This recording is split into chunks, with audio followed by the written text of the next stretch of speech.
Mental. A kid used to take a horse into the house. Sorry. Whoa, Neddy. What do you mean a kid used to take a horse into the house? Where did he get a horse? Must have nicked it from somewhere.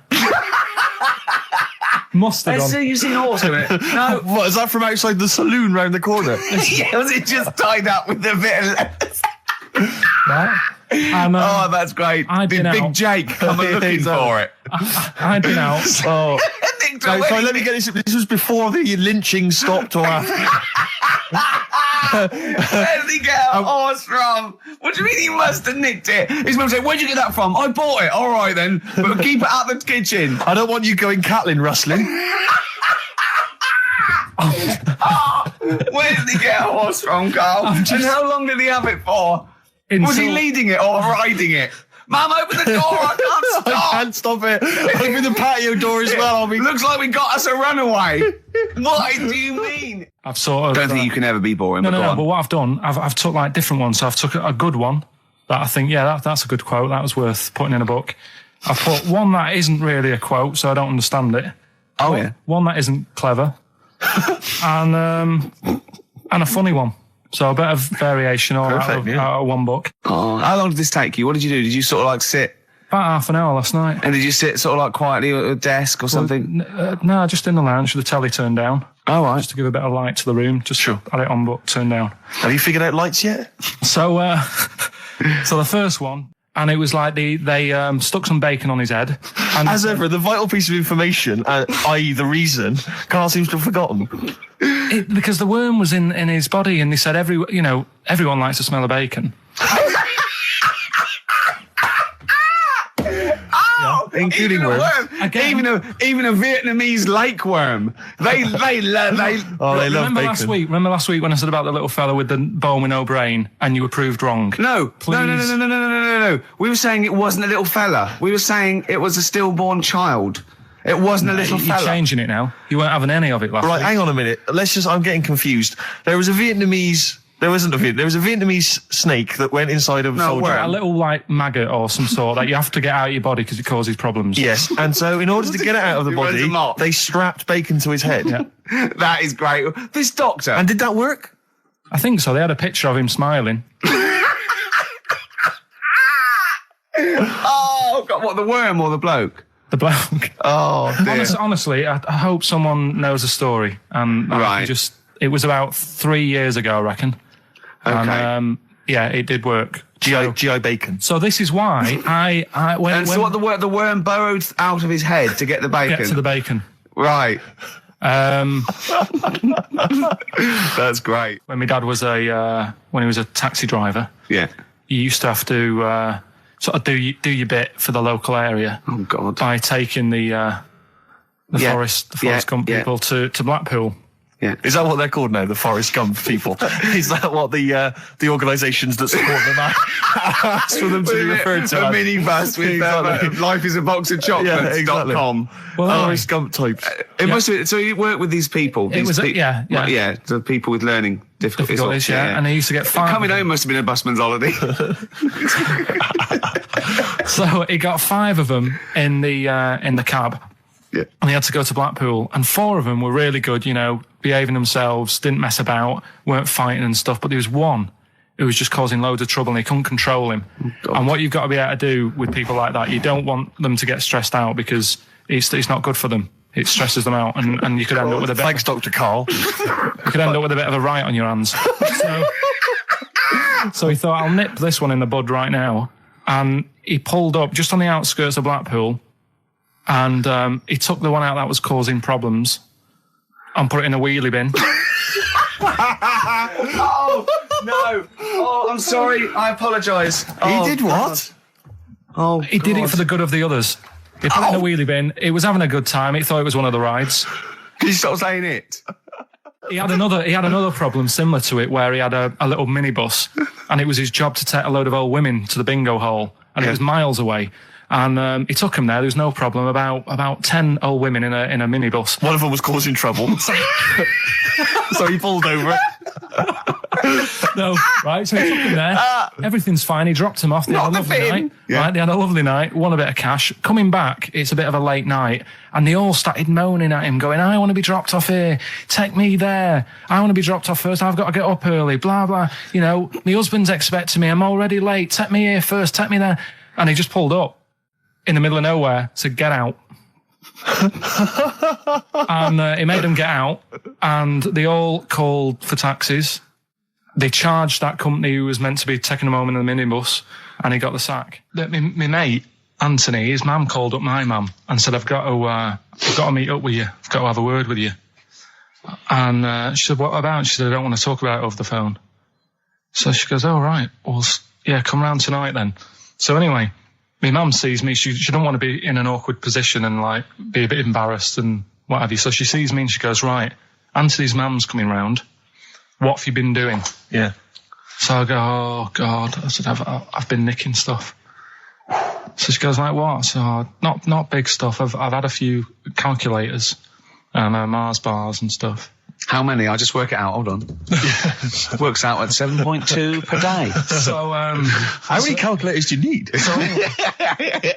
So it was when that phase. You failed maths, didn't you? Everyone wanted a calculator. It was like a trendy thing, wasn't it? Right. Oh, yeah. In Manchester a couple of years ago, yeah. So anyway, so I told her all this and I confessed to, like, computers will make it there one day. I confessed to There's magic in the back of battery. Go on.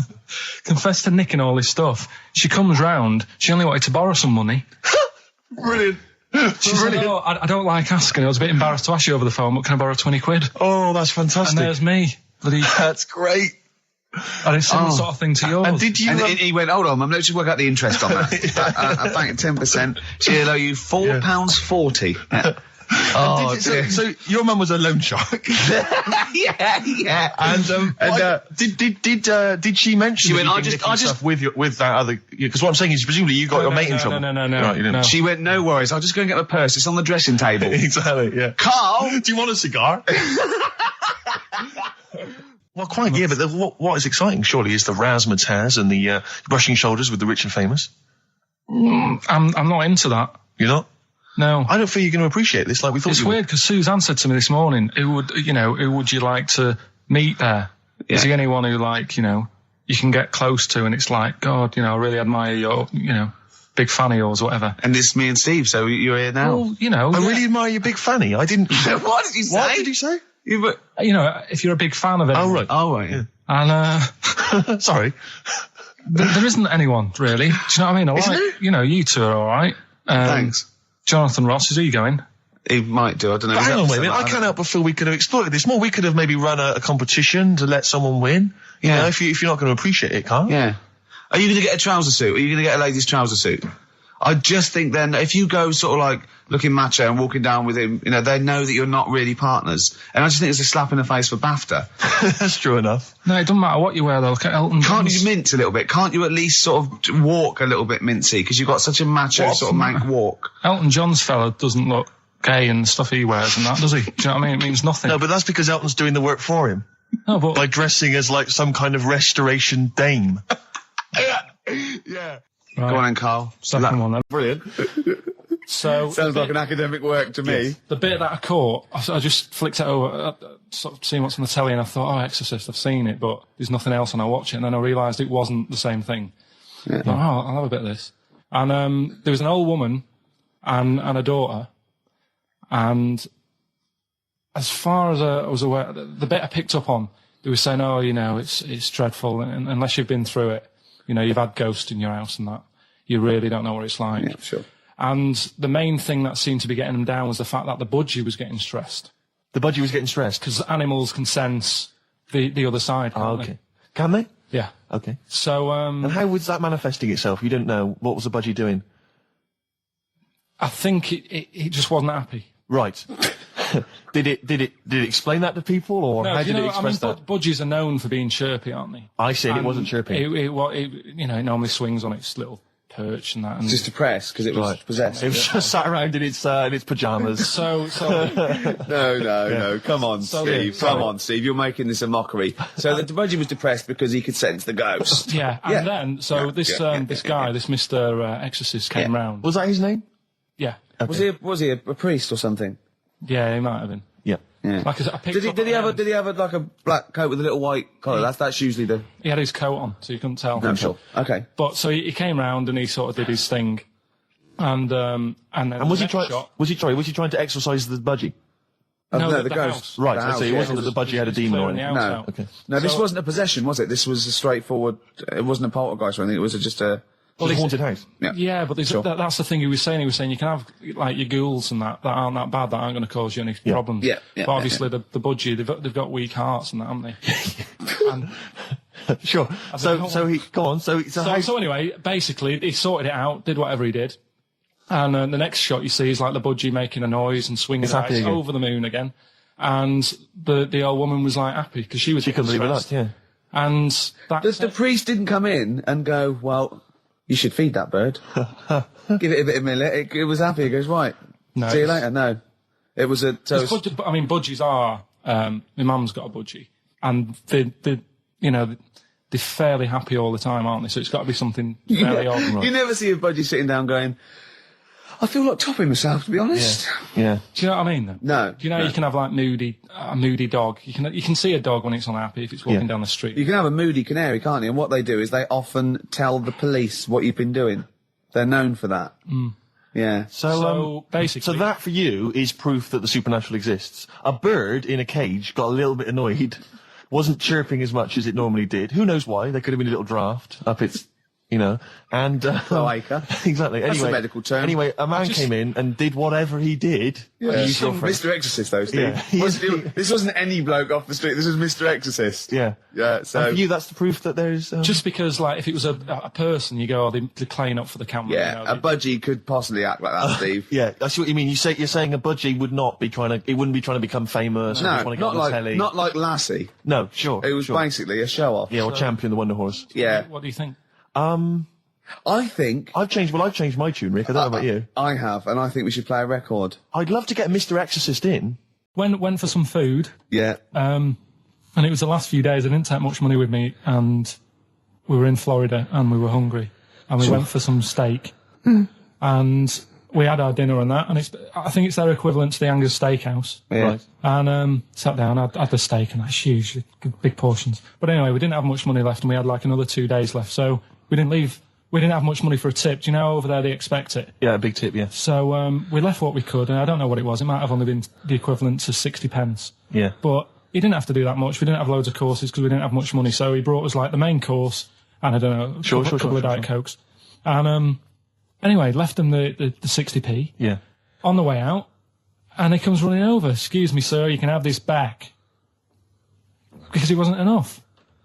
I mean, Yeah. it's outrageous. What did you say? I said, all right then.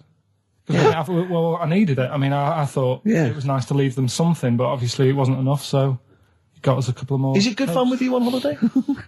I mean, do you enjoy yourself? Yeah. Do people go with you on holiday? Tell you what, Steve. Go on. I did find out in the week. Yeah. World record, right? Person with the longest trump, With the longest what?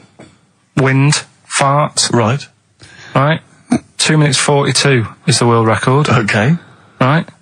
Well, I'm immediately thinking about a relative of yours who I'm sure did longer than Who that. still lives in Manchester. Auntie Nora. Now, Auntie Nora did it for how long? 5 Reportedly, minutes, wasn't it? Starfighter for 5 minutes. But unfortunately, she was the only person in the room. Whereas I think, which one's alive, Ross or Norris McWhirter? I don't know, actually. He has to be there. Yeah, I think he actually has to He'd be have present. to be there. Would you want to be there? Well, he'd have sort of equipment, looking at his watch, going, finish? You go, yeah. He goes, well, that was 4 minutes. Did she go 59 from like a seconds. size 10 to a size 6? Did Did she show some old dresses? like a hovercraft. Exactly. In a big dress. Yeah, Just yeah. slightly off. Yeah. So, it has to be invigilated. But again, how was the Guinness Book of World Records one invigilated? I mean, who was supervising that? Who was He said, monitoring I that? can fart for 2 minutes. They went, well, we've got to see this. Went round. And, he just probably let it rip. It's probably circular breathing. He's probably sort of sucking in air and swallowing it as he's going. And it's a continuous one, isn't it? The reason I did this. Yeah. I'm Ricky Gervais. Hello there. You're Steve Merchant. I am indeed. Karl Pilkington over there. Big day today. Really? Yeah, for Karl. He hasn't been looking forward to it. He's been whinging in the week. A couple of things. He thinks he's overworked. He thinks he's overworked here, and he's stressed, and he's got to do DIY. MTV are coming in, right, to give him the chance of his a lifetime to do just a little screen test, and he's going, well, I'm not going to look good, am I? They're not going to have a why. He said, well, I've got a round head and I'll be wearing headphones. And he's not made an effort. He thinks, they'll put him off. He said, they won't even press record. He's got a spot on his head. I mean, you know, also... Carl, you're not looking forward to it. You're not excited about it. It's a great opportunity. Why is it a great opportunity? To get on MTV? No, but... Look, money for old folk. Yeah, but look what's happened to people like Jeremy Speak, whatever his name is. And all Jeremy that. Speak, yeah. Yeah, and... yeah, slightly different. Why is it? Well... See? You're making it in the industry, and you've got something to give. He happened to be around when they were filming an airport. Well. Do you see the difference? All right, the other one then, who's on a boat. Same thing, although at least she had a skill. She had a skill, you know. She can sing, you know. Well, it's just. I think it can all go wrong. Do you know what I mean? Well, of course it can. So can sitting in your little room moaning about nothing happening in the world. You know, he wanted to stop educating Ricky because nothing happened. He said, look what happened last week. I scoured the net. He said, all I found was a dog in a car wash and a parrot and a vicar. Right? I'll tell you what, there ain't much more going on this week. Well, you're talking... listen, me and Steve, yesterday, we took a day off to prove you wrong, and we've come up with two of the most incredible things I told you about, and they're amazing. So there are things out there. Or but just go for truth. Go for truth and science and discovery. Fact is stranger than fiction. You don't have to revert to sort of like God and ghosts. I know, yeah. Do you know what I mean? But the funny thing is, you know, like... last couple of weeks I've been saying there's not much going on. Yeah. I found out when I was looking that there was a day in 1930, right? It was a Good Friday. There was no news. There was nothing going on. They had to put a music video on or something on the telly because there was nothing going on. Play a record. We're going to play some classic tracks today. This is Debaser. Pixies, Debaser. I was looking forward to playing that. Came and said, Carl, I'll play that. I was looking... he put it on. Lauren just called through and said we played that in the last half hour. Embarrassing. Yeah. So It's really what is the embarrassing. point of having a producer if he doesn't check things out? So, I mean, it's a good track. I mean, I'm sorry if you heard that twice in the last hour. Go on, So go what on, am I go on. meant to do? Listen to everything all the time. I've been running around. I get in early on a Saturday. You got in about the same time as me. I went out and bought you some biscuits, so you're happy. I put the coffee on. Yeah. I've sorted what prizes we're going to give away. I've been running to the library getting you certain tracks. Yeah. I can't listen all the time. I'm doing my best. Well, I'm not sure it's good enough. I mean, I'm worried when MTV come in, if they've heard this kind of shoddy production, they're going to start to wonder what... Is it the same songs every 5 minutes anyway. Sorry, are you sort of overworked because you were on Zoe Ball's show talking? Oh, hello, what's going on here? Well, I was in he was no, I was in the- exclusively on our show. No, I was in the car. I seem to remember, Rick, he was a nobody Yeah. that got a chance to come on air and talk about that. And guess now what he's getting auditions with MTV. Guess what he was talking about on Zoe's show? Oh, hello. All the jellyfish stuff and all that about getting Believe it, recycling material that you've done on this show. I phoned in, right, and I went, stop doing material Zoe's boy. He just hung up on me. Well, I had a job to do. Who do you think you are? Your Look, ego has just gone through Hang the on a roof. minute. What? I had a job to do in the week. They asked me to drive the desk for Zoe, right? They didn't say talk. Zoe, if she Yes. talks to you, you can't just ignore her. Yes, you can. you Who can't. is she? Who does she think she is? You made a promise to us, a pact, that you were our kind of Monkey. Yeah. What can I do? If someone takes time off, I've got to do it. It's my job. Yeah, but you don't not have to your talk. job. You don't have to use. You're the head of production. We've given you this special gig. This is like taking you out weekends. Yeah, And exactly. you know, if we find out you're getting too much excitement in the week, we'll have to just calm it down. Well, Get another little... well, that's it now anyway. It was only last week. Do you know, I feel like kind of solid. I feel betrayed. It's like you were having an affair behind our back. Yeah. And you rumbled He it. was doing all the stuff. He was doing all this like, oh yeah, jellyfish and this, jellyfish Yeah, because that. she was asking, and I thought it was a good way of promoting this show, actually. Oh, did you mention the show? Yeah, I did at some point. Did you? What did you say? I just said more about that on Saturday afternoons. So you talked twice. I only heard you talk once. So you're talking all the time. Well, about 5 times in the week. In the full week, 5 times. Deary me. And one, it was just stuff. You that could they never be did. a monk, could you? Chatting away all the time. Right, what have we got? I blame Ball as well, to be honest. I feel Ball's slightly responsible for it. Yeah. She can't find her own, Gibbon to get on the show. She can't find her own kind of, loser, then don't start stealing ours. Outrageous. Well, coming up, right, maybe we'll get Fatboy Slim in. Indeed. Next. Yeah. Saturday, if you're listening, Slim, come in on the show. What's his name? Ernie or something? What's his name? Norman. Oh, yeah. Right. Ernie! Yeah. I don't know. That's great, Ernie Ball. Yeah. No, he wouldn't change his name.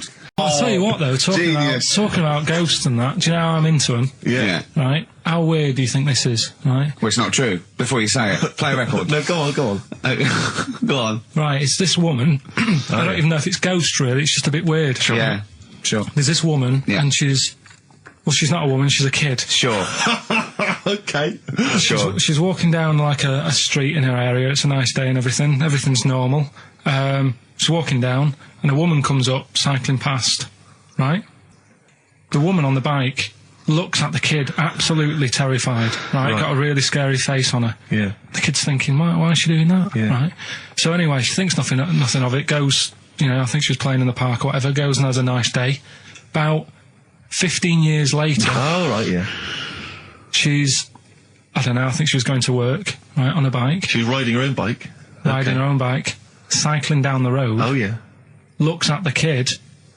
That's the thing that happened, like, 15, 20 years ago. Right. It's her on the bike looking at her as a kid. Right. What is it? Not another child. No. So it's her, she's seen herself. Carl? I mean, I don't know where to start. Firstly, where's this information come from? But I mean, why do you ever? I mean, I don't know what part of that you think can be true. I don't. I'm honest. I'm speechless. I don't know what to say. What are you talking about? Bit weird, though, isn't it? But it's not It true. didn't happen. Nothing happened like that. She said it did. Well, Who? she's Who? wrong. She said she saw herself. She saw herself as a kid, didn't she? Did she carry on riding And as an cars? adult when she was a kid. Did she stop and talk to herself, or did she ride on by and think, that's a bit weird, there's me as an 8-year-old. I won't stop, I'll be late for work. Yeah. If I'm late again, the boss said he'd be in trouble. Yeah. Oh. Well, And where is this information? Did it happen to someone you know? No, You overheard it on the bus? no, it was in the 14 Times. Oh, right. Well, Okay. that's the answer. Good. We've Okay. got to the bottom of that. Right. Maybe we just remember it wrongly. But anyway, that's XFM for you. 104.9, I'm Ricky Gervais with me, Steve Merchant. Karl Pilkington. Karl, you went to Lanzarote. Yeah. People said don't go to Lanzarote. They told you it was Lanzarote. They told you, were they right or You wrong? were right, yeah.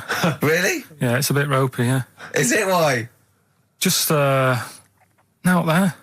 If it wasn't for the volcano they had, it'd been knackered. That's their big draw, is it? That's it, basically. That's all they've got going for them. When you landed, was it really hot? Initially, were you quite excited? You were thinking, this is okay? It was warm. It's, we can't complain about the weather. The weather was all right. Sure. You know what I mean? That's what I went for, but it'd be nice if there just was something else. Yeah. What did you do all day then? Did you read your ritual book? No, I didn't read that. I read that book. Do you know the book that I bought and all the chapters were messed up? Oh, yeah. I bought a better version of that, All right. and I read that, Excellent. and then, Did it make more sense in order? yeah, a lot easier to follow. Yeah. And then we went and had a look at the volcanoes and that. They've got 36 of them to look at. How many did you look at before you realised that pretty much, you've seen one volcano, you've seen them all? Probably about 6 or 7. Really? And then when you got to the 8th, you thought, now I know what this is going to be, Suzanne. This is going to be like a mountain with a hole in the top. Yeah. Really? But it happened years ago as well. It's like, just keep a couple, fill the rest in, tidy it up. Fill the rest in! Yeah, no, Well, yeah. getting some builders. No, seriously though. I had a bit of good news this morning. Go on. I was on the tube coming down, and I don't want to sound arrogant, I don't want to sound pushy, but I was at Green Park, and I'm fairly certain, Rick, it's not 100% corroborated, I'm fairly certain that a woman pinched my arse. So what do you think of that? Yes. There's a lot of pickpockets around Green No, Park, so be careful. no. My wallet was still there. Really? But even if it wasn't, that would have been money well spent. But the wallet was still there. So what do you think of them apples? Eh? So what did you just pinch her? I can't confirm it at this stage, exactly what happened, but it certainly felt like a pinch. I looked round, there was a woman behind me. Right. She was fairly old. I think she's probably in her mid-30s. Right. Kind of reddish hair. Right. I don't know if she's listening. Right. But she knows where I am. And so I don't know how to proceed, really, Rick. I don't know if it's worth putting up some posters around the Green Park area. Well, what you could just do... to try and corroborate it. If you saw a woman pinch the lanky guy's arse... No, you could probably get in... contact with British Rail and go back over their CCTV CCTV cameras, yeah. And then they could probably zoom in and, sort of identifying sort of birthmarks, or she might have been holding something. Then I could hire a private eye. Yeah. Again, money well spent. Well, so there you go. I'm just saying. I'm just saying. Maybe maybe things are looking up. Things it's getting are towards Christmas. The worm has turned. I mean, it's a little sexy story to get the show going. It is but pretty what do you make of that, then, Carl? What do you think of that, you're Carl? quite damning. What's your answer? Well, I mean, you're quite a tall fella. Sure. So she must have really wanted to sort of reach up and have a pinch. Mm. Do you know You think she was a dwarf? She did it with her teeth? He didn't say she was a dwarf. No, but Steve's taller than, his arse. Yeah, but his arse isn't 6'9", is it? His arse is about 3 foot off the floor. 4 foot? What? 4 foot off the floor? No, I don't think so. About 3. She'd have to be a midget to have to reach up to pinch Steve's arse. He is very tall, but I don't know what your point is there, Carl. You're just trying to, you're just. I think maybe just a little bit jealous. Just a little bit of jealousy. How many cats do you say you've got through? I'd say whilst I was living at home, I mean, it's still on the increase even though I'm not there. So whilst I was there, probably 5. God. Wow. Oh. Yeah. And were you upset each time, or you just got used to it? It's one of them things, isn't it? Like I've said before, when you first see something, it's a bit of a shock. Do you know what I mean? It's like the Elephant Man or whatever. Yeah. First time you see him, it's that sort of, oh, look at that. Yeah. Do you remember the first time you saw Steve? No, I'm not being funny. Do you remember the first? Yeah, but I've said this before. It's always, then you get used to how people look, and you don't... No. I'm gonna burst. You have to play a record. No, because I just see Steve's face. No, but I've got used to it. Shut up.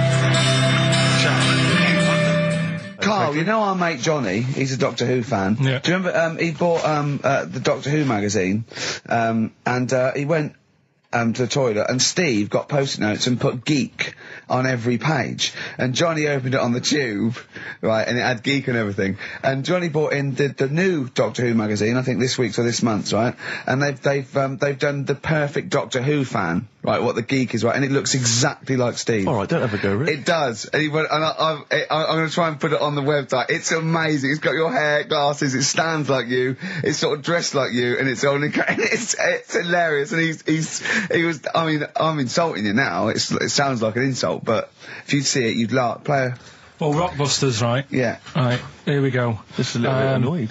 Just 3 clues. We've lost all the energy in this show, haven't we? Well, I can't get over that insult. I'm just a little... No, Three. we did though. It just came out of nowhere. I can be honest with you, Rick. It Three came out of left clues. field. I wasn't expecting an insult. No, And, but I think There was a sense of camaraderie on this. No, but I'll side. bring Just it email in, you'll see what I mean. ricky.gervais@xfm.co.uk. I'm just annoyed. I can't What are we listen to doing? Robert's I'm just reading out the clues. Should we put this? Let's put this one in for the Sony Award. Let's put this show in for the Sony Award. Play a song, Carl, because I need to discuss things with him. I've talked before about him Edit slagging it me down. off. Get this down to 3 minutes. It'd be a great show. Rockbusters in a minute. XFM. Lonesome Day by Bruce Springsteen from his new album The Rising on XFM 104.9. Ricky Gervais, Steve Merchant, Karl Pilkington. Foreman just phoned in and said to Karl, stick up for yourself.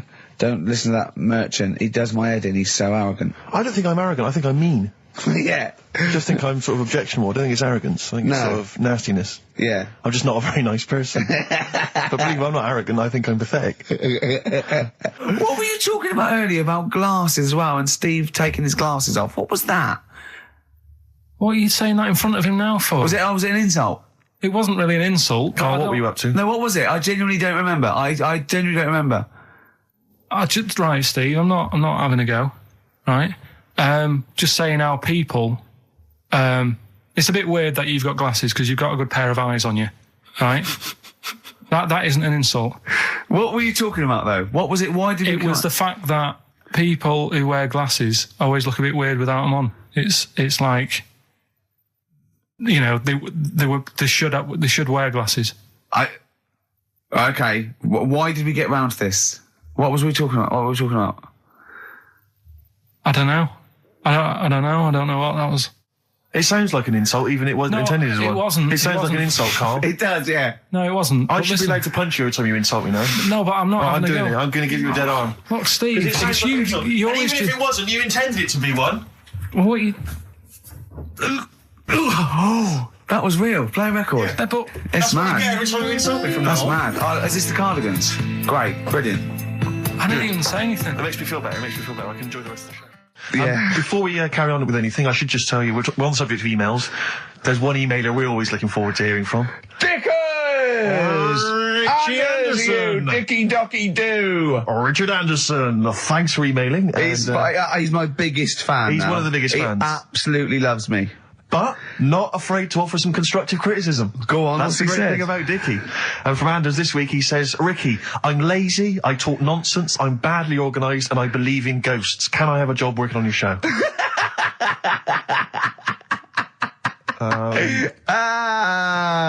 Possibly, Anders. Maybe send in a CV. Or email a CV. He's put a little bit of all of us in that, hasn't he? Oh, I'll ask him if he's a goggle-eyed freak, Steve. All right, calm down. Well, no, I didn't mean no need to get insulted. No, I didn't necessarily mean you, no did need I? to get nasty. Well, Also, I was thinking about that actually, Steve. Oh, God. Just talking of the old.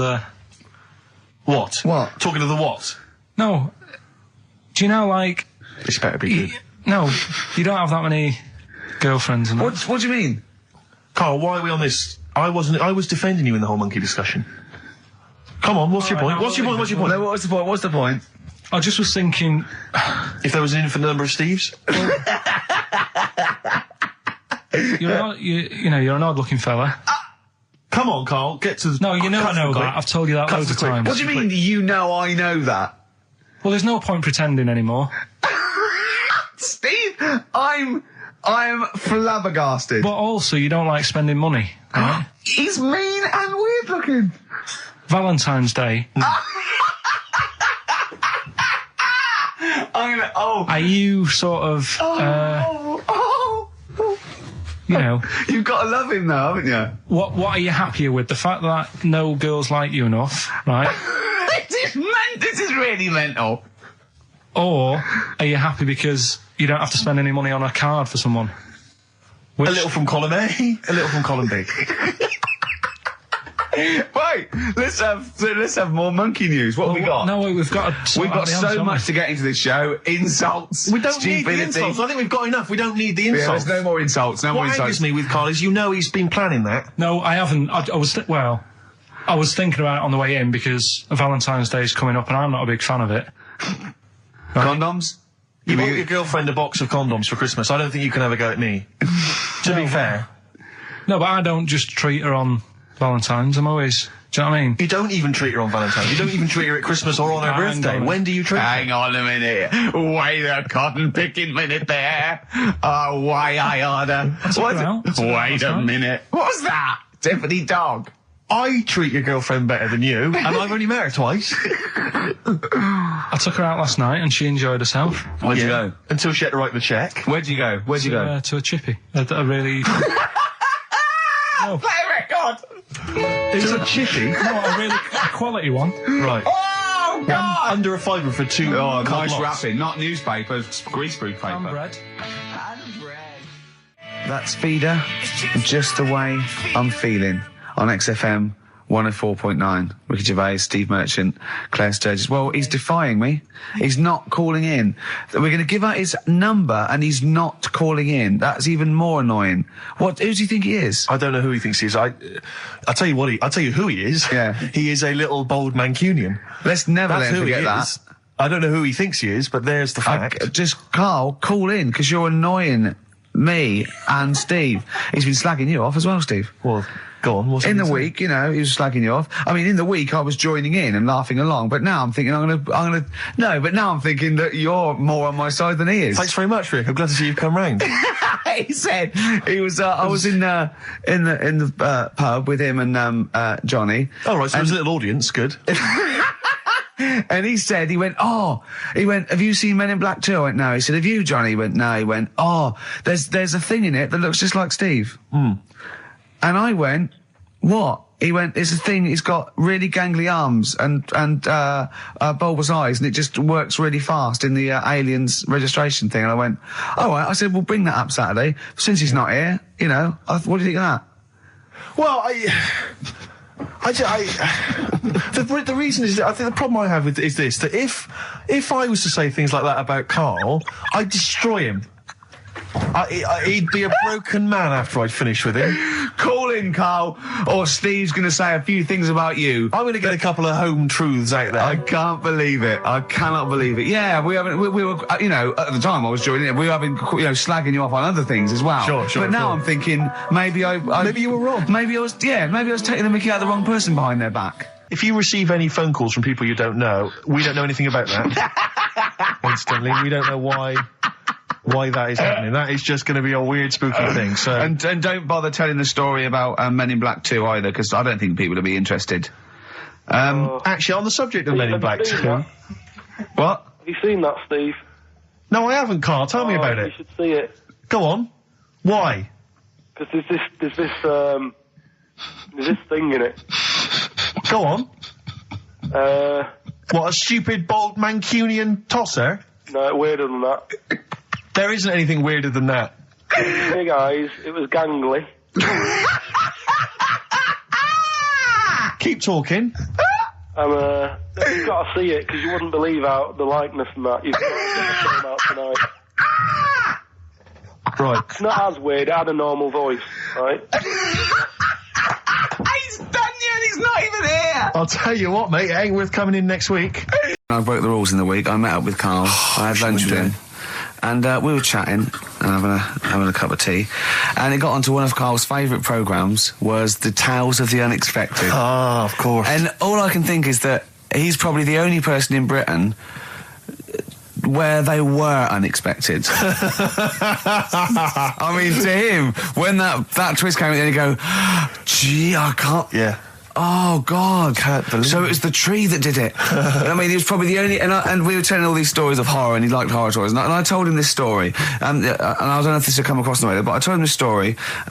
It was a short. It was a horror short. This was a film you saw, was it? Yeah. And what it was, it started off, just there'd been a car crash. You see, it's a horrendous wreck. And you saw it from the point of view of the person in the car. And he was calling for his mate, and he was going, Dave... And he sort of looked over and saw a body without a head that had been thrown. He goes, oh no, Dave. And then into the field of view came Dave, his mate, and looked at him with a look of horror. And then it sort of went black, and you realised that he was just a head, and it had been his body. Oh, wow. Right? Yeah. And I said, then it came up at the end, at the executions in the French Revolution, people experience consciousness for, you know, and he went, oh, no, he said, it wouldn't be for that long. And then he went, if it was a chicken, it would work. Imagine remaking that film, but it's two chickens in horrendous car crash. Their own fault for driving. It would work. No, he wasn't having that. Yeah. No, it was too long. And I think he said, how long was this film? I went, oh, no, 5 minutes. He went, no. It would work if it was a chicken. I like the way that Karl is something like, when you relate an incident like that, he's appalled and offended and annoyed by the people that made it, even though he's never seen it. Oh, he's annoyed, yeah. Do you have a favourite Tales of the Unexpected, one that you remember particularly that shook you up? Yeah, we were talking about the one on where there's some woman in prison. Have you seen that one? I can't remember them all. Right. This woman's in prison. Yeah. And she gets a bit friendly with the guy who takes the dead bodies out. Right. And he said, I can get you out of here. He said, what you've got to do, right? You've got to, I don't know, at midnight... When you hear the bell toll, that means there's been a dead body. Yeah, there's been a dead body. So what you've got to do is go into, like, the place where all the dead bodies are, get in the first coffin on the right, and then I'll come along and carry you out, and you can run away and escape, right? So she goes, yeah, all right then. So she hears the bell go. I'll bury you, right? And then I'll come back later and dig you up. Right. Yeah, but that's the point. It doesn't matter. It does matter. Trust me, Karl, it really matters. Listen, I don't know if I'm going to ruin this for people at home. Yeah. Can I just skip to the end? I would imagine that she gets buried and he doesn't come back, and she has to get buried alive. Better than that. So she gets in the coffin, and she's lying there for ages. She's buried. She can feel a bit of movement going on, so she's obviously, being carried somewhere, so she's thinking, this is it, I'm getting out. And she's lying there for ages and thinking, why isn't someone coming and lifting the lid off this? Do you know what I mean? Letting me get out. So she's really bored. She gets a lighter out, right? Lights it to have a look at who she's lying on. It's only the fella who said he'd help escape. Oh. How bad is that? That is... How bad is that? So it is quite important that she's buried alive then, isn't it?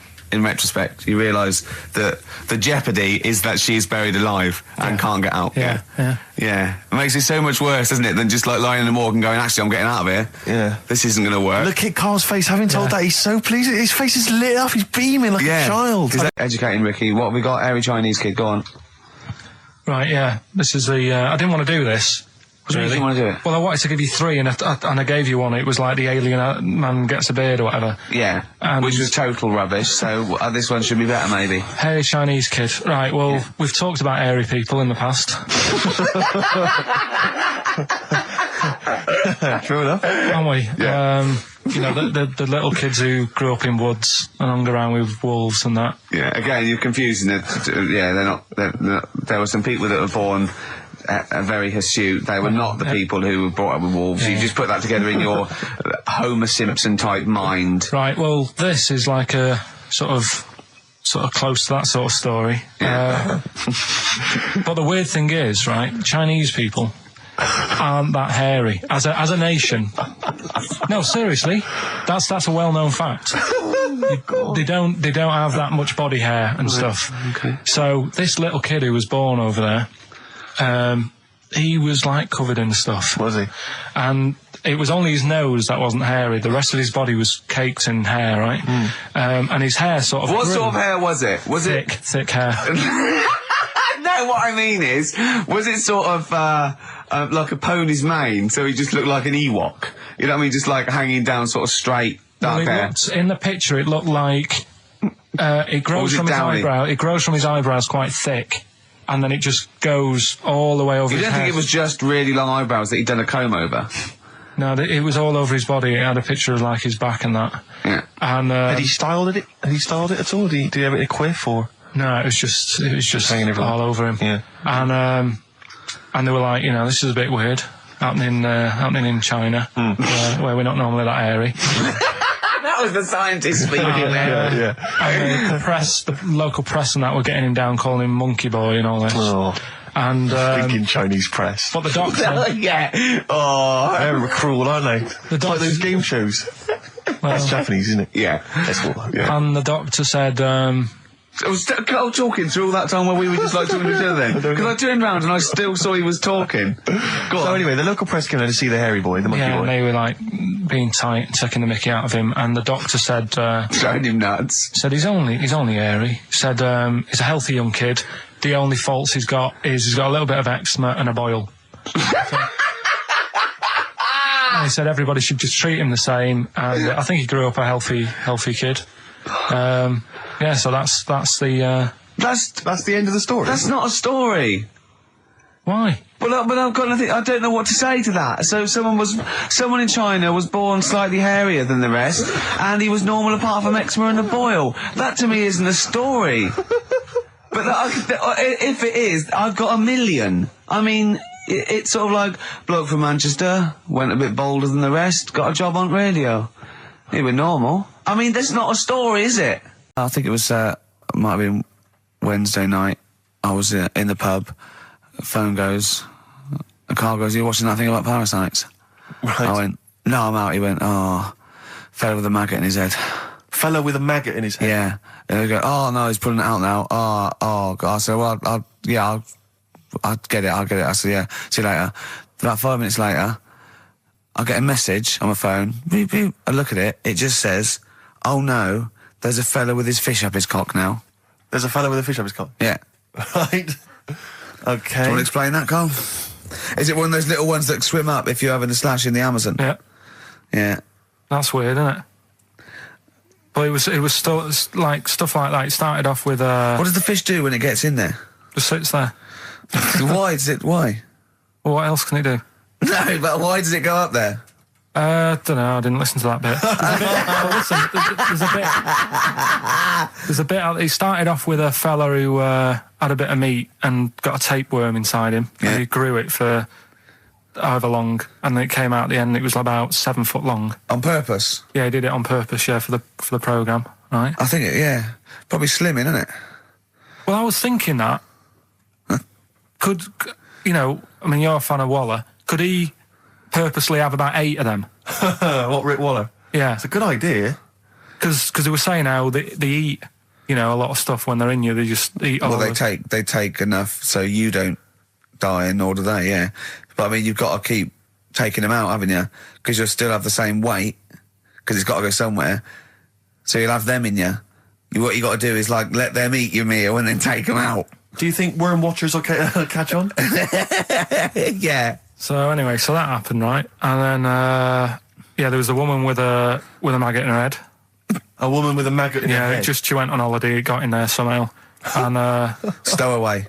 it it was massive. And the thing is, she had a hole in her head, and she's there being interviewed with the doctor, like, and you can see it just sort of sticking its head out. Like, do you know when you see a cartoon with a maggot in an apple? Yeah. And it looks around like that? Yeah. Why didn't they just take it out there and then? I think they could have done, but the doctor's messing about. It's like, well, it's good for the show, isn't it? And they left it in there. Right, that's libelous. Well, that is libelous. But I found it weird. Why not just grab it? Because there must be a reason. There must be one of those medical reasons that you don't really know about, Carl. Right. And another bit. This was the best one, right? Grab it. Right. There's this fella, and he was on his bike, right, Yeah. cycling to work or whatever, and he sort of sees this thing in the corner of his eye. Right? Literally in the corner of his eye. Or you mean he saw He just said something he saw in his something. peripheral He vision? saw Okay, something yeah. and thought, what's that? Yeah. So he thought, oh, doesn't matter, whatever. And he stops off at a cafe, right? Yeah. Get a little scone, a tea or whatever. And he goes in there and he's sat down, and the waiter comes over. He says, yeah, what do you want? He says, I'll have a scone and a tea. He goes, all right then. So he goes to get it, comes back. As he puts the tea and the scone down, his face is like, what is that? Right? Like a look of frightenedness on his face, right? Drops the tea and legs it. So the fella's going, what? So he legs it after the bloke and goes, what? And he says, oh, something came out of your nose. That was massive. Sorry, something came out Listen, of the this guy's is all survey. true because people would have watched it, so don't start saying it Sorry, didn't but hang happen. on, I just need to clarify. The guy on the bike... I don't believe he ran away. Wait a I minute. don't believe he legged it. I don't believe he had a look of frightenedness on his face, and I don't believe he said something massive came out your nose. Wait a minute. And I don't even believe he had a cup of tea in the scone. These are the things that I think are embellished. But who had something coming out of his nose? Was it the guy serving the scone? The one who was on the bike who ordered the scone, Yeah, but what it was came it? out of his nose. Yeah, what was it? Came out of his nose. right? So he goes home and he thinks, I've got to sort this out because it's not good and that. So he But sat. what? No, it was out of his nose. So you mean it poked out of his nose? It didn't come out. It just said hello and then it... It was like the maggot in the head. Yeah, he just yeah, popped, it just- popped his head out, had a look around and went back in. Why did the bloke drop the tea and run? Well, it's weird, isn't it? All right, so he goes home.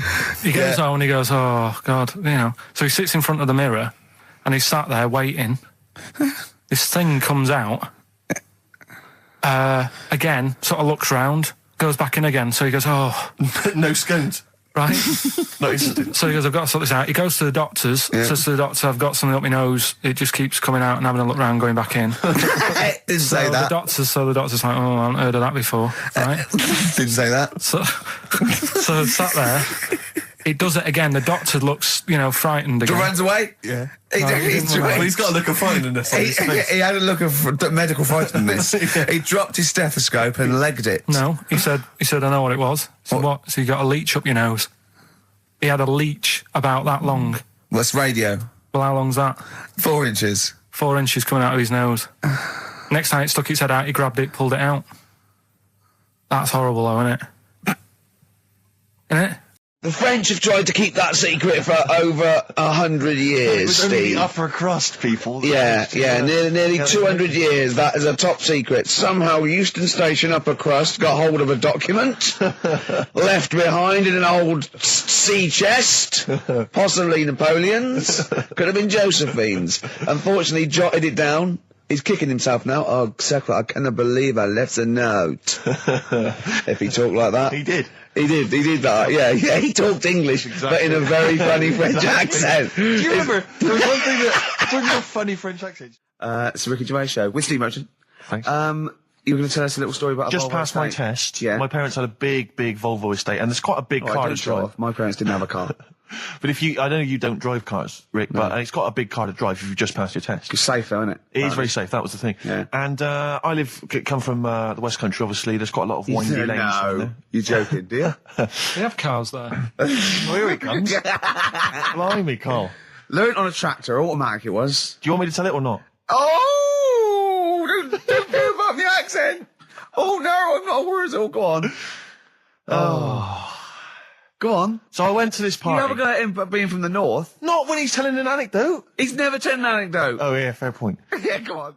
I remember once, right, an American came to our school. We were all about 13 and 14, and he was like, you had to be his friend.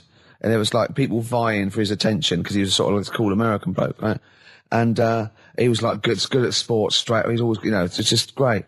And, I remember someone saying like tube of toothpaste, and he laughed, said tube. And I go, well, what is it? They said tube. It's tube. Right? And people go, no, it's tube. Right? And they go, it's tube, right? And I went, I say tube. He went, and they sort of looked at me, and they just thought, you liar. I went, no, I say, let me think. No, I say tube. Oh. When you're a kid, like, any American you ever meet is the coolest thing. It doesn't matter if it's a huge, fat bloke wearing Bermuda shorts and a camera on his neck. It's cool, because they speak with an American accent. Well, that is cool. And they say... Being a huge fat bloke in Bermuda shorts is cool. Sure. Yeah. That's what you keep telling yourself. Yeah. I'm growing into that look, says Rick. So I'll give you a little taster. We were having a pizza in a pizza establishment. When was it? Wednesday or Thursday? Yeah. And he was going, I'm a good organiser, I'm a good problem solver. Give me any scenario, right? Obviously he didn't say scenario. And I went, okay then, so you're the manager of this place, and there's a couple there, elderly couple, they're about 60. They've had a lovely meal. He went, yeah, right. I went, but the gentleman, he's got a little bit of a heart condition. He takes a pill after his meal, as he should after meals. He's only taken Viagra. Oh. And now he's stuck in. Wedged in. We've all been there. It's gone, and it's stopping him getting out from the table. Yeah. So what would you do? He went, what? He's stuck in because of his dick. I went, yeah. He went, right. He said, I'd use the situation. I'd make cash. I said, you're not going anywhere. Do you want a pudding? Entrepreneurial. I like it, Carl. And he went, so that's that sorted. I've got the job on that. Next, I went, okay. You won't believe it. Next day, there's a little problem in the toilets. Two gay men were having sex, and they got stuck in each other. Yeah. He went, right. I'd say, is it the same fella as yesterday with the Viagra? If so, why was he let in again? He was on the door. Yeah. I went, it's not. It's too different. He goes, right. Does his wife know he's cheating on him? Yeah. He went, right, I'd go down. I'd go, and then he went, I'd say this isn't a restaurant problem. Call an ambulance. Strictly speaking, not a restaurant problem, no. But am I right? Huh? Am I right? Well, I don't know. Would you give me the job if say, like, you were the boss of that restaurant and you... Do you know what I like about this? At no point did he say, Gervais, why are you being so mental? Yeah. Why would someone get stuck because they took Viagra by mistake, and two people get stuck in each other? But you've heard the stories from his past. That is a perfectly legitimate situation to find yourself in. You grew up in his part of What would you Manchester. do if there was two fellas with big heads and webbed feet, and they had a horse in a... Well, what I'd do is... What would you do? What did you do when you first saw him? The dancing. Brilliant. Right. That's that solved. Brilliant. I wanted to be a dancer. After I did the boxing, right, I joined a dancing thing just near Man United's ground, right, called Twiggy's. Went along, I wanted to learn some moves. How old were you? Well, it was when Michael Jackson was, like, pretty big, so about 83, 84, 85, something like that, around there. Wanted to do it. When I went, it was shut, and it had become like a warehouse for toilet rolls. So in a way, I wonder what would have happened. Sorry, how is that an anecdote about you going through dancing? You've told me before you did boxing for a while, you did dancing for a while. You had true fight in the boxing. You didn't even get in the. That's not an. Imagine if that was a film. This is a boy's dreams of becoming a dancer. Oh, it's shut. Next on. I mean, how is that a story? Yeah, that was Billy Elliot. Do you think it would won quite as many awards? Yeah, brilliant. Footloose. All right, Yeah. I'm fed up. They banned it. Let's go. Eyes shut. Flash dance. First, there was. It's a warehouse. Never mind. I'm just saying, you'll find something else. I think I got a go-kart after that. I bought a motorised go-kart and kept myself busy with that. So. There's always other things. Just think, Alan Bennett has to sit down and really sweat over his stories.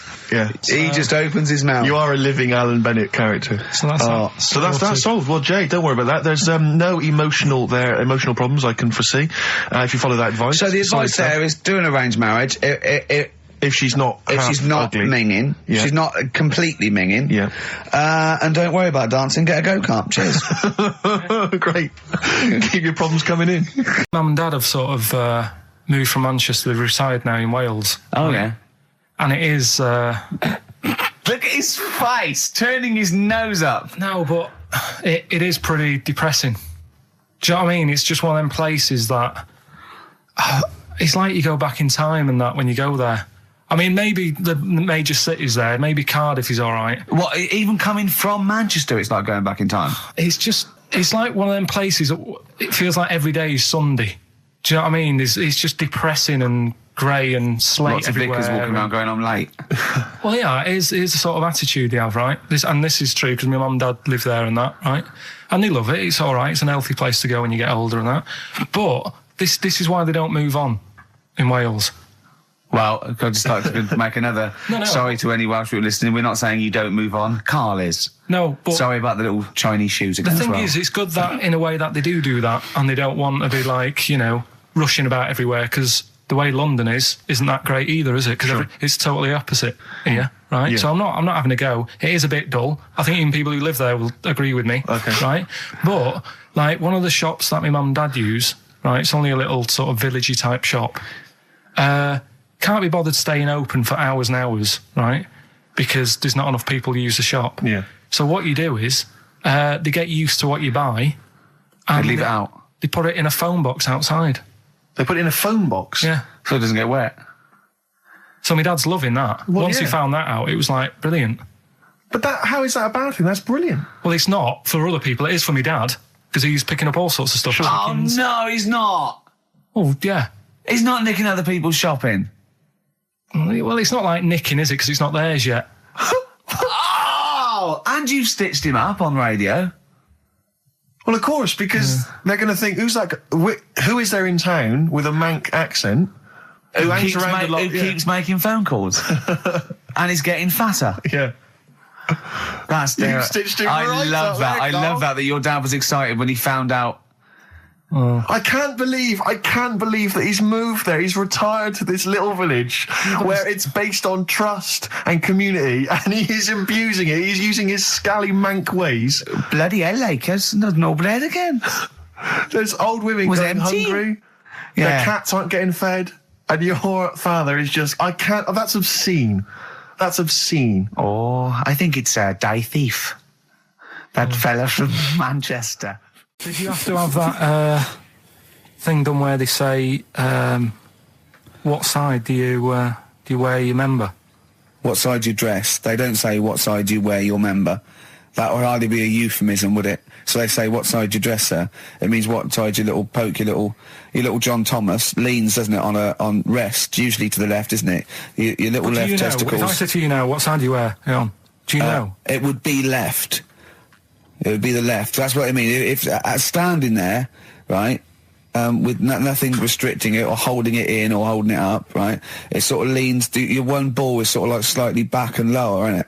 And your little John Thomas rests there, so it's left. And the reason they ask it is so they don't put the tape measure up on the left and squash your willy or touch your willy. So it's nothing to do with, like, well, you'll need a bit more room of sort of more material on that side, or... Well, no, I don't think they compensate. It's just when they stick that up into your groin, they don't want to come in contact with with your The little... thing is, I Mercy. don't know what side I wear stuff on. I just sort of pull my pants up and wherever it wants to go that day. But maybe it's not big enough to sort of make any, real decision. But, like now, I'm sat here, right, with my jeans on. I don't know where I am. Well, that's clear from hearing you talk. No, but what I mean is, if a fella said to me, what side are you, what side do you member on? I'd go, Member? What is this the use of the word member suddenly? I'd go, Well, it's usually not appropriate, and also, I imagine in the old days they had big baggy pants that used to sort of like hang down, and now, like with those stretchy boxers and briefs, it's sort of held up in a nice little, neat little parcel, isn't it? So it's probably not appropriate. It doesn't come in contact with your little snake. So, did you ever, have you ever heard that? Are you telling me a tailor has asked you that and you went, what do you mean, mate? No, I've never, I've not really had one made to measure. I had one made when I was a kid, but since then I've sort of bought a suit off the hook. But when you were saying about buying a suit, I know that question sort of crops up and I don't know what the answer is. It just annoys me the way I don't know, there's no surprises anymore. Do you know what I mean? People know. What do you mean? He's going to go, right, I'm going to measure you now. Which side shall I measure? Go, well, pot luck, go on, have a look. Right, there you go. Oh, you got it. You checked me out. What do you mean there's no surprises anymore? What are you talking about? Everything you say is a surprise. Everything you say, every opinion you have is a surprise to me. What I mean is, why aren't people just happy just to go, well, depends, doesn't it? I'll just pull the pants up wherever it wants to go, I'm happy. What do you mean? Why is this such a big issue? But Carl, when they ask you this question, they're not making a note of it somewhere. It's not statistical research to find out what the kind of common leaning is. It's a question so he doesn't touch it when he's using his tape measure. Just be careful. But he is being careful by asking the question. But what's wrong with him touching it anyway? If he's, I mean, it's only like a slight. Fair enough. But if he just sort of, knocks it a little bit, you can just go. Do that again? To me, it's the same as the prostate thing. It's just happening all over again. But a doctor doesn't go, what side's your arse on, sir? Trying to avoid the arse. He wants to go, he knows where your arse is and he's aiming for it and he wants to get it up there. He's aiming for it for a good cause. This little fella's going, well, I've got to measure his leg. I don't want to touch the knob. I'll just ask him, sir, do you mind telling me where your cock is so I can avoid it? It's a big difference. But like I'm saying to you, I'd have to have a look first to let him know. I don't know where it is now. I don't know, it could be the left, could be the right. Are you telling me you don't know where your knob is without looking? Well, what do you mean without looking? How could... Well, you're saying it as if like... Should we have a guess? Well, have a look and tell us where it is. And what are you wearing? What sort of pants are you wearing? I've got my jeans on. But you got pants on underneath them? Yeah. What are they, briefs or boxer shorts? Boxer shorts. Boxer shorts. Well, it's probably free, but the jeans are probably strict in it. I think it's probably either in the middle, dressed in, or just slightly to the left. Have a look, and we'll tell the listeners after the break where's Carl's knob. It's a good competition. Oh, brilliant! We've got to send this to the Sony Awards people. Well, big question: where was Carl's knob? That's what people have been hanging on for. Yeah, where was it? Well, I can't believe people have been texting in. Hey, what, guessing where it is? People saying, is it in the middle? Is it in the left? It cost them 10p. It cost them 10p to find out. Just wait, I'm going to give out the answer. You don't win anything, right? Like, strike it lucky. Right? Bottom or middle? Right. It was to the left. Oh! Yeah. 50 Cent. Indie Club on XFM 104.9. So, Carl's a little bit fed up today, actually whinging, I mean properly whinging, fed up, reckons he's tired, reckons he's overworked here. But, do you know what I mean, Carl? Everyone gets tired. Everyone gets tired. Everyone does the same sort of hours to you. What do you do, sort of 9 till 6, 7? About 9 till half 7, 8. Well, no, because a couple of times this week I've sort of met you for a drink about 6. So, it's funny, isn't it? That's weird. Some of the times I've come back after it, just for another 40 minutes or something whilst no one's around, try and get stuff done without phones going, without emails coming in. Yeah, we got to do it. Can I tell you what I think's a disappointment? You're in the department. You got to do it. I just think it's a disappointment that Carl hasn't been able to put that aside and rise to the occasion. He's only got to do this show once a week. I know. We're tired. We've You've got one job. We've got about 6. and we're still doing it. Do you know what I mean? We still do it. We still Well, come you're a here. professional, Rick. I mean, that's why you've won multiple awards, is because you're willing to get up there, even if you're feeling a little bit under the weather, even if you hurt yourself, or you've got an injury of some kind, you're Yeah. up there, you're doing it. Yeah. You're entertaining, you're providing Yeah. a service. Yeah. So, It's a disappointment. Yeah, but I've pressed all the right buttons at the right time. Indeed. Right? That's what I get paid for, yeah. Yeah. Yeah. Done that, the adverts have gone out. Sure. You know what I mean? I've Yeah. made you cups of tea. It's the negativity which is the problem. It's the vibe. You're bringing bringing the us room down, down. bringing us down. And bringing us therefore down. the listeners. Therefore, the listeners bringing us down. If you don't like London, you know what to do. Oh, Well, I'm trying to get out of here, aren't I? we just trying to bought a get new out. flat. That's not the best Doesn't way. matter, doesn't- Buy a flat in Manchester, live there. Doesn't matter, I can always Yes. rent it out and make a little bit of money. Why don't you sell the flat in London and buy a street in Manchester? Pilkington Avenue. Really, you could literally have Avenue, the yeah. Lord, the king of that street. people could come to you like Solomon with their problems. Yeah. Well, he's come up from London. He's got London ways. Now, interestingly, have you heard? Do you remember the famous King Solomon story that there are two women arguing over whose baby it is, and they present this to they say this is my baby. And the other one goes, no, this is my baby. So he knows one of them's lying, but he doesn't know which one. And so what does he do? How does King Solomon solve that? How does he figure out whose baby is his? First, what would you do? They're both white fellas, yeah? Both what? White fellas. Someone's Two women. Right, it's two white women. To be they probably weren't, completely white. Yeah, well, But- whatever. Yeah, they're of the same ethnicity. No, I'm just working as is the baby. Right, alright then, so that's Yeah. alright. And don't think about what King Solomon would necessarily. Yeah, do. it wasn't Think that. about It what you would do. wasn't that easy. No, there's not one tall, skinny white one with big ears, and so's the baby. The other one's a little short Chinese bloke. It's two women for a start. Yeah. Two women. Okay. The baby to look at could be either. He doesn't know which, but he knows one of them's lying, obviously. And is the one lying saying it's hers or saying it's not hers? Right. Okay. This isn't worth it, Steve. I'm going to tell you what he said, and you tell me if you think it was good or not. He says, well, then what we do is, as king, he said, what we do is, I'll take a sword, I'll cut the baby into two, and you can have half each. And one of the women says, no, don't do that. And one of them says, yeah, that's fair. Right. Do you see? So which one was it? Sorry? Who's- Well, no, my guess is the one that didn't want it done probably was the mother of the child. The one that didn't mind having the baby cut in half probably wasn't a mother of the child. Why don't you think, you bald little mank twat? Play a record. Well, I'm just, right. Although it's not a very good solution. No, that doesn't Because I happen think in the woman who was lying could have come up with something better than cut it in half. What she should have done is I'll give it to the other one as well. Yeah. Jaded from Aerosmith on XFM 104.9. Just trying to pet things See, up. Steiner, you're up Yeah. there. I mean, we've got lots of work to do. We're filming soon. We've got loads of things, admin, DVDs, everything like that. We come in here. This is Poxy. This is not a drop in the ocean, the sort of work and money we earn. Right, really? If we do this to keep charitable status. And yet Carl, come on. What's the matter with you? Are we doing Rockbusters? I'll tell you what. Come on, Rick. I'll tell you what. Because it's your special day, and I want you to have a great time today. Yeah. We're going to do Rockbusters. If just you cheer up, miserable. It just got ratty then. Go, no, don't push it on my head. Don't put it on my head. Right, what were you trying to put on my head? I was trying to put a pear on your head to knock it off with a ball, like William Tell, but it was because your head is so round and the pear was round. I tried to flatten it a little bit, and I didn't know it was a juicy pear. So I thought it'd be like just to crush it a little bit, and then he went mental because he had juice running down his face. Oh. Why is it my fault? The pear's a faulty pear. Exactly. Get proper fruit in here. It worked with the apple, That was fine. and then he gets ratty with me. Okay, let's not waste any time with Rockbusters. Can we really let's whip through it? Just 'cause whip no through one's it. Just do the interested, clues so- quickly. Quick, go, Rockbusters. Right, go. Right, the first clue. Yeah, hurry up, faster. All the police cars are on fire. All the police cars are on fire. What's the initials? BS. BS. All the police cars are on fire. Good. What's the next one? The director of 28 Days Later is shouting about sleeping outside. Yeah. Okay. What's the initials for that? DB. Right. Okay. Okay. Yeah. Right. Go on then. He wants to be a sailor. Why is that? Yeah. What's the initials there? B. Brilliant. Okay. Give them again quickly, because I didn't quite catch the second one, but go from the top.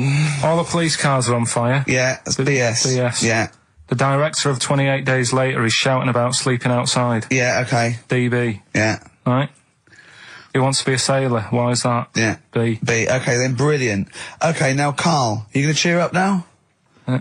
Email only, Ricky.Gervais at virgin.co.net. Radio 1 Roadshow. Smiley Miley.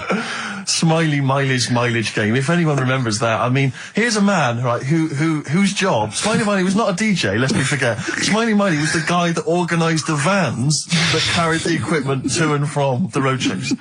Because he was such a crazy personality. Because he smiled a little bit. Exactly. He got recognition, Carl. Longevity, lots of money, and lives where he wants to live. The town that he wants to live in. Why don't you just enjoy the town that you've chosen to live in, because it's so good? London. What towns have you been to? Have you travelled at all? I've been about a bit, yeah. Right, okay, then what towns did you like? Okay, forget Manchester. That's safe. You like Manchester. Right, I'll do the big Stop three. shouting. London, New York, Paris. Okay, you don't like London, even though you live here. Got flats here. Good, excellent. That makes sense. Have you been to New York? Yeah. What do you think? It's an amazing city, Didn't isn't it? like it. It's just noisy, it's smelly. Right, it's the city that never sleeps. I'm not surprised with all the racket and that. Paris, the city of love, the most romantic city in the world. Not really. I remember seeing an old woman in McDonald's in there, and it put me off. That's where that thing happened, where the What? old woman was. What did it say? Tell us. We talked about it before. The old woman in McDonald's. Yeah, And what happened? She was sat in the corner there with her legs open, no knickers on. All right. Oh God!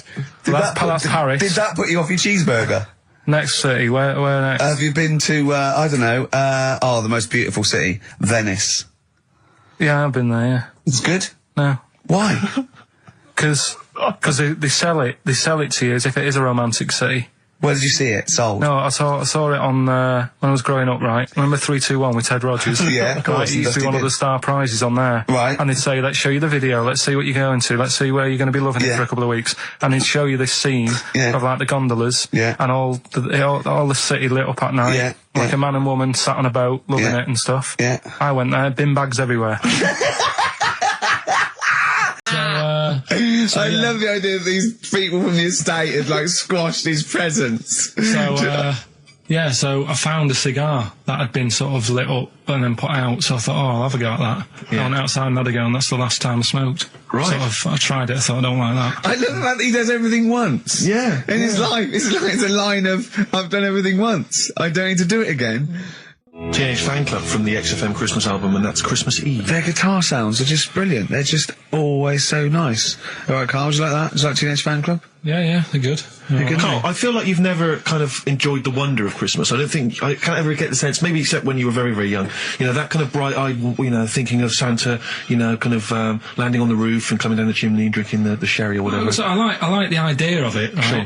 The sort of, I used to get a couple of annuals every year, Yeah, so do I, yeah. and I was allowed to open one on Christmas Eve. Oh, that's brilliant. Just, yeah, so... So they could throw it on the fire. I think It is so Have a quick skim through, do the work search right. Yeah. I used to have to light a cigar off the cooker.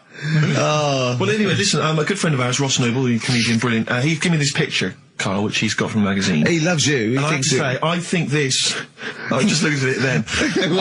Obviously, it's not going to mean much to the listener. Oh, this is But it is self-indulgent, currently but available. I think it's in the current edition of Bizarre magazine, so you might want to buy that. It's and you not can have horrible, though, is it? There's a certain grotesqueness about it. Oh, But I just think it's a deformed person, isn't it? Well, to a degree, but I think what it's going to do for Carl is give him, I think for you and I, Rick, we're going to see his face Light up. brighten up, like opening a wonderful Christmas gift. Oh, you know excellent. what? I think I've seen this. Is this the one with the kid with the big head?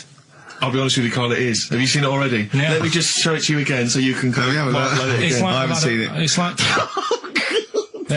Yeah. We shouldn't be laughing at that. No, but that is like the kid who I went to school with. That is the same. That can't be the So same. do you recognise him? Seriously, that is the same thing he had. I mean, I have to say, it does I'm look not like sure. it's been computer generated. It's so odd. Yeah.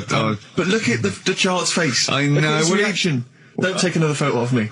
I'm not sure this is right. It's not right. It's not right. But I was hoping that would give you, Carl, just a little glimpse of. We've had a the request wonder. as well on the best bits. So someone wants to hear you talking about your mates with the big heads. I don't believe it, because every time we go there, we get some sort of complaint about something. About what? Just leave it. Well, that for some reason that always goes from the story with my dad going to Blackpool for taking those kids there. And what kids? And, leave it. No, what? No, I don't know. There's people that know what you're talking I'll about. tell you when we put a song on. No, well, I know what it is, Well, but you if can't you just say wanna that. know, Is it when? email Is in. it okay? Is it when your dad put a kid in the wheelie bin because he was getting out of hand? Yeah. So we're going to We can't go through it again. It's too controversial. We're going to... What's the name? No, well, the thing is, right, you were just saying about what are you, about Christmas. That's the funny thing, right? Because in our house, there's no one who's religious, right? No. My dad got annoyed when I went to church that day. He was like, what are you doing that for? Of course. I went to see a gig in Liverpool. Remember the band The Christians? Yeah. He thought I'd join some club. Yeah. I said, I've been to see The Christians. He was saying to me, man, what's he doing going out with them? Yeah. And then the other thing is, because I'm not christened or anything, my mum used to say to me, don't tell anyone that, because there's witches and stuff. I want to go back and see his upbringing. yeah. I just want to go back and see him at 7. One day in the life of Karl, age 7. Just to have 3 ghosts visiting tonight.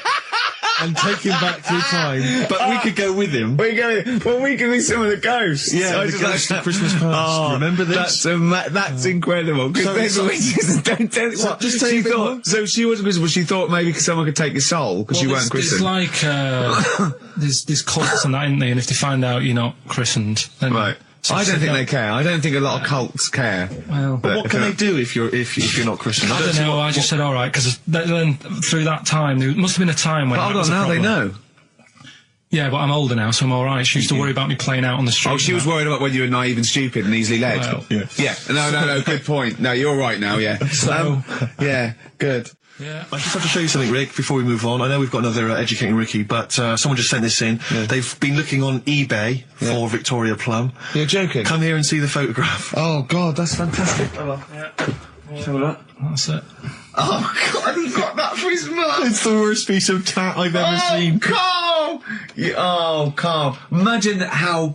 Oh, Gutted. Carl. Imagine how... Look, think of him now, right? There it is. That's the worst thing I've ever seen. I'll tell you, it looks like a Diddy man gone wrong. It's it looks like a extraordinary. Diddy man prostitute. That is... Is that the one, Carl? Is that... Well, it was a different colour. It had a yellow at mine. No, but look, how do they get... Tell them they Okay, so, go into eBay. So you need to log on to ebay.co.uk. I'm sure you've used it before. It's the online marketplace, ebay.co.uk. And if you type in Victoria Plum, I'm assuming that you can track this yeah. down. That's amazing. It's the worst piece of rubbish just I've ever think seen. how cute he was as a kid, though, doing that. Just think of him, just going... just seeing that and thinking, she likes gnomes! It's the worst thing I've ever seen! I mean, to be fair, I don't know what her prize collection of gnomes looks like, but I can't imagine they're much better than that. I mean, gnomes are a fairly grotesque thing. But certainly your mum's taste and discretion is... Did you have those houses on your estate? You'd go in there and it was just loads of those dolls still in their packaging all around the room. And sort of like one of those homes that keeps the sort of packaging on the 3-piece suite. Why don't you buy another one for her for Christmas? Yeah. Because It's $3.99. It looks, but that's $2.49 because that was $3.99. well, Oh, buy it, Carl. I've sorted out her passport this year. Anyway, I'll get her that next year. I've had an email from Andrew Forrest who has just simply entitled it Karl Pilkington. One. Homeless person called me a dickhead. How did he know? Do you know him? Is that why? He's like the local big issue fella. Oh yeah. Yeah. And he knows me. He sees me walking up and down the street. Oh, that's how he knew you. Right. So normally I have a bit of a chat with him and that. And I walk past him. And, I can be a little bit cheeky with him because I've been cheeky with him in the past with stuff. You pinched his arse. No, just, saying stuff like, God, you're always there. I mean, you got home to go to and stuff like that. Yeah, No, but just he- breaking the ice. Go on, But he knows, and he'd laughed at that, right, Yeah, last time, yeah, so I thought I can be a bit cheeky, right? So he goes, do you want a big issue? I said, no. He said, come on, I've got loads of them, right? So I sort of said, when I was a kid, and I used to do a free paper around the free papers one, I said, just put them in the bin and go home, right? And he went, yeah, but how am I going to get any money doing that, you dickhead? You see, I can see his point. He is homeless and having to sell newspapers to get 50p or a quid or whatever. Yeah, and sometimes I treat him, right? And today I didn't have any money. I had a takeaway last night and I normally give them a quid. And I felt bad not being able to do that because I didn't have any money on me last night. Right. I couldn't look him in the eye. Did you explain this to the homeless person, the traumas of the takeaway without the tip? Did you explain that, you know, you've had it hard as well? I go, look, you don't I know had food delivered to my warm flat. Yeah, It was a nightmare. you don't know what that's like. You don't know what the trauma is because you can't have food delivered to your flat because you haven't got one. So please don't look at me like that. You should have said. But most people ignore him. At least I gave him a bit of acknowledgement and sort of... took the mick. Yeah. I didn't think I was being friendly. No, I know. You got to be careful with the homeless because this is true, and you know when the clocks went back recently, so you got an extra hour in bed. Yeah. And I was at Cash Point with a friend of mine, and there was a homeless person sat by the Cash Point, and you know we were getting some money out, and she said spare some change, and my friend said, oh, he's a bit awkward, he's just trying to make conversation with her. He went, oh, clocks go back, extra hour in bed. Oh no. I gave her 2 quid. I felt so bad. He didn't do it intentionally. He didn't realise what he'd said. Just making conversation. Bumbling. It's tricky making conversation with the homeless because there's so many areas you've got to avoid. You know, what was on the telly. Yeah. You know. Although I get recognised by homeless people and think, what are they? I don't know where. But you've got to remember that's very much your demographic, Rick. Yeah. You know, people who watch TV through the window of Dixon's. In Dixon's. Yeah, there was a big debate as well. Yeah. Pop the telly on. They can smell the alcohol on you. They think you're one of them. There's a fella who was in a coma for 20 years. Just they kept like taking him through like the normal day. They take him to Alton Towers and stuff. Doesn't know anything about it. Just kept going through the motions. Don't know if they kept charging him. Kept putting him through all that. He eventually came out of it. 20 years. And went, stop taking me to Alton Towers, it's shit. I just thought, imagine how much post he had. Eh? How much post?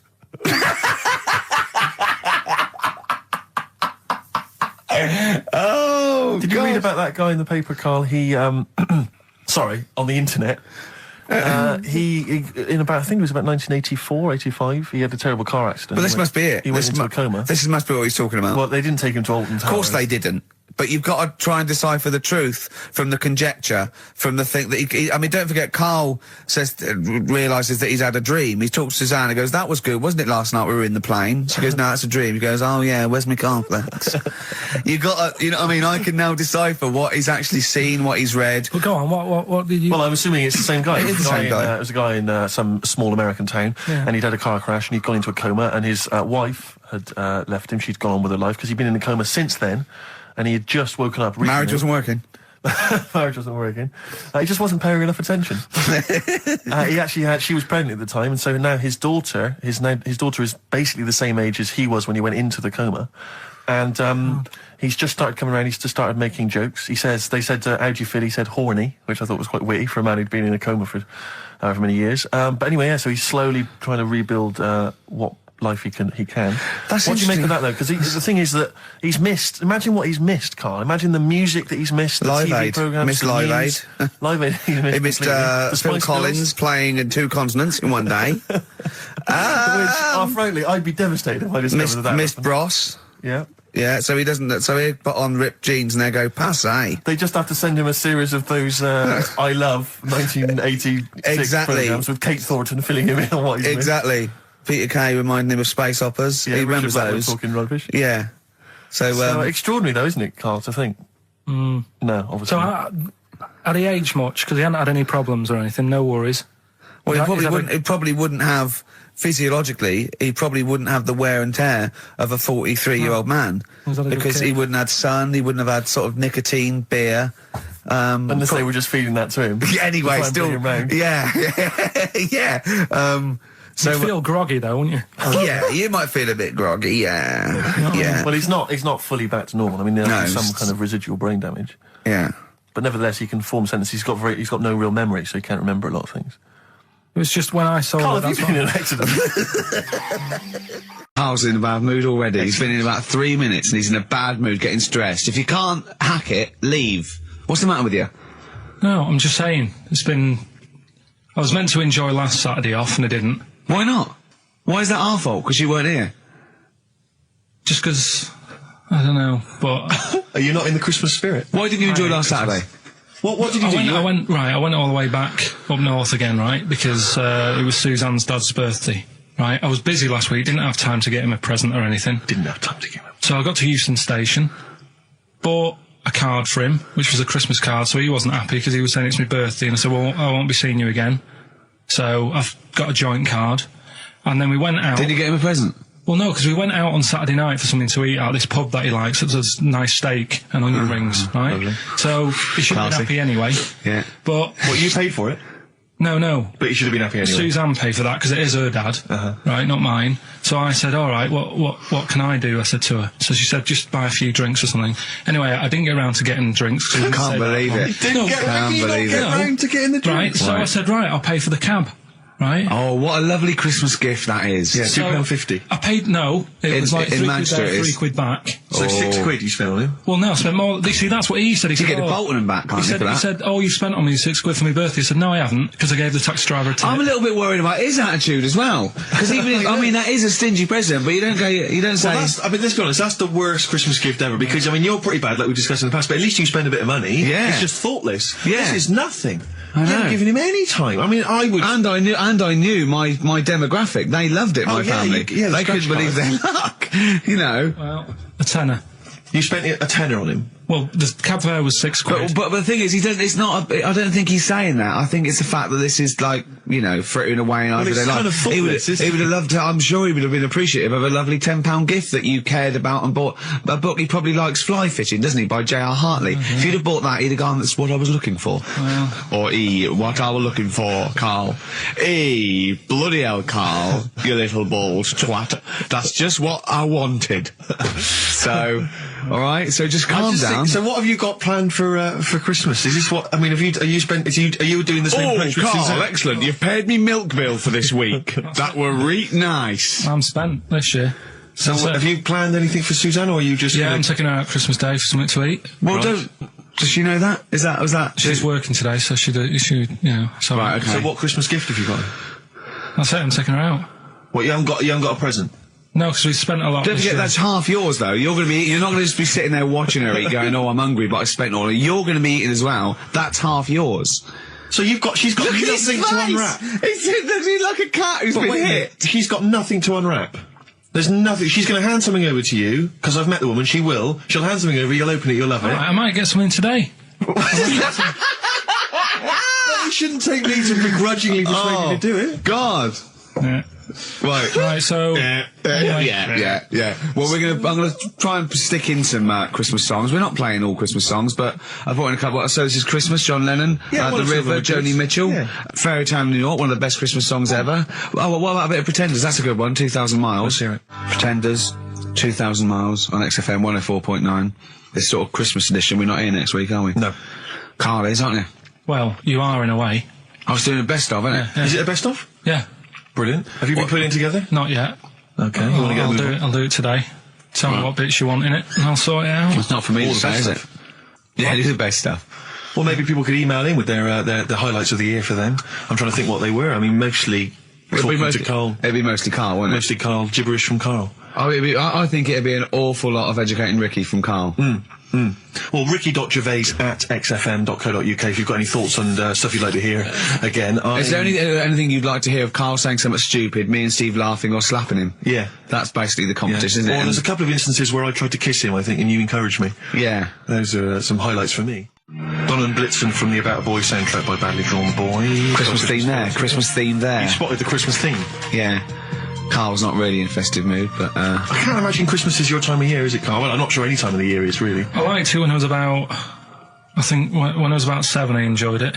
was that the one? Was that the year, the big year for You you? get loads of stuff, you don't have to worry about anyone else, but once you've, got a job... What did you get when were you doing your paper round? How old were you then? I was about 13, 14. Well, that was then you were your own man, weren't I you? had to buy stuff.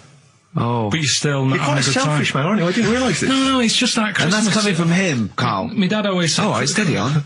Dad said Christmas morning was for, for me, so he used to stay in bed. So he never... That's brilliant. That's a great thing to say, isn't it? Yeah. Christmas morning's for you. Run wild. Do what you want. Just don't bother So me. I'm going to Honolulu for 2 weeks. That's great. Dad, it's Christmas. Do I have to do anything? No. So my mum used to get up because she used to like to see my face light up, you know, when I opened the presents. And then, to give fireworks. and then I'd have to go to my bedroom from about 6 o'clock onwards because, like, my mum and dad were into having big Christmas parties, and I wasn't, like, old enough to go. Right. So they'd say, right, you know, you've had your fun there, you go up to your bedroom, stay in there. And, Really? Yeah, I remember one year, right, I got a train set, that's what I wanted. Yeah. Right? It's brilliant. Playing with it all day. I thought, I don't mind about the party, I'm happy staying up here playing with this.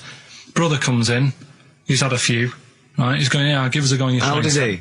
he? He's a bit older than me, so he might have been like, let's see. Well, let him be must 18. Yeah, probably about 18, 19, And how old something were like that. I had a train set, so, I don't know, about 14. something like that, right? So I'm playing on that, loving it and stuff, and then he comes in and goes, oh, give us a go. He turns the transformer up to like 14. He went really fast for about 5 seconds, broke it, and then he went back downstairs. Wow. So Christmas, I hadn't even got to Sounds Christmas like Day. the Conservative government with British Rail. Satire, that is. Satire, Rick, I just thought that there's satire. It's If there's any saying- satirical it's- it's- shows listening or it doesn't work. It magazines, doesn't work in any way because there's the analogy falls down No. apart from there being a train. think it through though. British Rail was trains, Yeah. and the government broke the trains in many. Well, they didn't break them, like not officially breaking them, but they Oh, kind of. yeah, it does work. It's perfect. Oh, I'm very pleased with that. And I can't. And no one's asked him to be on Have I Got News for You? It's weird, isn't it? 'Cause it's strange that when Yeah. you've got a satirical mind that's as quick as that. Yeah. All And right. he's broke your little train set. So what did you do? I just like watched telly and had some sausages. I bet you were happy with that, though, weren't you? It's a bit annoying, though, isn't it, when your main present of the year has been broke.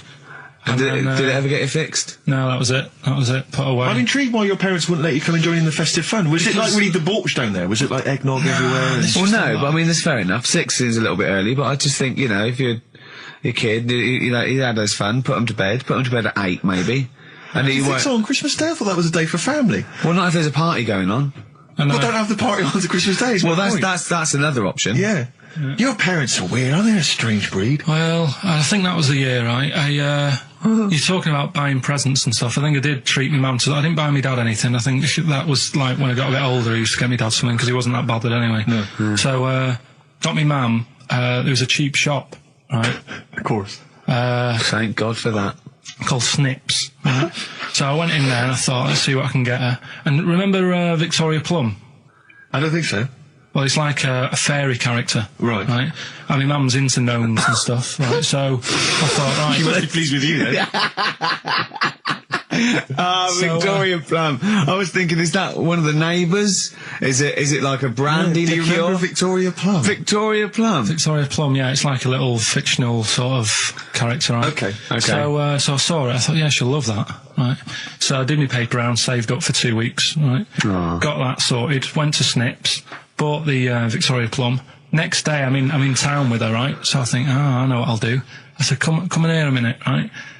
So we go in and we're looking around, and I tested her, right? I went, look at that there, that's all right, innit? And she goes, oh, it's bloody awful. Oh, Carl. Oh, Carl.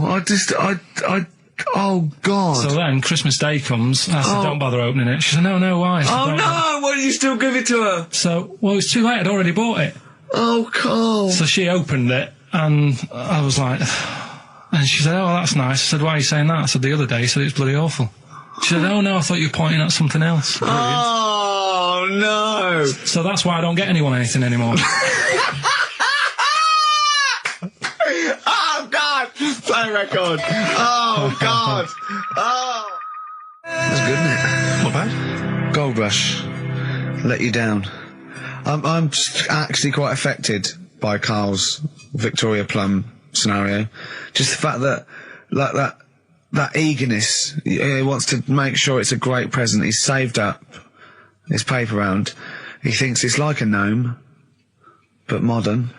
I'm worried that you're using it as an excuse now, and that's why you're not buying anyone any gifts, because you've had your fingers burned once. I mean, you were 6, 7 years old. To be fair. No, you weren't. You were about 13, weren't you, if you're doing your paper round? Yeah, it must have been, yeah, 11 or 12 then. All right. Yeah, so I'd saved up. Oh, no, I'm not using it as a thing. It's just What that. did you get your mum this year? I've sent them some money so they can get a passport. So they can get a passport. What do you mean, where are they? Immigrants? Are they trapped No, 'cause they've somewhere? Well, they're in a holding bay somewhere in Dover. Yeah, I What got a do you friend mean- who's a truck driver who's going to sneak them across. For New Year. What do you mean? So they can buy a passport. What do they do? Sell it when they were No, a bit down in their luck? No, they haven't got that much money, right? They've never been abroad, and the mate said they might take them next year, and they said, "Oh, we haven't got a passport." So You've I got to thought, buy a passport, have you? Isn't that your God-given right as an Englishman? "No, you got to pay for them. They're 30 quid each, so you better had to, otherwise they're conning me." Right. They So said you it's send them 30 60 You don't quid? get born with a passport. Of course You you sent them don't. 60 quid in an envelope, have you? Well, check. Right. I love that. He'll be watching telly and France will come on and he'll go, "Oh, what do you think of that?" She goes, "It looks bloody awful." I go, Yeah, "Oh, don't oh, open it. no." Don't open it. Don't open it." So you've not paid for a holiday for them. You've No, I've you've just given sorted them- out well, it's the better prize, isn't it? Because they can't go anywhere without it. Well, the passport keeps on giving. Yeah. It's the perfect So- 10 years. That is, yeah. So, but no, I never used to. I mean, I can't think of other things. I used to get me dad once I started getting him stuff. It sort of used to be a dressing gown, Yeah. and then. But as an extra surprise, I used to put like a cigar in the pocket, so he'd think that was it. Yeah. Then he'd put it on and put his hand in the pocket. Right, and then he what's just this? hit you because he thought you'd nicked it. Yeah. Oh dear. So you bought him a jacket with a cigar? That's quite thoughtful. Did you sneak a cigar once on Christmas? Yeah. Well, that's when they used to have like the big do's, like I say. You know, they were known for it. Like the whole estate used to know that. You know, we were having a party. Yeah. So, So they'd all come round. so they all come round and You know. just have food and drink and that. And, I can't imagine. I cannot imagine how unpleasant that must have been. Awful. And you locked in your bedroom with a broken train set. Yeah, crying. And looking at Victoria Plum, Yeah. whatever that was. In the bin. Oh, in the bin, yeah. And hear a mum saying, "And he got me this." Got me this Isn't this piece shit? of rubbish. You could hear him just throwing it against the wall and laughing. And all the neighbours laughing. Yeah. Yeah. And you'd come down, just be in pieces with loads of spit on it. Yeah. Just loads They'd of scratched gob out on the it. eyes. And all the Polaroids of them just like laughing at Yeah, it and and pointing. stamping on it. Yeah. all right. Well, that's brought it all flooding back. But no, I used to get up in the morning and then like they'd still sort of all be there asleep on the floor and on the sofa. And Oh, that's awful. Carl. That's terrible. Christmas is surely the one day a year which is a family thing. It's for the kids. They're the ones no, but that that was Boxing Day. Well, I know. Oh, that's all right. It's not- It's over. Yeah. Back on the Christmas bike. is over. All right. Who's going to pay for this? What, me? Yes, Carl. You're doing 2 rounds today. Yeah, what's your paper round supporting the entire family? Yeah. No, so I used to get up and like go downstairs and they'd be asleep, so I'd be mooching about trying to find like another present that's still working. I love the idea that these people from the estate had like squashed his presents. So I found a cigar that had been sort of lit up and then put out, so I thought, oh, I'll have a go at that. Yeah. I went outside and had a go, and that's the last time I smoked. Right. I tried it, I thought, I don't like that. I love the fact that he does everything once. Yeah. In his life. It's a line of, I've done everything once. I don't need to do it again. Oh, dear. You know, I've said in the past to you, Rick, that my grandparents, so I love them dearly, but it's like for the last 30 years they've been waiting to die. I know, It's yeah. like they just sort of, it's like, you know, the novelty wore off of life. Life in the 50s. Yeah, they got kind of bored of it. Life, yeah, in the 40s, it was brilliant. All sat around the old Joannas, the Bombs Yeah. singing. They loved that. The 50s, you know, that was great as well, because that was the post-war years. It was, you know, it was a bit tight in the pocket, but it was alright. Everyone pulled together. Then the 60s came along, all the crazy music, the funny hair. Let's stay in bed. Exactly. They basically stayed in bed. And it was one Christmas when my grandmother said to my dad, "What do you like for Christmas? What do you fancy for Christmas?" And this must have been, I don't know, 20 years ago. She said, what do you fancy for Christmas, Ron? And he went, "Well, you know, I could do with a nice big kind of warm winter overcoat." She said, "Don't worry about that. She said, don't worry about that, because your father will be dead soon. It's what you can have his." Meaning my granddad. Well, to be honest with you, my father's still waiting. Which is good news. Good news for my grandfather. Less good news for my He's dad. freezing. He's freezing. He's freezing. He finds out, how is he today? He's fine. Oh, okay. Oh, I'm freezing. It's such a weird mindset, that. I think it's that, to me, is what sums up people from that older generation, the 40s and 50s. And it seems to me that you've got that kind of mindset. It's like you were born in the 30s. And whenever you talk of your childhood, it's like you had like a baked potato to take to school. And a hoop and a stick as a Christmas gift. Teenage Fan Club from the XFM Christmas album, and that's Christmas Eve. Their guitar sounds are just brilliant. They're just always so nice. All right, Carl, do you like that? Do you like Teenage Fan Club? Yeah, they're good. Carl, I feel like you've never kind of enjoyed the wonder of Christmas. I can't ever get the sense, maybe except when you were very, very young, that kind of bright-eyed, thinking of Santa, kind of landing on the roof and climbing down the chimney and drinking the sherry or whatever. So I like the idea of it, right? Sure. The sort of, I used to get a couple of annuals every year, Yeah, so did I, yeah. And I was allowed to open one on Christmas Eve. Oh, that's brilliant. So they could throw it on the fire. I think a quick skim through, do the work search right. Yeah. I had to light a cigar off the cooker. Oh. Well, anyway, listen, a good friend of ours, Ross Noble, the comedian, brilliant, he gave me this picture, Carl, which he's got from a magazine. He loves you. And I have to say, I think this... I just looked at it then. Obviously, it's not going to mean much to the listener. Oh, this is but it is currently available. I think it's in the current edition of Bizarre magazine, so you might want to buy that. It's not horrible, though, is it? There's a certain grotesqueness about it. Oh, it's a deformed person, isn't it? Well, to a degree, but I think what it's going to do for Carl is give him, I think for you and I, Rick, we're going to see his face. Lighten up, like opening a wonderful Christmas gift. Oh, you know what? I think I've seen this. Is this the one with the kid with the big head? I'll be honest with you, Carl, it is. Have you seen it already? Yeah. Let me just show it to you again so you can kind of upload it again. I haven't seen it. It's like... yeah. We shouldn't be laughing at that. No, but that is like the kid who I went to school with. That is the same. That can't be the same. So do you recognise him? Seriously, that is the same thing he had. I have to say, it does look like it's been computer generated. It's so odd. Yeah. But look at the child's face. I know. Look at his reaction. Don't take another photo of me. I'm not sure this is right. Well, the thing is, right, you were just saying about what are you about Christmas. That's the funny thing, right? Because in our house, there's no one who's religious, right? No. My dad got annoyed when I went to church that day. He was like, what are you doing that for? Of course. I went to see a gig in Liverpool. Remember the band The Christians? Yeah. He thought I'd join some club. Yeah. I said, I've been to see The Christians. He was saying to me, man, what's he doing going out with them? Yeah. And then the other thing is, because I'm not christened or anything, my mum used to say to me, don't tell anyone that, because there's witches and stuff. I want to go back and see his upbringing. I just want to go back and see him at 7. One day in the life of Carl, age 7. Just to have 3 ghosts visiting tonight. And take him back through time. But we could go with him. We can be some of the ghosts. Yeah, the ghosts of Christmas past. Remember this? That's incredible. Because don't tell what. Just she thought. So she wasn't Christian, but she thought maybe someone could take your soul because you weren't christened. It's like there's cults and that, isn't there? And if they find out you're not christened, then right. I don't think they care. I don't think a lot of cults care. Well, but what can they do if you're not christened? I don't know. I just said all right because then through that time there must have been a time when. But hold on, now they know. Yeah, but I'm older now, so I'm all right. She used to worry about me playing out on the street. Oh, she was worried about when you were naive and stupid and easily led. Well, yeah. No. Good point. No, I'm Ricky Gervais. With me, Stephen Merchant and Karl Pilkington. Yeah. Our producer. In inverted commas, heat put.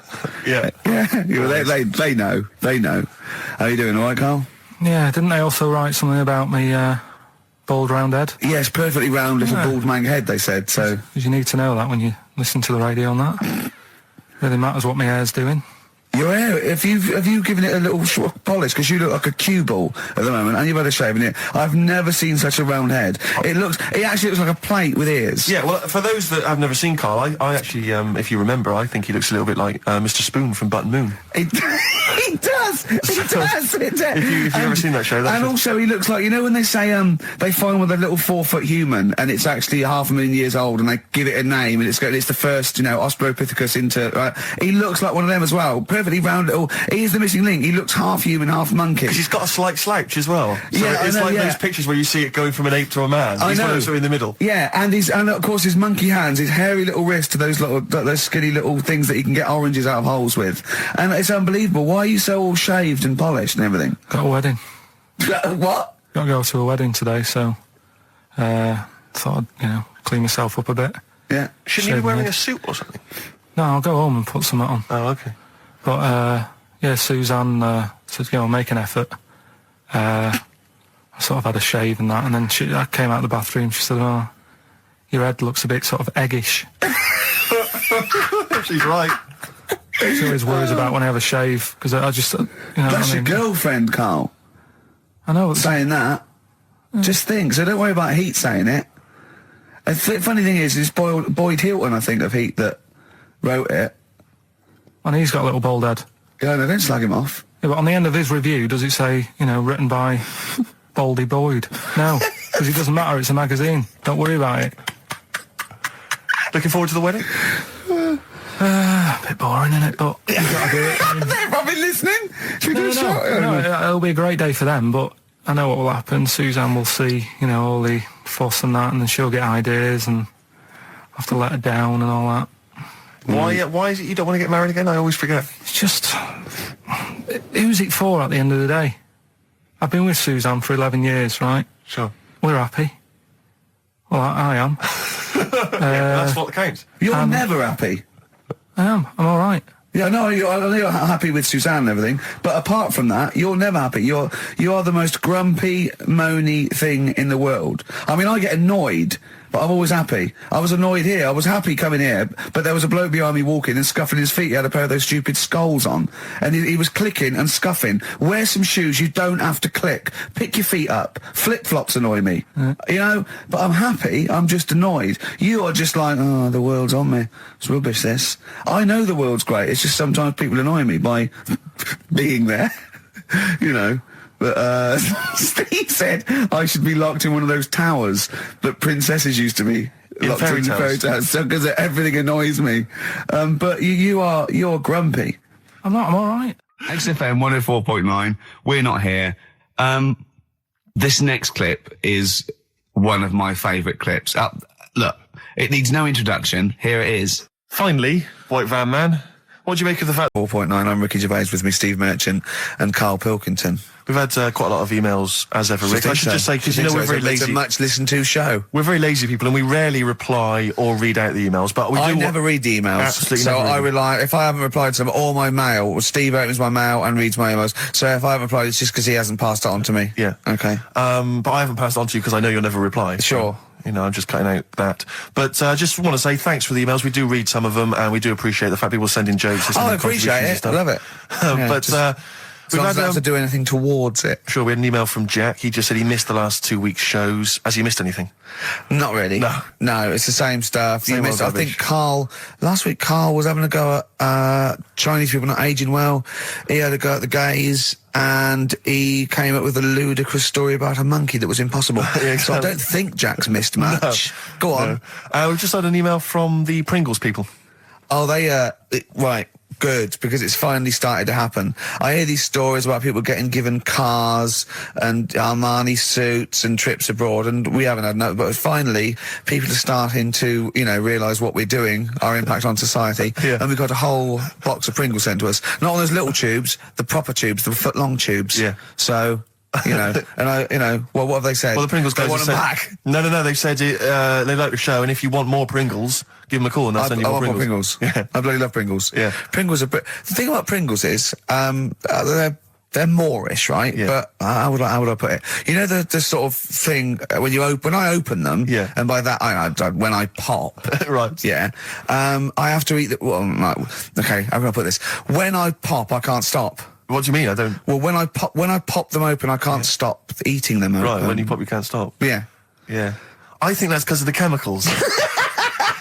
I think that might be the reason. But they're good chemicals. They're good chemicals. They're the best chemicals. Pringle chemicals. They're not bad chemicals. Lovely. Like using chemical so warfare. Yes, I want some more Pringles. Yes, what else do they do? More Pringles. It's interesting, actually, you were saying that like other people, like Kylie, I imagine, would get given sort of maybe sexy underwear. You got Robbie Williams, where he gets the Armani suits. You get sent the crisps. Yeah. Which seems appropriate. Yeah. Oh, it's nice to be sent. Go on. Talking of Pringles, on the Finchley Road tube station, early on the way in. There's a lot of Pringles there, isn't there? Well, I'll tell you a job I don't like. What? I wouldn't want to be doing. The woman, there's a little woman who sits in the little snack stall on Finchley Road station. Yeah. And I don't know how to describe it, really. She is surrounded by snacks. She can't move for snacks. Does it look like American Beauty, but with different... Not dissimilar to that. Yeah. It's a little hut on the station. And it's like, if you go to the seaside, you can put your head through one of those cardboard cutouts and it looks like you're a big fat person or whatever, and you can have your photo taken. It's like an equivalent of that, but it's just snacks everywhere. She's got bananas up to her chin.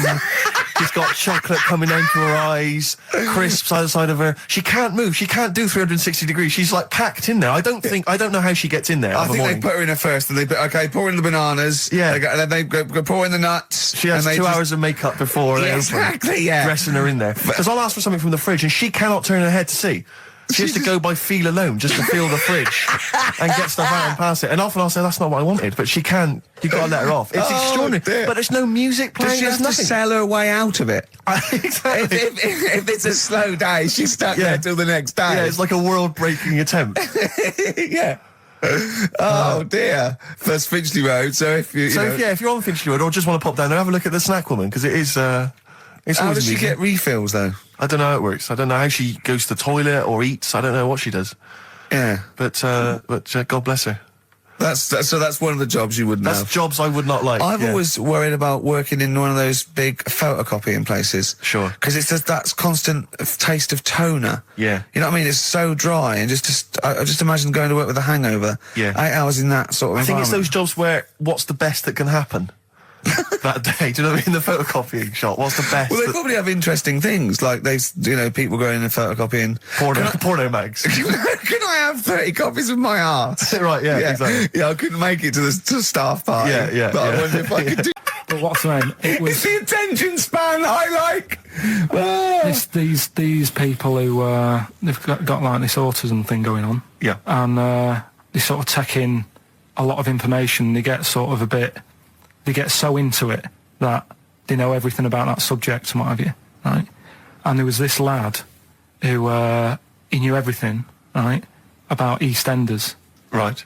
He sort of the cameraman was saying to him, so you know why EastEnders and that. And he said, I don't know, I just like it.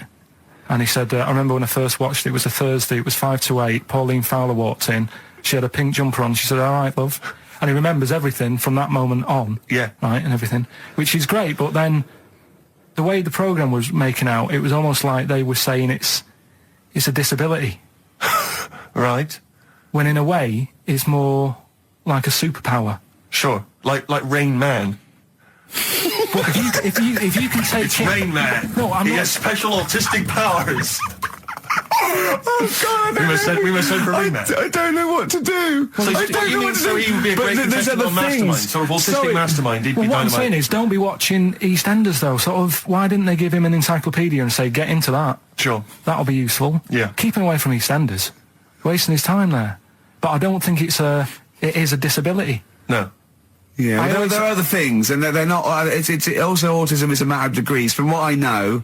And I'm sorry to have to do this, but I feel that I have to at least be the voice of reason, as ill-educated as I am on the subject. But I think there's degrees of autism. I think some are higher performance than others. There's other issues with it. It's not they're just got good memories. They don't go around doing tricks for people because they can remember stuff. There are other issues with it.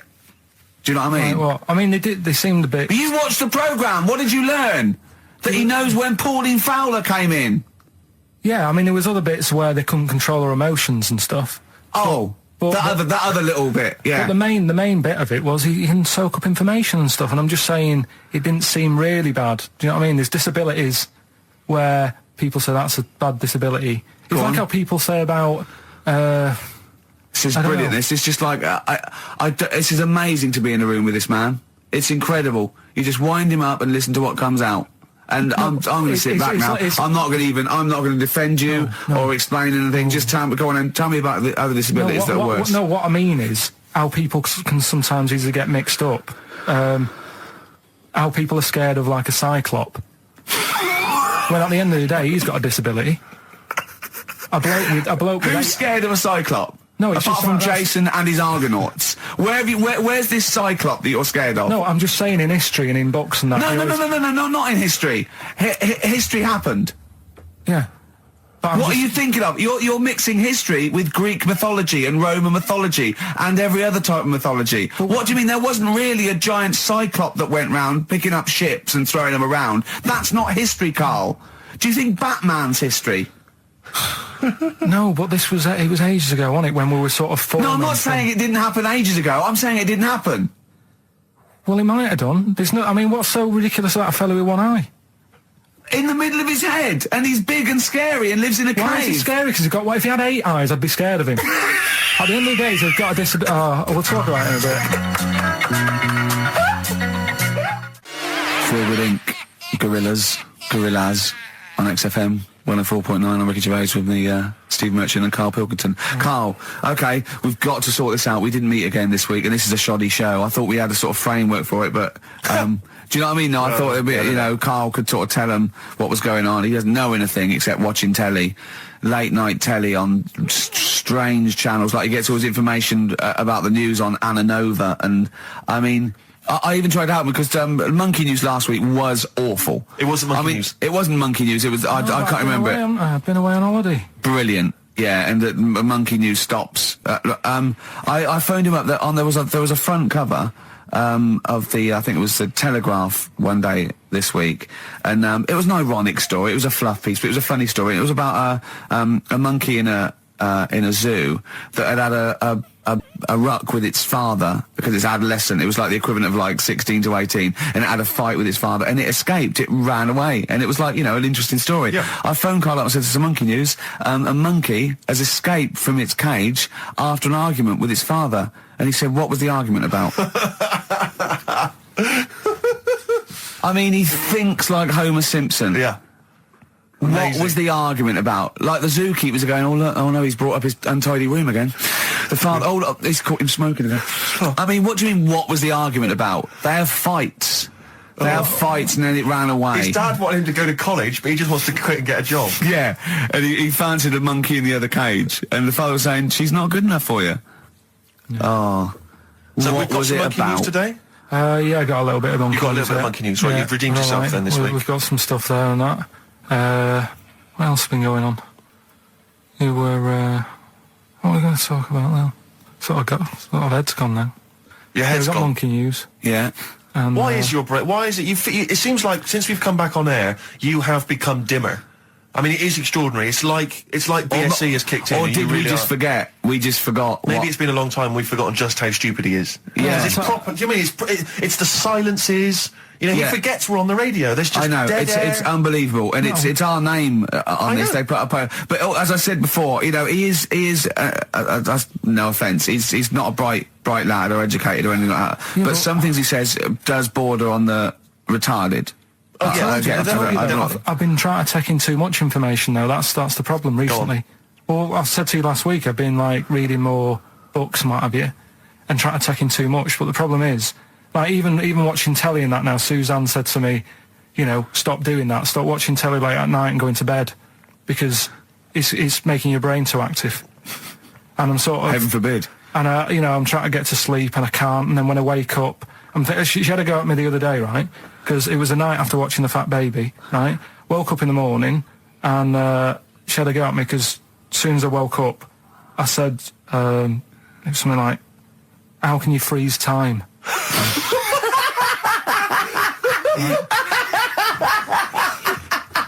She says, "Are you going to say good morning or whatever?" I'm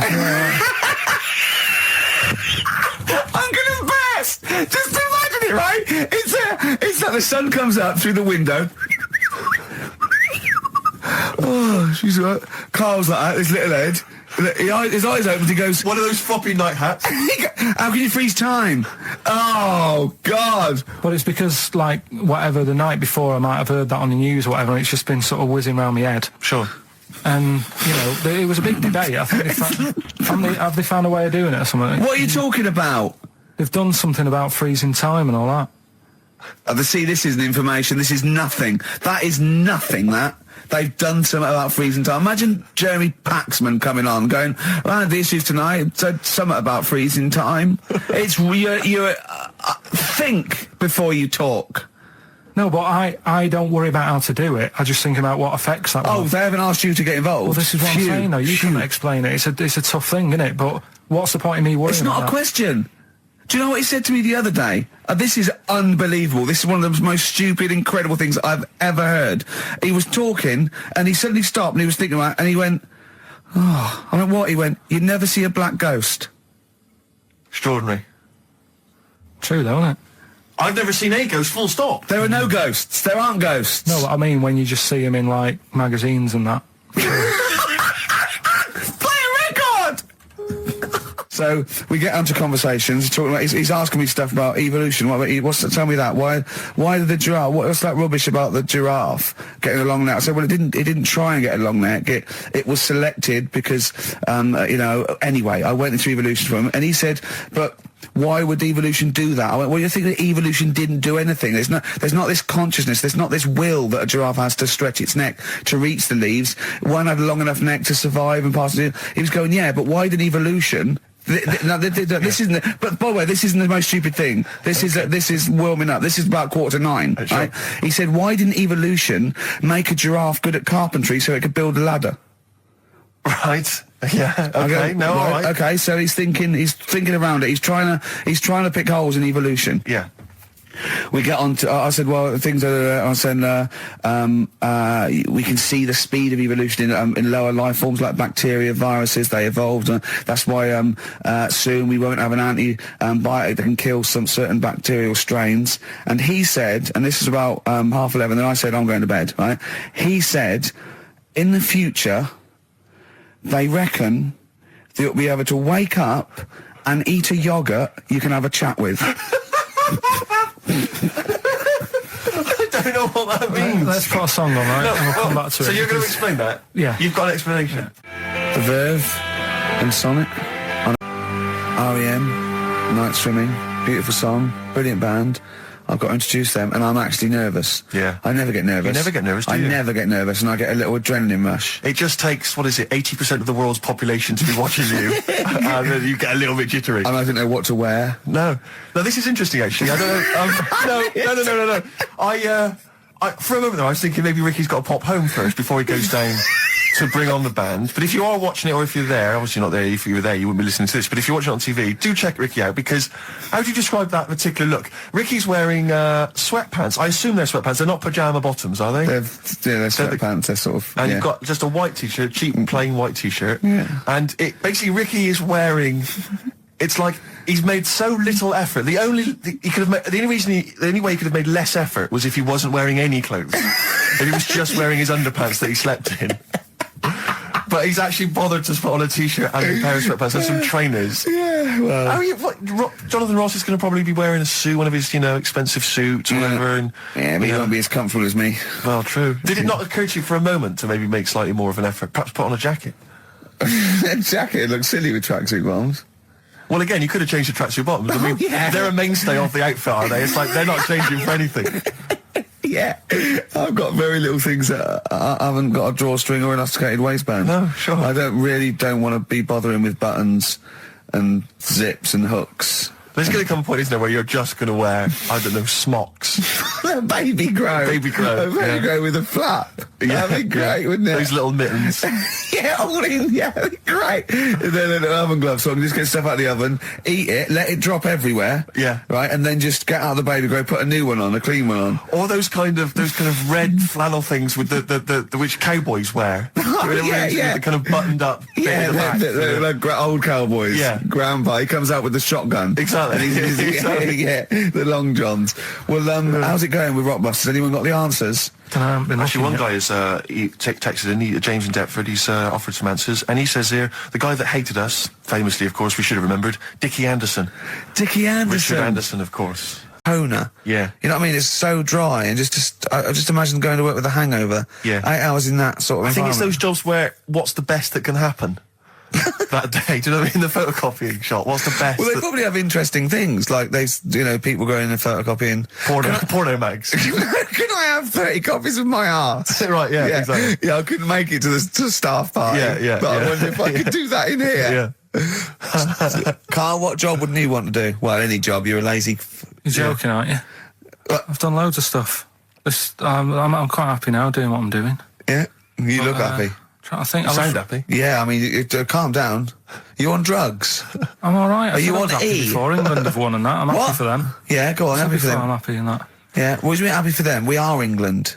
Happy for us? Yeah. I mean, we didn't play. I did very little towards it. No. It was mainly Johnny Wilkinson. Yeah, I and the barely other- contributed. Switching on the TV was about as much as I did. Exactly. And shouting, come on! Yeah. Talking about jobs and that, though, I was reading the other day about like, rubbish jobs that people have had and I stuff. haven't got time when I'm at work, man. I just get on with it. I'm like Squiddly Diddly. Fingers in pies, different jobs. Go on. Do you know Ivor the Terrible? Ivan. He, his Russian. Yeah, that was the Welsh fella who was bloody awful, but not as bad as his Russian cousin, Ivan. Go on. He had a fella doing some work for him, right? This fella built his house. After it was done, right, the terrible fella was like... fella Ivan. He was going, "Oh, it's brilliant, you've done a good job there. Yeah. I don't want you to build another one like that." Took his eyes out. Just stopped him making an house like that. One? Blimey. That's bad, isn't it? Why didn't he take away his trowel? Then he could have seen, but he couldn't have built a house without a trowel. You can't build a house without a trowel. Yeah. I suppose he probably later thought that once he'd been nicknamed Ivan the Terrible. Yeah. He thought, why? Because you gouge people's eyes out. Yeah, but I didn't want to build another house. I know, but Take his trowel away. What would I have been then? Ivan the Crafty at most. exactly. Yeah. Ivan the Jealous. Ivan the spoilt brat. But Yeah.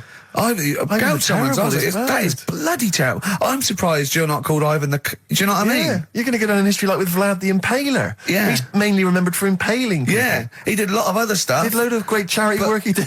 The impaling is the thing that's really gone down in history. When were you reading about Ivan the Terrible? No, it's just or what Ivor the Terrible is the thing you remembered from this informative article. No, it was just little bits like that. Talking about him, there was a thing about someone who worked for that fella who painted the ceiling. Sistine Chapel. Yeah, there was a thing, a woman who worked for him in his house. And I love how you assimilate information when it's just bordering on the academic, or just the interesting and true. It's wonderful. Ivor the Terrible gouged someone's eyes out 'cause built him an house. That fella who painted that ceiling had a woman work for him. Imagine if you wrote that down in an essay. Imagine if you wrote that in a school essay. Well, you'd probably end up with not getting a grade or thinking you turned up to more than you had. Exactly. Anyway, the woman who lived with... Yeah, the woman who lived in a shoe. Go on. yeah, there was this woman who lived with him, and she used to go out and do all this shopping and that. Yeah. But because she couldn't read or write, he used to have to draw everything that he wanted. Why couldn't he just tell her? I don't know. No, wait. That's an excellent point. Could she talk?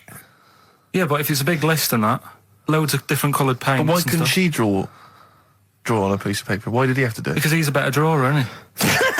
That's the point. That's it. That is. We were just looking for if a tree falls in the forest and no one hears it, has it fallen over? Any of those. That's brilliant. Yeah, if you leave the room, Rick, what's the does sound? it get quieter? Yeah, what's the sound of one leg hopping? Exactly. What we got there, Claire? Do you want some music or Yeah, I'd love to hear it. bit What you more got? chat? Yeah. I've got the Vines actually. Oh, All play right. it. Right. Strokes. Someday. I'm already annoyed. I've been in here a bad 3 mood. minutes and I'm already annoyed. Yeah. I'll bring back Claire, I'll tell you. No, it's not his fault. It's the whole place. The library's shite. I tried to get. Oh God! I had to go to Capital Library. Chill. Fancy that. I had to go to Capital Library to get a couple of records I wanted. Right? Place is falling apart. The email's not working.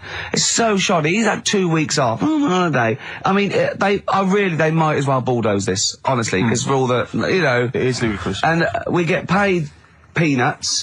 You get paid, do you? Oh, and it really annoys me to have to fight. Oh, anyway. Anyway, just calm down. 104.9, I'm Ricky Gervais, with me Steve Merchant and Hello. Karl Pilkington. Karl, you're back. All right. How was it? What, the holiday? Yeah. Well, it wasn't all fun, was it? Because my dad was in hospital. Oh, but he wasn't during the holiday. Not during the holiday, though, was he? You came back from holiday and then found that out, didn't you? Yeah, but it happened when I was on holiday. Did you know that, though, when you're on holiday? No, because I didn't take my phone with me. Well, that's the our weird question. thing is, Yeah. I got a feeling when I was sat there, because it normally happens. It Last wasn't a time, nudie speech, was it? when I first went When away, you saw that old fella with his packet out. when I went to Ibiza, right, I had a feeling, and I called home. My dad had punctured a lung. When And you this say you time- had a feeling, what do you mean a feeling? Just like, I should call home. There's something not right. But this That's a time, very I thought, specific feeling.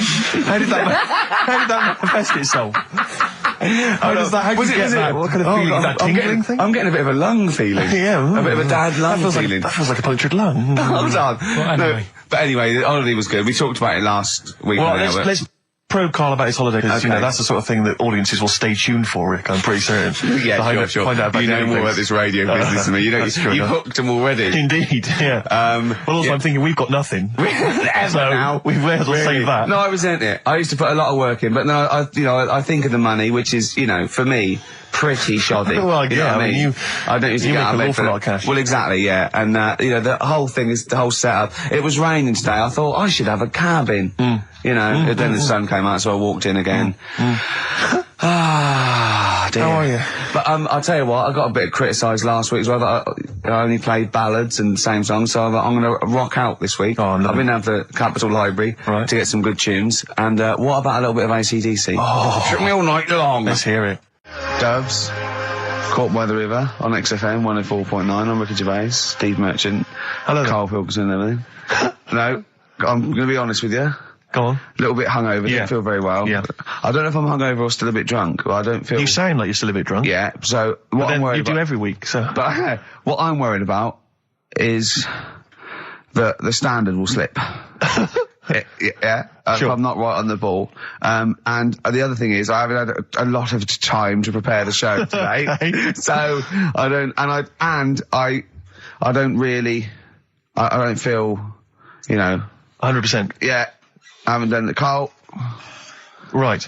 Look, Have you finished that sentence? I don't make me laugh because it hurts as well. And there's the other side effect to me being a little bit hungover and or drunk or whatever, right, is that I can be annoying. Right, yes. Because just to amuse myself, I sort of turn my body off a little bit and just poke and like that and annoy people and that. I want to sort of Well, you do climb- the physical equivalent of freewheeling. yeah, don't yeah. you? You just I sort of want to climb on Karl and go to sleep on him. Yes. Do you know what I mean? Yes. That both annoy him and it'd be comfortable. Yes. Which is, can be annoying. Just a little thing just to make this show a bit easier. If you'd put your hand up when you want one of us to speak, because I'm not quite sure when the sentences are finished. The hands are up. Okay, good. So, The hands are up. okay. Okay. Good, alright. Okay. Are you gonna just keep them up the rest of the show, or? No, Karl, do what you, huh? Good, alright. Do you want to, is there an excuse as to why you're a bit hungover? Too much wine. Okay. All right. Last night, yeah. Yeah. Good. Thanks for Okay. that. Because this is the only work you've got to do all week, isn't it? Unless I'm very much mistaken. You don't have to do anything. You just sit at home eating cheese. Yeah. And Yeah. then occasionally you do a bit of sort of shadow boxing. And that's exercise. And then you sit and watch TV. Yeah. Is that roughly what you did this week? Yeah. Uh-huh. So this is the only 2 hours you had to do anything for all week. This is you had to prepare for Yeah, this. but who can plan a hangover? Right. You'd think that. If you want to send a necklace in for Suzanne, that'd be handy. Oh, yeah. That's what she wants. Is Suzanne listening today? No, she's out. Right, okay, this is the dilemma. Me and Steve, yesterday, were trying to convince Karl that it would be a good idea to buy Suzanne a Christmas present. Okay? Now, why aren't you going to buy her a Christmas present? Explain, Karl, why you don't think you should buy her a Christmas present. No, I've told her I'll get her one, but in the new year. We're going away on holiday and that, so Yeah. there's no point taking stuff away. Yeah. Going to Lanzarote next week. Just get her something in the sales after Christmas. Yeah. Yeah. Right. Now, me and Steve were trying to explain to Karl that she would love it if you bought her something on Christmas Day. Yeah, but she knows now. But Knows yeah. what? I've told her. So No, she's well, I'm getting going out. to tell you. Do you know, right, this, dear listener, this was Karl's worry. I said, I bet she's got you something. And Karl was worried in case he got her something and she hadn't got him something. Yeah. He'd be livid. He didn't want to be down. He didn't want to be a present down. Yeah. Look at his face. So buy her a nice necklace. Don't spend, spend £100, just a little token.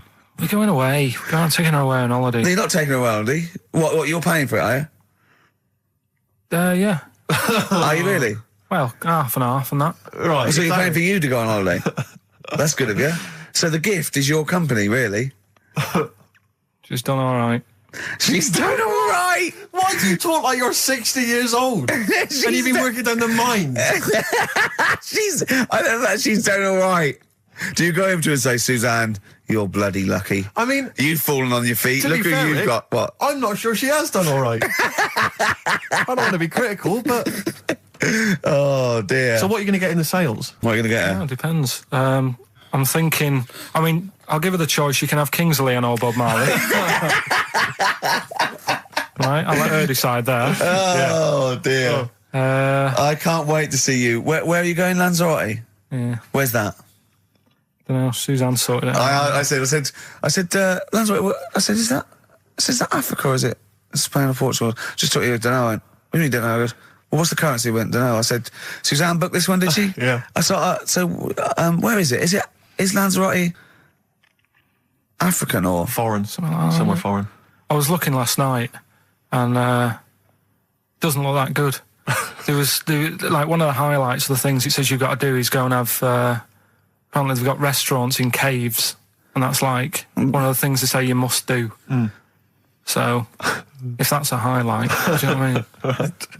So I'll do that. Go and see what that's like. Yeah. When you're on the beach, Carl, do you wear the very, very tight Speedos? No, Do you walk What's around with wear? them?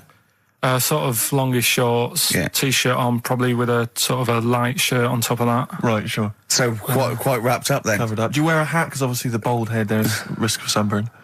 No, I just put a bit of lotion on it. Lotion on there. Yeah. Just have a bit of a wander down the beach, have a look. Yeah. See who's any old blokes with their tackle out and a backpack. A lot to look forward to. So Yeah. there you go. Yeah. Well, we're looking forward to finding out how you get on. Yeah, I'll let you And know. interested to know what she gives you on Christmas Day. Probably get More anything. scintillating chat after this next song. Carl, you went to Lanzarote. Yeah. People said don't go to Lanzarote. They told you it was Lanzarote. They told you, were they right or You wrong? were right, yeah. Really? Yeah, it's a bit ropey, yeah. Is it why? Just out there. If it wasn't for the volcano they had, it'd been knackered. That's their big draw, is it? That's it basically. That's all they've got going for them.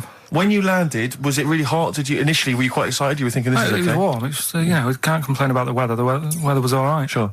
You know what I mean? That's what I went for. But it'd be nice if there just was something else. Yeah. What did you do all day then? Did you read your ritual book? No, I didn't read that. I read that book. Do you know the book that I bought and all the chapters were messed up? Oh yeah. I bought a better version of that All right. and I read that. Excellent.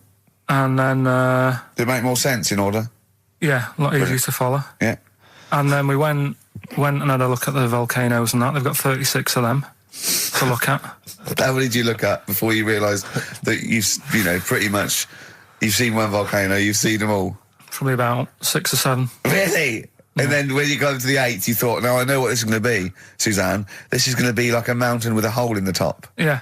Really? But it happened years ago as well. It's like, just keep a couple, fill the rest in, tidy it up. Fill the rest in! Yeah, no, Well, yeah. getting some builders. No, seriously though. Okay, I'm a 4 death million trap. tons of concrete, please. They're an absolute death trap. Yeah, what? Yeah. What do you mean fill them in? Do you know what a volcano is? It's just a hole, isn't it? That's happened. Well, it's more than the happened back hole. It's in- more a portal to the magma in the centre of the earth. Back in 1730 it happened, and they still haven't sorted it out. Well, when you say it happened, volcanoes were made a lot longer ago than 1730. No, but the one that did Lanzarote in. Right. Sort it out. What would you suggest? How tidy can they up. fill it in? It's joined. It's all joined. No, but what I'm And saying is, it was the a- big it was- plates of the earth are all joined. It All was the a disaster, magma's wasn't it? joined. With the trade centre thing, that happened. They cleaned it up, sorted it out, they've moved on. That's what I'm saying. Whereas Lanzarote have just gone, leave it. It happened back in 1730. You misunderstand me.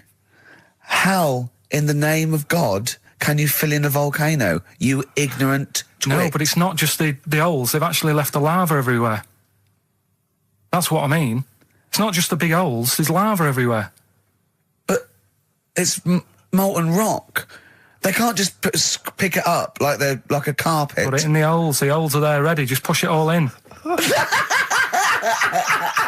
what I'm saying. What exactly is there then? Is it just a kind of moon-like kind of surround with just kind of dust and rock? That's exactly what you see. I was there when the Mars thing all went wrong. Yeah. I would have just sent a camera crew there, filmed a bit of that, right, and say, "Here we are. This is it." Ignore the little coffee shop in the background. Right? This is Mars because that's where it's like just loads of dust. Yeah. Holes everywhere. Tidy it up. Little round-headed aliens complaining. yeah. It's Whinging. just like Mars. Yeah. So, is there what's the best bit about the holiday? Come on, pretend you're Judith Chalmers. I have been doing. I would have done all. I would have said that. Don't bother. Right. I mean, the hotel was good. Yeah? That was all right. What was that like? It's all right. Just, clean. That's all you want, isn't it? See, that's not quite what Judith Chalmers does. She doesn't go, what's the hotel like? All right, yeah, clean, innit? All right. What was it like? What was it? 3-star, 4-star? Did it have a swimming pool? What was the room like? I had a swimming pool and that. Yeah. Yeah, it's good. I think it was one of the better ones on the island. Okay. Nightlife? Wasn't really. And there was a bar. There was some bands playing. Yeah. Not very good. Food got a bit boring. Yeah. It was always the same food every night, but they sort of themed it and made out as if it was different. So, like, on Mexican night, it'd be chicken with a nacho on it. Right. And Chinese night, sort of chicken with a little prawn cracker on it and stuff. Sure. But that got a bit boring. So, we go on the trip, and the thing that annoys me, it does happen every holiday that you go on. If you go on a sort of a package thing, they have these trips, right? And you pay about 40-odd quid, and they give you some wine to sort of make it feel like you're getting your money's worth. But how many of these trips have you been on then? Loads. Probably about 12. More holidays than I've had. Go on. Yeah, so anyway, so you're on the coach, right? And they take you for the volcanoes. They took us in the middle of nowhere. Yeah. Right. There's nothing else round there. Sure. It's like I say, it's like Mars, but with holes in the ground. Yeah. Right. And they sort of drop you off, and they go, right, everybody, see you back here in an hour. There's loads of volcanoes for you to look at, and a coffee shop over there. And for a fact, right, you don't need an hour there. You could just say, well, just keep the engine running, because I'll have a look in this hole, we'll get back on, give us 5 minutes. Don't need an hour. Absolutely. But that they've got something going. It's a backhander, definitely. What, with the coffee shop? Definitely, yeah. They go there. And they get everyone to have an ice cream and a coffee, and they sit down, have a fag, talking to the bloke. Yeah, and it's like, cousin. Yeah. How much was the coffee? Was it probably about €3 each euro? So I think it was $3.50. Sure. Yeah. Which is I don't know what, that's about £2.50. And they've stitched you up. There's a museum in Italy when we went there a couple of years back. Suzanne had one of those little guide things. Museum there just for spaghetti. Yeah. I mean, open a restaurant. Yeah. Was it interesting spaghetti? Spaghetti in different shapes? Don't know, I didn't go. I went to see a big hole in the ground. Sure. Can't get enough of them. How are you doing, Carl? Yeah, all right, yeah. Another holiday? Well, it wasn't holiday. Well, it was. You had 5 days off work. Why isn't it holiday? You had 5 days not working for a living. You know how many days holiday gets a year now? 29. Oh, that's more than teachers, isn't it? It makes me sick. Well, I know the kind of hours you work, Rick. It's mad. I mean, if you're not in work by midday, you're furious. No, but I mean, I'm always... 29's normal for the normal working person.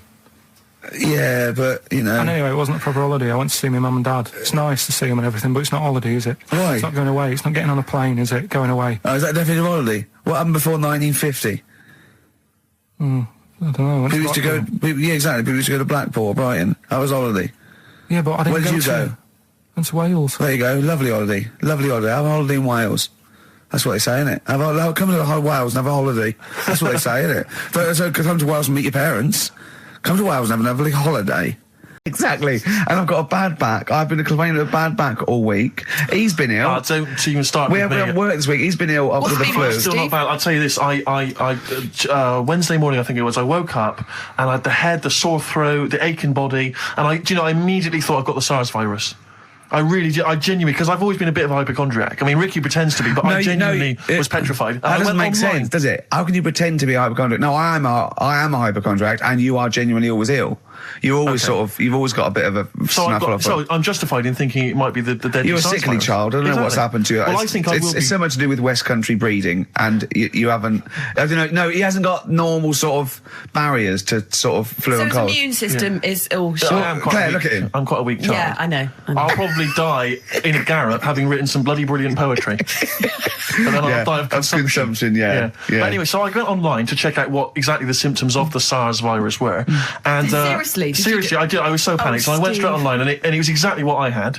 Well, it is a strain of flu, that's why. Exactly, that was the thing, that's what I had. So I was thinking to myself, because it said the incubation period was between 2 and 7 days, I thought, well, where have I been that I could maybe have got contact with people from? And then I thought, wait a minute, BAFTAs? I think I brushed against a couple of the guys from Banzai. I know. I'm thinking, hang on. Yeah. Wait a minute, that makes sense. Yeah. And so I was suddenly getting a little bit eggy because, I mean, there was a lot of people. There's like 1,500 people at the BAFTAs. So, Yeah. I mean, any one of them could be carrying it. Yeah. So I was really just panicked. But, you know, I didn't immediately rush to the doctors. No. Because you've got to wait for ages down there. Dr. Shah's brilliant, but you've got to queue up for ages because it's down in Swiss Cottage where I live. And I'll tell you, there's some dregs in there in the waiting room. Oh, man alive. People who've just gone in there to read the magazines.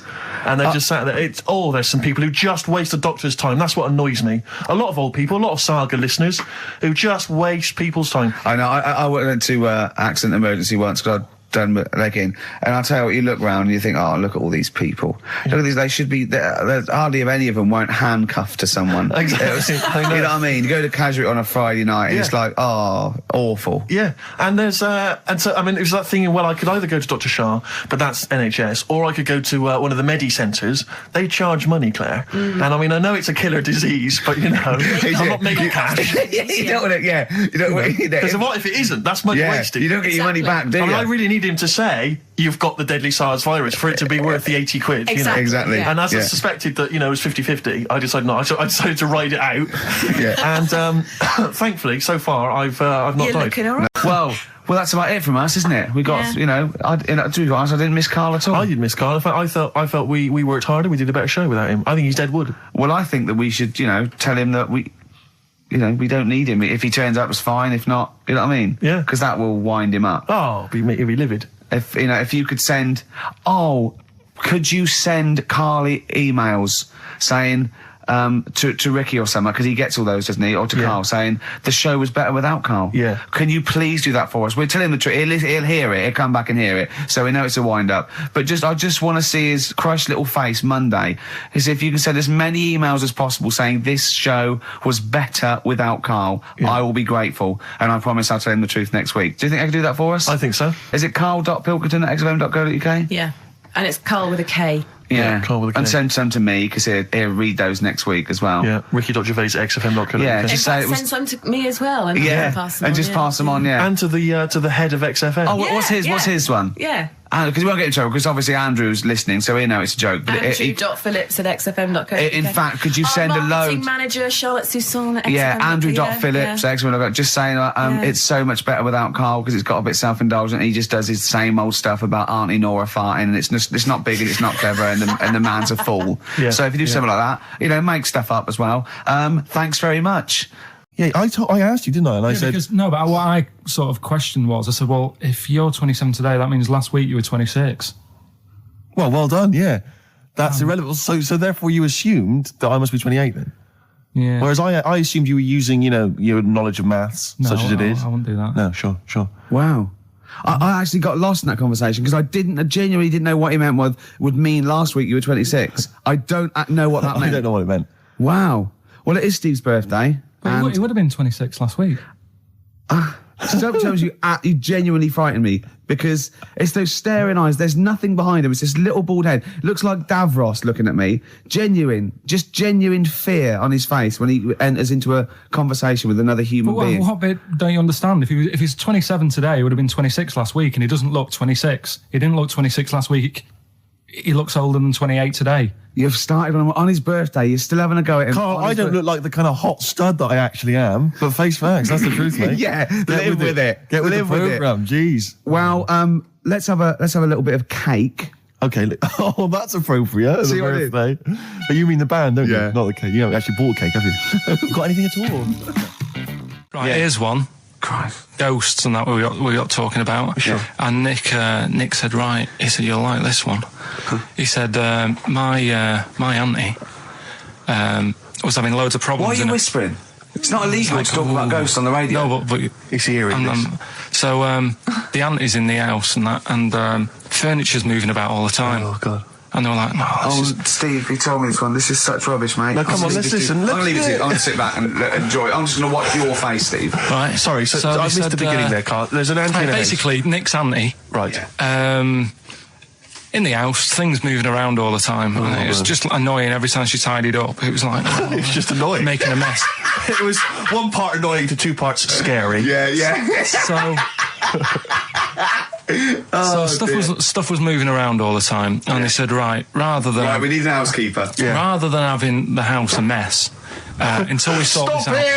I've got the vicar coming round. Stop moving stuff around. Oh, yeah, go on. They said, That shouldn't be in the pants drawer.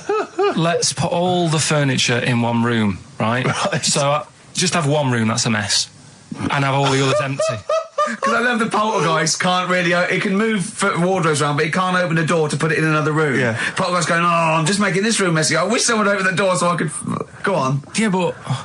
So all this stuff's in this room. So they moved all their furniture into everything, one room. They put like the drawers in there and everything, and it was really uncomfortable because they were all like on top of each other. They sat in the room with all the stuff. Yeah, they had to, because that's where the 3-piece suite was.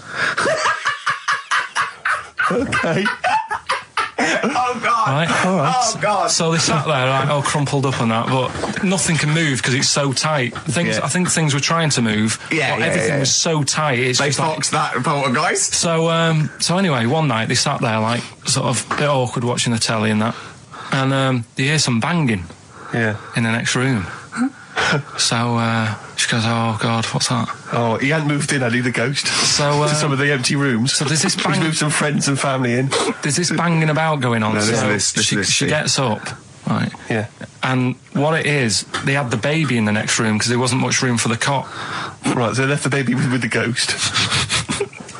So they go into the room where the baby is, and the banging is like, do you know those plastic balls you get that you can chuck around the room and like they go mental? Right. The ones that you chuck once and you keep bouncing for ages. Yeah. That was bouncing around the room. Wow, what, the baby had thrown it? Hitting all the walls, and the baby was there, stood in the cot, sort of laughing. Right. And looking at the ball, and wherever it looked, the ball went. Yeah. And then she said, stop doing that. Yeah. And the ball just stopped. Did it? And it rolled a bit and stopped. Right. So the baby had thrown the ball and it was watching it as it bounced around the room? It wasn't throwing it, it was in control of it. No, the point is, Steve, the baby had been doing it. It would have been the baby all along. The baby had been messing with the furniture. It was So the baby it's a that had the super power. baby. Yeah, it's the baby that had the power. Special baby. It's a baby that had the power. It's What a baby that had the power. What- the what's power the power? of telekinesis. Right. They were then trying to convince me that telekinesis was not like all the other stuff that I didn't believe in, but that was a science. Right. Telekinesis was possible. Yes. Yeah, it's not like ghosts and demons and all that stuff. Telekinesis is different. Yeah, That's yeah. science. But Nick's auntie saw it, and I love the fact that you're telling me that someone else's auntie saw it. So I should be satisfied with that. Yeah. I should be satisfied with that. I mean, no. So does she still live in one room with all her possessions? No, I think the baby grew out of it, apparently. It grew The up. baby grew out of it. So it doesn't use its telekinesis powers anymore? Well, no, it's No. like in Carrie, innit? She was upset for a bit, and then she got over it. Okay, I'm just going to say one thing, Carl. That was a film. Do you want to play a record or...? Here's a problem that someone's emailed in. We're taking emails today. If you've got a problem, a concern, or, just a general query that you think Carl could answer for you. It could be about anything. It could be about some of the big kind of philosophical questions. Yeah. It could be something to do with war or famine, anything like that. Or it could just be a personal dilemma, something that's happening locally. Anyway, this seems one that I think you probably... And, his mum, right, was like obsessed with cleaning. And I was never allowed in their flat. He makes the place look untidy. So she used to, I don't know if it was just me or all his mates, but I used to turn up and she goes, yeah, he is in, but you know what you've got to do? And I used to have to go round the side of his flat, and he had a computer, right, which I used to play. I didn't have one at that point, but he had one. And I used to have to go round the side of the flat and stand at his bedroom window with his window open, and I'd be sort of leaning in playing the game. You are joking. I'm not, his mum. You had the weirdest upbringing I've ever heard. The things you were willing to do. It's the strangest. What is this town like? No, I stopped going once. Was there always music? Like, there's the horse in the house there. Oh, look at these two kids with big heads and webbed feet. All right, Ronnie. All right, Reggie. What? What was No, it like? She was It obsessed. is like you've grown up in a cartoon made for children. Yeah. No, his mum was really obsessed with cleaning. When Can I play through his window? I used to, Mrs. Ramsbottom, can I play through Mark's window? Aye, you know what you have to do. she used to be up till about Is 3 in that the morning. Pilkington again? What do Have you you mean? washed your hands? Well, up till 3 in the morning, She washing. used to be up doing the tiles in the kitchen. Washing until 3 in the morning? It's at 3 in the morning. And for ages and ages, that saying that out on the tiles, I used to think that came from, like, his mum. Because she was out, like, cleaning them late. So, till I was about 13, I thought that saying, out late, on the tiles, Yeah. was, And now you're not confused by anything. well, There's no misunderstandings in your life now, is there? See the grass, seen the light. I just think of people sort of of a Saturday going, you coming shopping? I go, I can't, I'm listening to XFM, there might be some monkey news. And they waited 2 hours for that. What sort of a show has a feature called Monkey News? Well, I have to say, the monkey story has been corroborated. Someone had Which emailed- one? Well, this one, it says, police in Britain this week are on the lookout for a very different kind of burglar. A chimpanzee who has been sighted breaking into a house in Hackney, stealing a mobile phone and leaving. The chimp is also the prime suspect in a break and entry in a nearby house where part of a radio was taken. One policeman stated that it might have been trained to steal, but a monkey's not going to think, that's a mobile phone, I'll just have that. Look at Carl's face. Yeah. Fact. That's fact. WC, featuring Snoop, The Streets on XFM 104.9, Ricky Gervais, Steve Merchant, Karl Pilkington. I think we should kick off with a bit of a competition. I think we should get the listeners involved here. Phone up if you want to play XF Family Fortunes. Now, a lot of people, of course, won't be familiar with this because we played this in the very early days of XFM. Yeah. Do you want to explain the rules, or do you just want people to phone in? It's like Family Fortunes. We need two of you. I asked Do you remember we discussed this before? You can't say that. Yeah. And so get two on the line. You're competing against each other, and so it's fingers on the buzzers. Will you stop chewing, picking your teeth? I mean, even if the listeners can't, it really annoys me. It is a bit like having a chimp in the room. Do you know what I mean, Carl? right. Have you ever seen him eat hot food? No. Honestly, it is like a chimp. Oh, what are you doing? What? Just get... Oh, God. Or like the Cookie Monster. Yeah. Oh, God. I'm never annoying, Carl, so why are you? Do you know what I mean, Steve? You're so annoying. I'd say, have you been with him for trying to have lunch with Ricky? Yeah. It's the hardest thing possible. You wander around for hours. It's sort of a combination. It used to be bad even before he was a celebrity because he has a tolerance level. It's extraordinary. I mean, he is irritated by a car honking its horn in the street. He's like, I can't believe it. Let's go in here. I'm so angry. He gets annoyed by police sirens, by rain, wind, birds in the air, other people in the streets. They're the most annoying. Children particularly, whether they're in a school playground we happen to be walking past, whether they're on TV. It's just noise that isn't mine. Well, I know, but this is the thing. You are the most irritating man I've ever met, without a shadow of a doubt. I mean, you know that, Carl, don't you? I mean, noises he makes. It's extraordinary. I mean, I've been editing some behind-the-scenes footage we shot of making the second series of The Office. It's extraordinary. I've had to cut sequences out involving Ricky because they'll just think he's a gibber, just think he's an idiot, like some kind of puppet that the rest of us are controlling, because he's shouting, he's whistling, he's honking, he's making noises, he's dancing around. It's extraordinary. And if you're out trying to find somewhere to eat with him, all these irritants, all these annoyances, and it's, that music's too loud, I don't like that particular song, I'm not going in there, there's more than 8 people in that cafe, I'm not going in there. It's just extraordinary. I think we need a woman. I'm thinking of hiring a woman, like a PA, to just go out ahead of us, scout ahead of us, go in, and she can just phone back and say, Oh, sexist. Oh. or a guy. Oh, that's or a fella. Oh, sexist. Or a fella. Just to scout ahead. Oh, I'm phone thinking back. of hiring a woman, subservient role. We couldn't hire him. Oh, no. Oh, sexist. Well, that or a chance to meet a woman. Yeah. That I'm also paying. It's like paying for him. Exactly. It's slightly more above board. Yeah. So, if you want to play Family Fortunes, call up. What's the number? 08700 800 1234. Yeah, it's just like Family Fortunes. Two of you are competing for some great prizes. And, I go, something you know how it goes, and then go buzz and play it on board. It's not as high tech as Family Fortunes.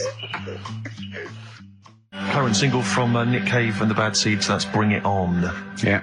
On XFM 104.9, Ricky Gervais, Steve Merchant, Karl Pilkington, and 2 people on the line to play XF Family Fortunes. Brilliant. Hello. Steve Hello. first. Steve, hello. Steve first, hello, how you doing? You alright, mate? Where are you calling Yeah. from? From my pub in Barnes. You got a pub? Yeah, In Barnes? yeah, Are you posh? no. Oh. I suppose you're the local landlord. Do they come in and sort of like go, good man, there's a shilling, get me some ale? They're all posh in Barnes, aren't they? Well, no, not all of them, actually. Does Nigel Havers come in your pub? Because he lives there, doesn't he? Well, none of them do, actually. I know there's lots of them about, aren't there, in Barnes, but no, not You've in banned them. You've banned them. Who's on the other line? It's Jennifer. Jennifer, hello. Hello, Where are you calling from? I'm calling from Forest Hill. Forest Hill. That's Yeah. right south, and I don't go out of WC1. Oh, you should. Do you run a pub? Do I own a pub? No. Do you drink in one? Yes. That's just good. just from friendly chat there. Yeah, I To think get you in, Thing between the brain that you were talking about before. Oh yeah. I can't remember what it's called, but they did an experiment, and apparently the length of it determines whether you're straight or gay. Is that That's what I right? heard. Yeah. Well, so what? You could actually trim it if you fancied. It didn't go that far. Oh, well, Always. you've just interacted with Karl Pilkington. Oh my God. I treasure that. Right, here's the prizes. Okay, now, listen, don't be disappointed because, as ever, Karl has just gone through some people's drawers here at XFM and found some really quite shoddy prizes. So, you get on DVD. I don't know if you're a fan of it. Are they a German band? Rammstein or Rammstein? Oh, you'll enjoy that. But there's any number that includes Asch zu Asch, Spiel mit mir, and Hegelade. That's just some of the classics on this DVD of their greatest videos. Red Dwarf, the first. Do you think series. Germans sit around looking at ISIS records and going, look at these Wonderwall? Possibly so. Wow. The very best of the Stone Roses, although I might have that. So anyway, there's also an I Love You compilation, kind of appropriate, and a tribute to the Ramones, which might be interesting. So you can get the idea, Steve and Jennifer, the stakes are pretty high. Okay, here we go. Very happy, Exit Family fighting hard. Fortunes. So, fingers on the buzzers, just both go, wah! If you think you can answer this right, and then we, the highest answer or the top answer gets the chance to play or pass. If you play, you've got to get all 5 answers. There are 5 answers. Every wrong answer, you get a life, and I'll go, and when you lose 3 lifelines, then the other person can steal. It's as simple as that. If you've seen the show Family Fortunes, No, this is not based on anything I've ever seen ever in my life. Okay, right. Okay, fingers on the buzzers. Okay. Name something. We asked 8 of my mates, right? Something you associate with Karl Pilkington. Well, Okay, Jennifer, what? silliness. Yeah, that's the top answer, thick or dimness. Hang on. Do you want to play or pass? Play, please. Okay. Stay tuned, Stephen, because you might be able to steal if she gets 3 wrong. Okay? Right, okay. Right, we've got the top answer, 4 to go. Thick or dimness is top answer, obviously. Okay, Jennifer, some other things associated with Karl. Comedy. You'd think so, wouldn't you? Yeah. No, I don't even know who he is. you don't even know who he is? No, she does. She must And do. yet, bizarrely, she knows that silliness or Yeah. stupidity is I top know, I answer. just- Yeah, come on. Something else. The smelly eyebrows. One more wrong answer, and then Stephen gets a chance to steal. Okay. I don't know. People are screaming it at home. Very sensible. Oh, Was that very sorry. sensible? Yeah. Yeah. Okay, Stephen, can you think of one of the answers that Jennifer didn't get? Must be a mind for inane nonsense. Oh, well, I'm going to give you that because number 5 is even thicker. So, yeah, what you missed is, our top answer was thick or dim. Second top answer was Manchester. Third was Roundhead. 4th was airy Chinese kid. And 5 was, even thicker. So I think Stephen's the winner there. Yeah, I think he's done well. Yeah. You enjoy Rammstein, and you get the Stone Roses and an I Love You CD. So that's the pilot for this show, okay? When Blockbuster's all over, we're going to phase in XF Family Fortunes. Karl, thoughts? It's not that good, is it? Why? It's not that good. Just... I'm not that happy with it. Why? Why? Yeah. Well, what else? What? No. You're definitely right about that top answer. Well, thanks. Right, so Stephen wins all those prizes. Yeah. Stay on the line and we'll take your address. And we'll send something to Jennifer as well for even bothering to talk to Carl. So what's this, Carl? What are you playing now? A badly drawn boy. Yeah, excellent. What Bye. am I doing Rockbusters then? Later. Can I just, sometimes I get told off by Carl. He gets a little bit sulky if I slag off the prizes that he sources for each competition. This is from Rob in Croydon. He's a former winner of Rockbusters. Yeah. He said he didn't even know what the prizes were going to be when he entered. He won, and sure enough, for one night only, he was a hero.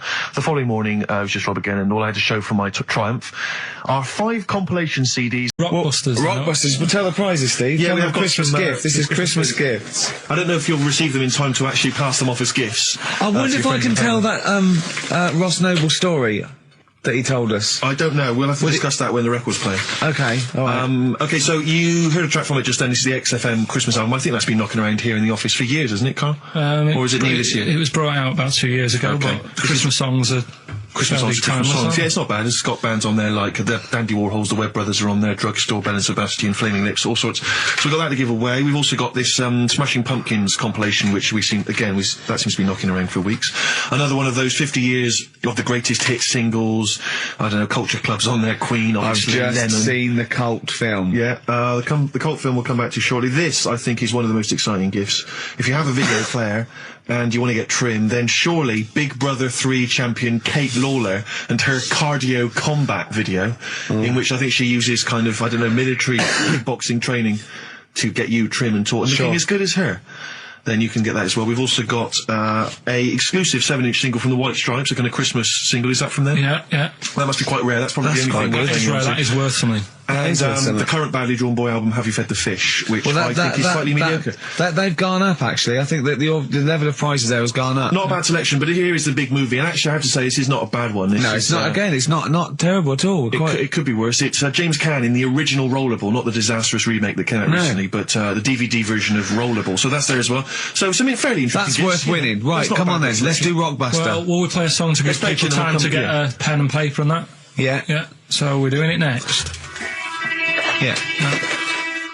Vines was Jackson on XFM 104.9. Ricky Gervais with me, Steve Merchant, and Karl Pilkington, the man of the moment, with his Rockbusters coming your way with all those great prizes. Yeah. Right, we're doing it now? Yes, sir. I noticed Heat magazine sort of put a bit of a spanner in the works. Why? Because they were saying, maybe it'll be a Christmas edition of Rockbusters. And I'd already sorted them out. I wouldn't worry, Carl. Well, what I've done, I've cleverly tweaked them to make them Christmassy. So the Christmas bit in it has got nothing to do with it whatsoever, but I just thought... So you mean the clues have a Christmas element? Well, yeah. But it's nothing to do with the answer. It's nothing to do with the answer. Right.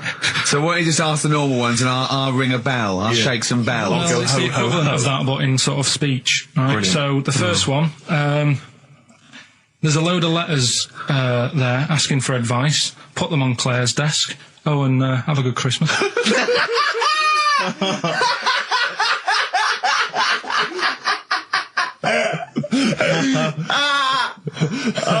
Give it to us again. Oh, God. Right, so there's a load of letters asking for advice. Put them on Claire's desk. Oh, and have a good Christmas. Right, but bear in mind, people, that the Christmas element may not be relevant to these clues. No, that's got nothing to do with it. I don't want to... Okay. And the initial letter is F, right? That's F. All right. Right, the second one. Ask your mum if you should, after you've wrapped the presents. Right, so ask your mum if you should. Ask your mum if you should, after you've wrapped the presents. That's S. Yes. S. All right. Okay. And the last one, a couple of people were arguing in the supermarket at the fruit and veg counter, but it's busy in there because it's Christmas. That's probably what brought it on. So that's B. Right? B. Oh God! So they're the three. I'll just recap. Yes, please. Yeah, I have no idea. so I the can't first even. one. I don't know what to start thinking. Well, Right, there's a load of letters there asking for advice. Put them on Claire's desk. Have a good Christmas. Have a good Christmas. Second one, ask your mum if you should. After at the prison. S.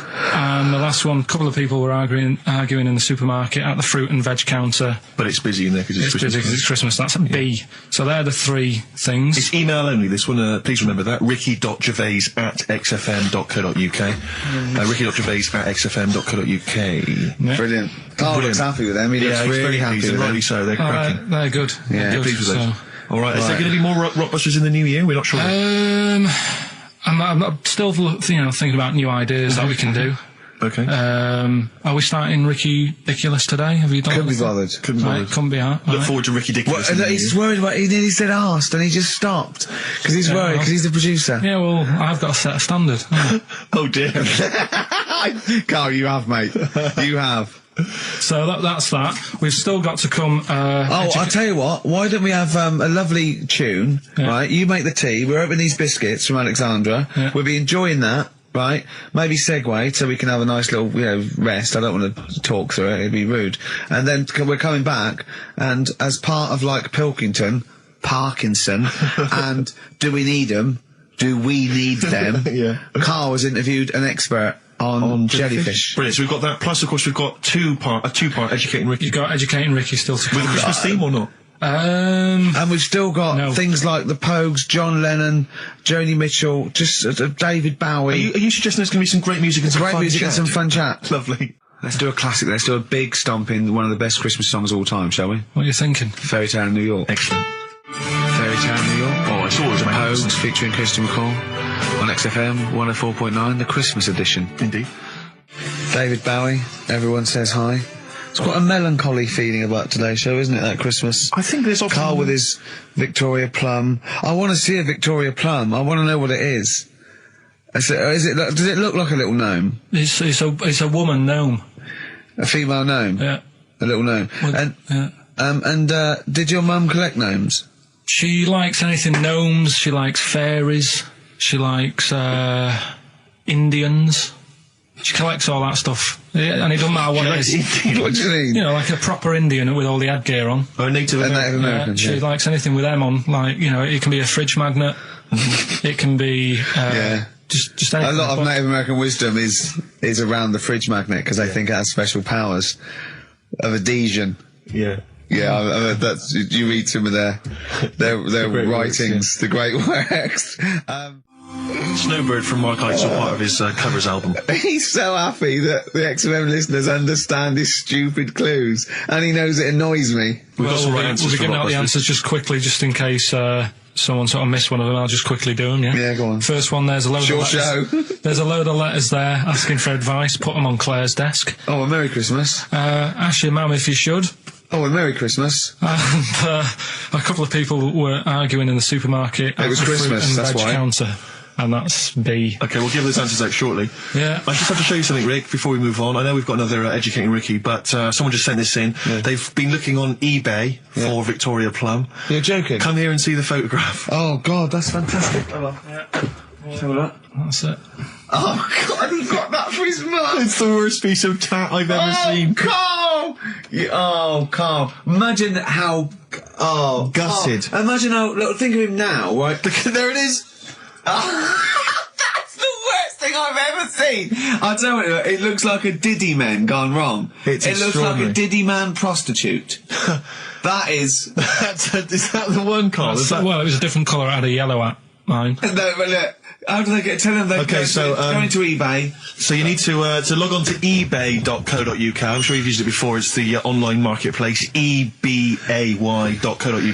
And if you type in Victoria Plum, I'm assuming that you can track this down. That's amazing. It's the worst piece of rubbish just I've ever think seen. how cute he was as a kid, though, doing that. Just think of him, just going... just seeing that and thinking, she likes gnomes! It's the worst thing I've ever seen! I mean, to be fair, I don't know what her prize collection of gnomes looks like, but I can't imagine they're much better than that. I mean, gnomes are a fairly grotesque thing.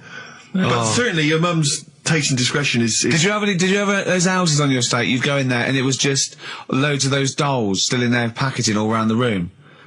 and sort of like one of those homes that keeps the sort of packaging on the 3-piece suite. Why don't you buy another one for her for Christmas? Yeah. It's $3.99. It looks, but that's £2.49 because that was $3.99.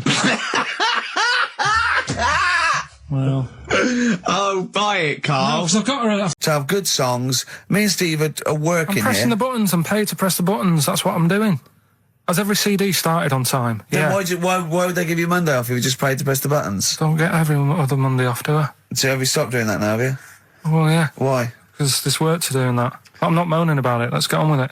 Right, Scrooge, right, is the film that I'm in. Thought I'd do a Christmassy one. Okay. Right? Yeah. Get people in the Christmas mood and that. Yeah, you have got people in the Christmas mood. You're like Santa visiting them.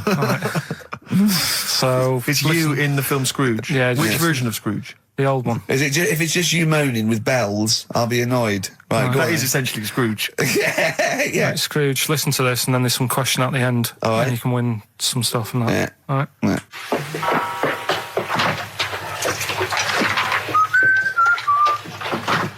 You're late.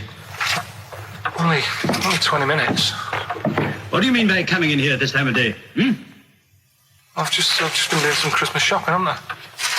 Probably do some more shopping on Monday, because it's my day off, isn't it? Yes, I know it is. You don't have to tell me. You got to see what I've bought, Suzanne? No, thank you. I don't mind showing you. It's only a Christmas present, isn't it? Just bought some more condoms. Why? Well, I bought some last year. Got 2 boxes. They all got used, so... I'm very glad to hear it. How much do I pay you? Why are you asking? So the presents I buy has got nothing to do with what I earn. Like I say, if I won the lottery, I wouldn't go mental on her. Do you know what I mean? I probably wouldn't even tell her, because I think she'd want to travel around the world and all that, and I'm not into that, to be honest, so I'd probably keep it quiet. Why? Well, once you've been around the world, where do you go next year? Each to their own, though, innit? You know what I mean? Well, what do you want? What for Christmas? Not that fussed, really. And you, it's just as well I'm not that fussed, because do you know I do some work at XFM? Do you know what they're giving me for Christmas present? Nothing? No, might as well have been nothing. 2 CDs. That's it. I was well fed up. I'm sure you will. They give you a list of about 30 albums and you get to pick 2 off the list. So I've gone for Kings of Leon album and the best of Bob Marley. Mr. Marley has been dead these 7 years. In fact, he died 7 years ago this very day. Did he? Do you know what sort of donuts Bob Marley likes? It's not my business. No, it's not a proper question. It's an old Peter Kay joke. He likes the ones with jam in. Do you get it? Garlic bread. It's good, isn't it? Excellent. Oh, Carl, well done. Carl in Scrooge there. The only man more mean and depressed generally than Ebenezer Scrooge. Oh dear. Oh. What's the question, Carl? Well, if people have been listening from the start, right? What albums am I getting? Yeah. Is that good? Mm-hmm. Good, yeah. What albums am I getting from for working for this place for 6 years? All right. Ricky.Gervais at xfm.co.uk. Do you want to apologise once more for anyone you might have offended over the year? Yeah, like I say, I never want to upset anyone. We're just chatting about stuff. It's just chatting. It's from the heart. You see something, you say, "Oh, it looks a bit like so and so," or "Isn't it a bit?" You're not really, you don't really try and hurt anyone's feelings, do you? But I think most people know that. And I've got to apologise for laughing at anything you say. I actually can't help it. Again, it's not vindictive, but when Carl comes out with some of the things he says, it's impossible for me not to laugh or react. So, have a Merry Christmas, everyone. Well, before that, Rick, is there some final, for the year, monkey news? Tell you what, let's play a good song.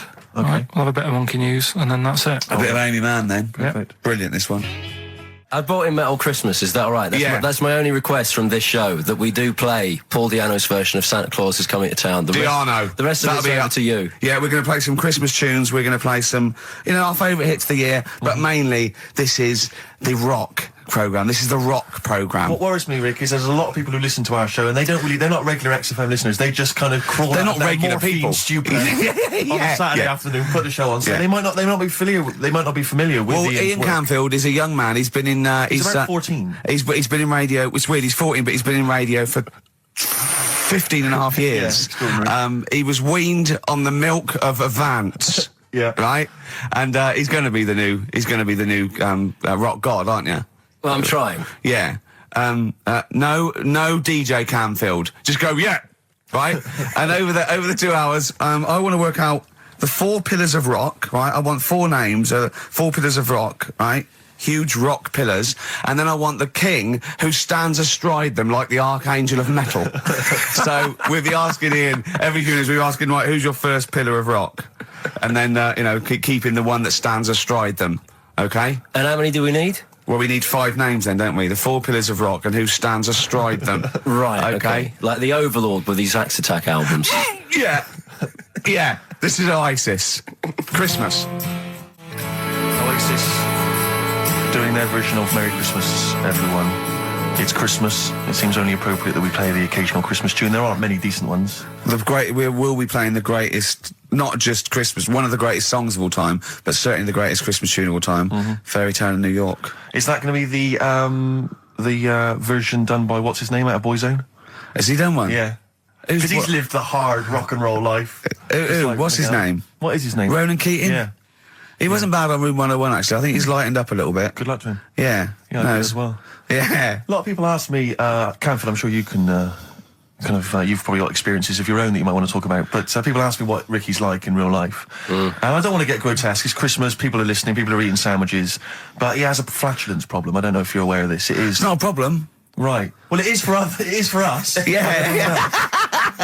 You may not. Yeah. I think the problem with Ricky is Ricky hates to miss out on anything. He's terrified that there's going to be something going on that he's missing out on, a conversation, a joke, someone falling over, and he daren't spend any time in the lavatory because it's too any period of time he spends in there, he could be missing out on some fun. So he kind of tries to get his lavatory, occupying time down to a minimum, an absolute minimum. Plenty of pissing. There's loads of that, but none of the other activity. Really, I mean, you keep that. Really, it's like you're in, you're out, and sometimes I don't think you've done the full job, Rick. Yeah. And today, I tell you this, my eyes were bleeding. It's intense. It's just a word of warning because the kitchen at XFM is out of bounds now.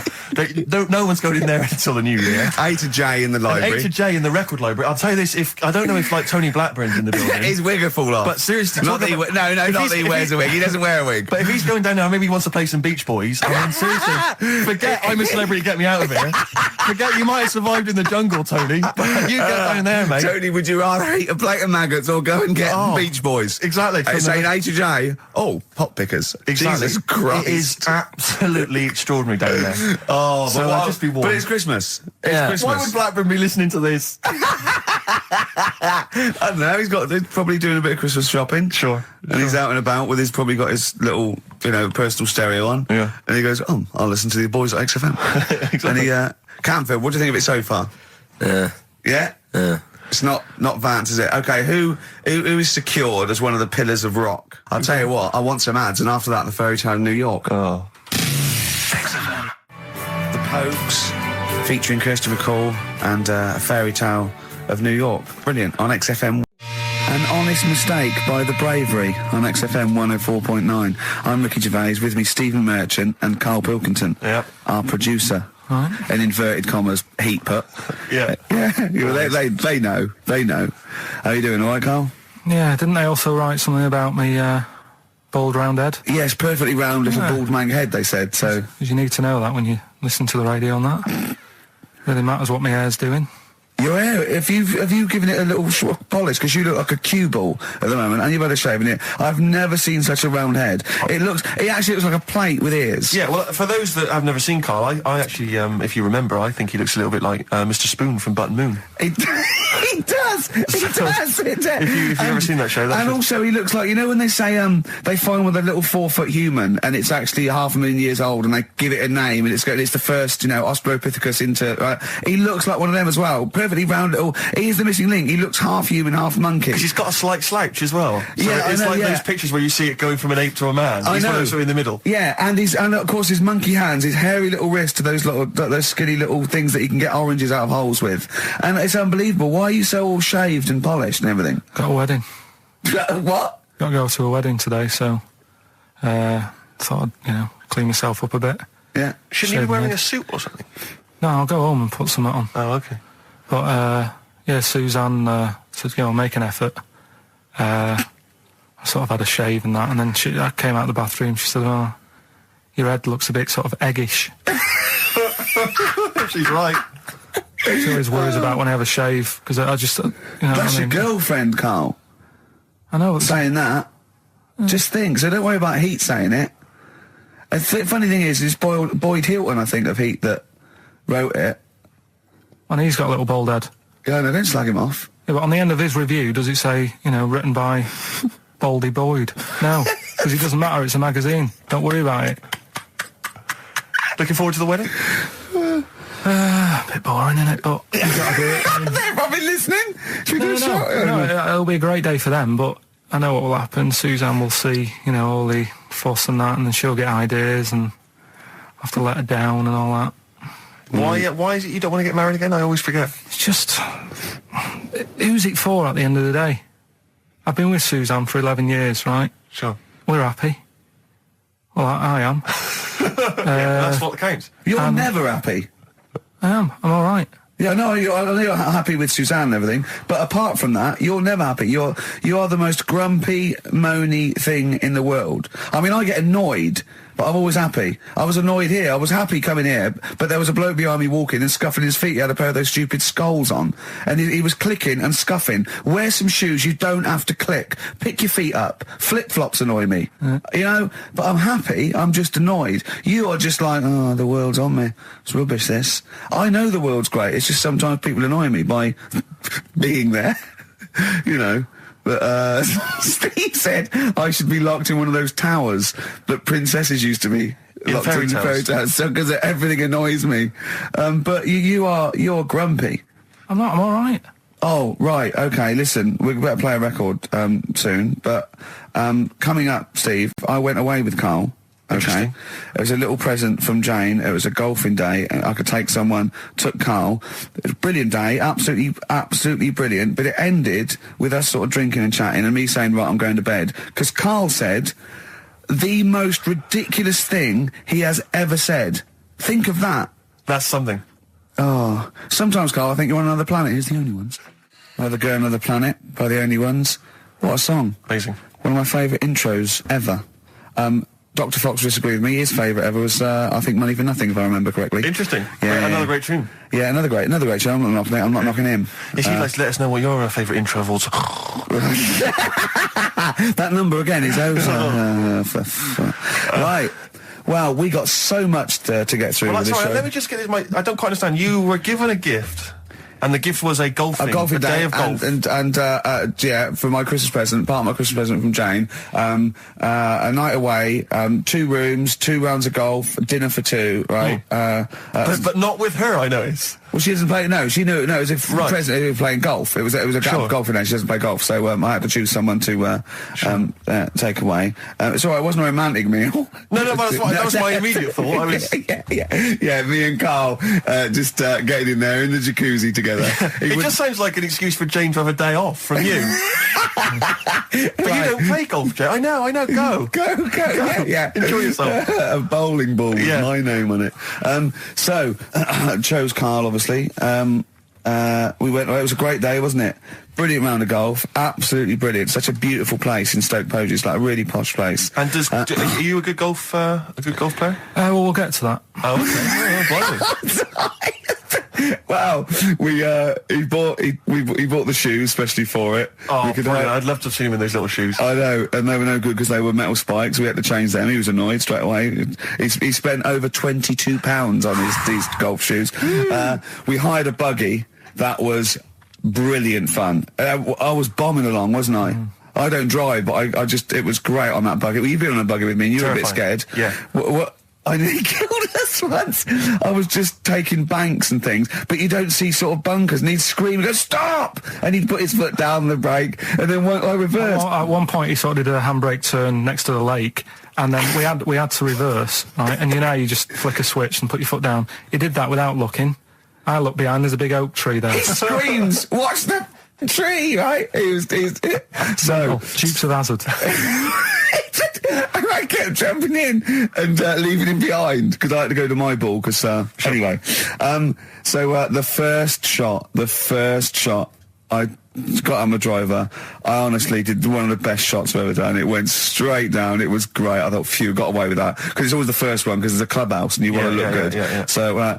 He tees up, and I've been saying, buy some balls. He just got 6 balls. I was going, what if you lose me? I won't lose 6 balls, right? He tees up, right? Whacks it. It goes miles, like right angles, straight into these the woods, right? He turns around, he goes, go and buy some more balls. So I'm laughing because it's like impolite to laugh, but he broke the ice for me, and I was falling around. And then his second shot, I go, you know, you're off a 3 now. If you take another shot, he went, oh, right. So it's his third shot. He puts the ball down. He hits the ground before it and misses the ball altogether. And I was on my back, wasn't I? Unbelievable. Actually rolling about on his back. I was rolling about on my back. And we were terrible. I went round 107. He went round in like 119 or something. Sure. It was just rubbish. How long did it take? 5 hours. Of course. And there was no one around, luckily. But it was fantastic. So then we go and have our meal. What annoys me, I said, right, I'll go for a run. He went, I'll have a bath. I said, I'll see you at 7:45. At 7:55, I have to call him. He's not ready, so he's let me down there. I can't stand lateness or laziness. Yeah, and he's let me down. Do you know his excuse? He fell asleep in the bath because there was no light bulb. There's no light bulb in the bathroom. So instantly he fell asleep, and he was late. No, do you know what I mean, though, Steve? If you're sort of, like, nice and warm and what have you. I was tired anyway. I've been stressed out for 4.5 hours, right? My life flashed in front of me a few times in that buggy. So it's all sort of wears you down a bit. I thought, right, I've got a headache. You're going for your run. I'm going to have a bath. I walk in, put the light on. For some reason, it didn't come on, but I thought, it's all right. I'll just... you know, doesn't matter. You can have a bath in the dark. Summer, so it's light anyway. Well, there's no windows in the bathroom, so... So you were in the darkness? So I'm in the darkness. I nod off because I'm shattered. He calls up, hassling me. So I said, well, it doesn't normally take that long for me because, you know, I haven't got, like, long hair. I've got a dryer and so I can sort of one wipe. Yeah. He's already 10 minutes late, though, when I called. Well, 10 minutes. 10 wow, minutes. This is late, this. Next. Doesn't matter. Dinner wasn't until 7:15, so we had, like, another 20 minutes anyway, so it doesn't really matter. Yeah, but we said 7:45. So he's calling up, hurry up. So I said, yeah, all right. So I get out and dry and like my tackle and what have you. Calls back again 30 seconds later. You know? No, I don't, I don't like that. Not going to do that, no. Give it a wipe. 30 seconds later, come on. So I end up going downstairs to the meal area. Naked. With a wet shirt on and wet socks. I've got headache as it is. Meant to be a relaxing weekend. But anyway, so we have our meal, which is really nice. And then we're sitting in the bar. I'm having a cigar by the fire. Yeah. Like, we're having a rather nice Pinot Grigio. Yeah. He's there going, I've got headache. Is this 1955 that you live in? I know, yeah. It's so right. And we are knackered because, you know, he's not used to work. I've seen him moaning, falling asleep. He's not used to it at all. And you've been on your feet for over half an hour. Yeah, right. So, we didn't even walk around the golf course. We had a buggy. Yeah. It wasn't even exercise. So we get onto conversations. Talking about, he's asking me stuff about evolution. Carl, you haven't told us about your holiday yet. You were meant to do it last week and you didn't. You started telling us, but we didn't have time because we had to do monkey news about a monkey who was a director who cared about lighting and stuff. Is there more monkey news this week? Is it as... okay. Is it real monkey news? Did it happen, or is it mostly embellishment in your round little head? It's proper stuff. Yeah. Okay, good. So, holiday, where did you go on holiday? Sardinia. Good? Yeah, it's all right, yeah. Nice food and that. It's important, isn't it? Yeah. And nice beaches and what have you. Always like a nice long beach to walk down. Yeah. But, so we're having a nice walk, right? You know how, nudists do me head in? Sure. Right. Not a problem though, is it?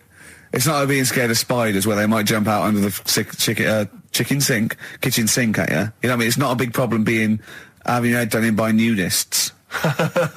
Yeah, but it just annoys me. It sort of ruins the day a little bit. Because it makes me feel uncomfortable. Right. Take your clothes off if you feel uncomfortable. It's much more relaxing. Yeah, but... Well, anyway, right, so I'm walking along the beach, right? Lovely long beach, might be here, you know, watching the sea, picking up shells and that. And what are you wearing? What's your natural beach club? When he says picking up shells, I imagine he's on all fours going, yeah. Like that, you know what I mean, looking at things. Just like washing his nuts in the sea to get them tasty. Yeah, going into the sea and then kind of shaking himself and all the water flows off. Yeah. I've just got, you know, flip-flops on, pair of shorts, and like a little light shirt. Sure. Mm. So anyway, walking along, and Suzanne goes, "Oh look," right? And there's this woman, German, I think, coming out of the... How can you tell she was German? Underarm hair? I'll get to it. Forget the underarm hair. She came out, it looked like she was smuggling seaweed. I'm gonna burst! I'm going to burst! Oh, God! And the funny thing is, right, she... Smuggling seaweed! Oh, God! She was a bit hairy down there, was she? Mental. I felt bad because I hadn't had a shave for 2 days, right? Looked at her, it was ridiculous. She might as well have kept her trunks on. It was just like she was wearing furry trunks, right? So anyway, so I'm walking along. So... Yeah, go on then. So Suzanne's like, "Oh, look," and I'm like, "Oh, not again," you know, because every time we go away, there always seems to be one of these. Is she by herself, this woman? Well, the weird thing was, she was with her husband, right, but he had shorts on, he was happy, right, but every time, like, because I walked past her, and he sort of ran off, because he's embarrassed. Do you know what I mean? There's nothing normal about it. What can he do? He can't go, "All right, mate," because he knows it's odd, right? How old was he? Sorry, how old was she? It's hard to tell when someone hasn't got clothes on. Sure. Do you know what I mean? They always look older, don't they, when they haven't got clothes on anyway. But I'd say she was about 40, 41. Okay, right. So I walked past, and the annoying thing is, she got there on a bike, right? No clothes on, little pair of boots next to the bike. So if you can wear boots, just pop some shorts on. You know what I mean? That takes more effort for me, putting boots on. So put the shorts on, right? So anyway, so the husband kept running off. I walked past, and I'm getting annoyed because I'm saying, "Well, we've got to walk past them again on the way back." I like the fact that they're scuttling away when Carl walks past. Like when you lift up a bit of sort of iron sheeting in the woods and loads of mice run away. Yeah. It's like whenever Carl goes, that nudists run away. Yeah. Oh, right, okay. So we sort of come walking back and what have you, and you know, I have another look and what have you, and he runs off again. Why are you another look if it offends you so much? Oh, you might as well just have a look. You know what I mean? It's just putting it on show and what have you. But the interesting thing was, I just wondered whether the husband... If the husband were nude, you'd looked at his tackle. Because remember, when you went to see those two strippers, and it was a woman and man, and they whipped their shorts off, you said you looked at his tackle first. I think any bloke would. Wow. You would. You just check it out. It's natural, isn't it? You just go, "Oh, right." So it is normal or whatever. Because you don't know if... you know what I mean? You don't know if what you've got's right until you see someone else's. No, do you know what I mean? Yeah. But anyway, so, but he got us talking, because I was... Then, as soon as I saw her, sort of, day's been ruined a bit, so I'm walking up the beach... It's been ruined! Walking up the beach with Suzanne going, "How does it happen? Do you know what I mean? Why do people do this? What fun are they getting out of it, and what have you?" And, I just was thinking, is there any chance that fella, right, didn't even know that she was a nudist until they went away? Do you know what I mean? Because I said to Suzanne, if I met Suzanne, it's like we're getting on, everything's fine. Yeah. And then you go off on holiday and you go, "You haven't got much luggage." And she's like, no, it's fine, this is plenty. And I'm thinking, that's weird. And then we go down the beach and she whips her knickers off. I'd be annoyed, but there's nothing I could do. Do you know what I mean? Sure. So I'm just wondering whether that's what happened to this fella. Every time someone came walking up, he was like, "Oh, God, this is embarrassing." And he kept nipping off. Yeah. Finding something else to do. Look at some shells. So I'm wondering, Rick, if at some point, maybe today or in future shows, we should get a nudist. You know, one of those official nudist spokespeople. You know, because all these nudist organisations get them on the phone, justify themselves to Karl, because in his mind they are, what would you say, weirdos, freaks? I don't quite get it. I was reading something in one of the supplements last weekend, and some journalist went round to some whatever you call it, some resort or whatever for nudes and that. And it's Were just they playing volleyball? Well, the only thing was bowls. Karl, I got a little email via my agent sent from someone here. Okay, so sent from someone at XFM. Okay, and I won't say it was. She just said, I thought this might be good for Ricky to use on Saturday, and obviously what happened is Suzanne has sent you an email in the week. It was Wednesday. And you've returned it, but I think you've returned it to the wrong email address. You returned it to someone here who, of course, immediately forwarded it to my agent for ridicule on the show. Don't panic. It's nothing that bad. Okay. It's an email from Suzanne talking about your tea that night. Was Suzanne out on Wednesday night? Was the an England game or something? Yeah. So you were alone. You were home alone, were you, Wednesday night? Yeah. Did you enjoy your meal? Was it a quiche? Go on. Right. From Suzanne to Karl. Take the quiche and put it on the baking tray. Cook for 30 minutes on 190. Take lettuce and put on plate. Take 3 tomatoes, wash and chop into quarters. Place on lettuce. Take an avocado, chop in half. Remove the stone. Peel skin and slice. Place on salad. Put salt and pepper on and a dribble of olive and balsamic vinegar dressing. Right? In brackets, small bottle behind the cafetiere. Right, in case he's reaching for bleach. Yeah. That's it. She had to put everything else away. Right? Then sprinkle a smidge of parmesan on top.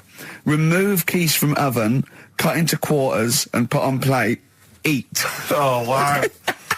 Does she have to do that every single time? She's like... No, it's just that I'm not that good at cooking, right? And to be honest, that was a lot of hard work. I didn't bother warming it up. And I did without the avocado. Why? Too much messing about. He didn't even do that with instructions. It was too much. But yeah, I'm not that good at cooking. And That's not cooking though, is it, Karl? That's heating slicing. up a quiche. That's cooking it is making the quiche. Yeah, but I'm just. Could you have figured that out if she hadn't left that note for you? Why did she have to tell you what the olive oil and balsamic vinegar was? Because I've put sort of cooking oil on my food once, and I said, oh, it's a bit. It's ever since, right? Years ago. I'm gonna die. Years ago, leaving Mr. Magoo at home. It was ever since I put sausages in the toaster that. What do you mean? I nearly set the flat on fire. Because do you know, like when you're grilling food in a pan and all that? Yeah. Sort of sausages spit and it goes everywhere, doesn't it? And it makes everywhere greasy. In the toaster. So I thought, well, just want to warm them up. Yeah. Bung them in the toaster. Yeah. What happened? And she sort of caught. They got stuck and it's got caught on fire. I imagine. She came in just as I was sort of plunging it, and what have you came in from work. Said, "What are you doing? I said, I'm in sausages." Well, the oven isn't on. I know they're in here. What, you turn it off? Panicking and that.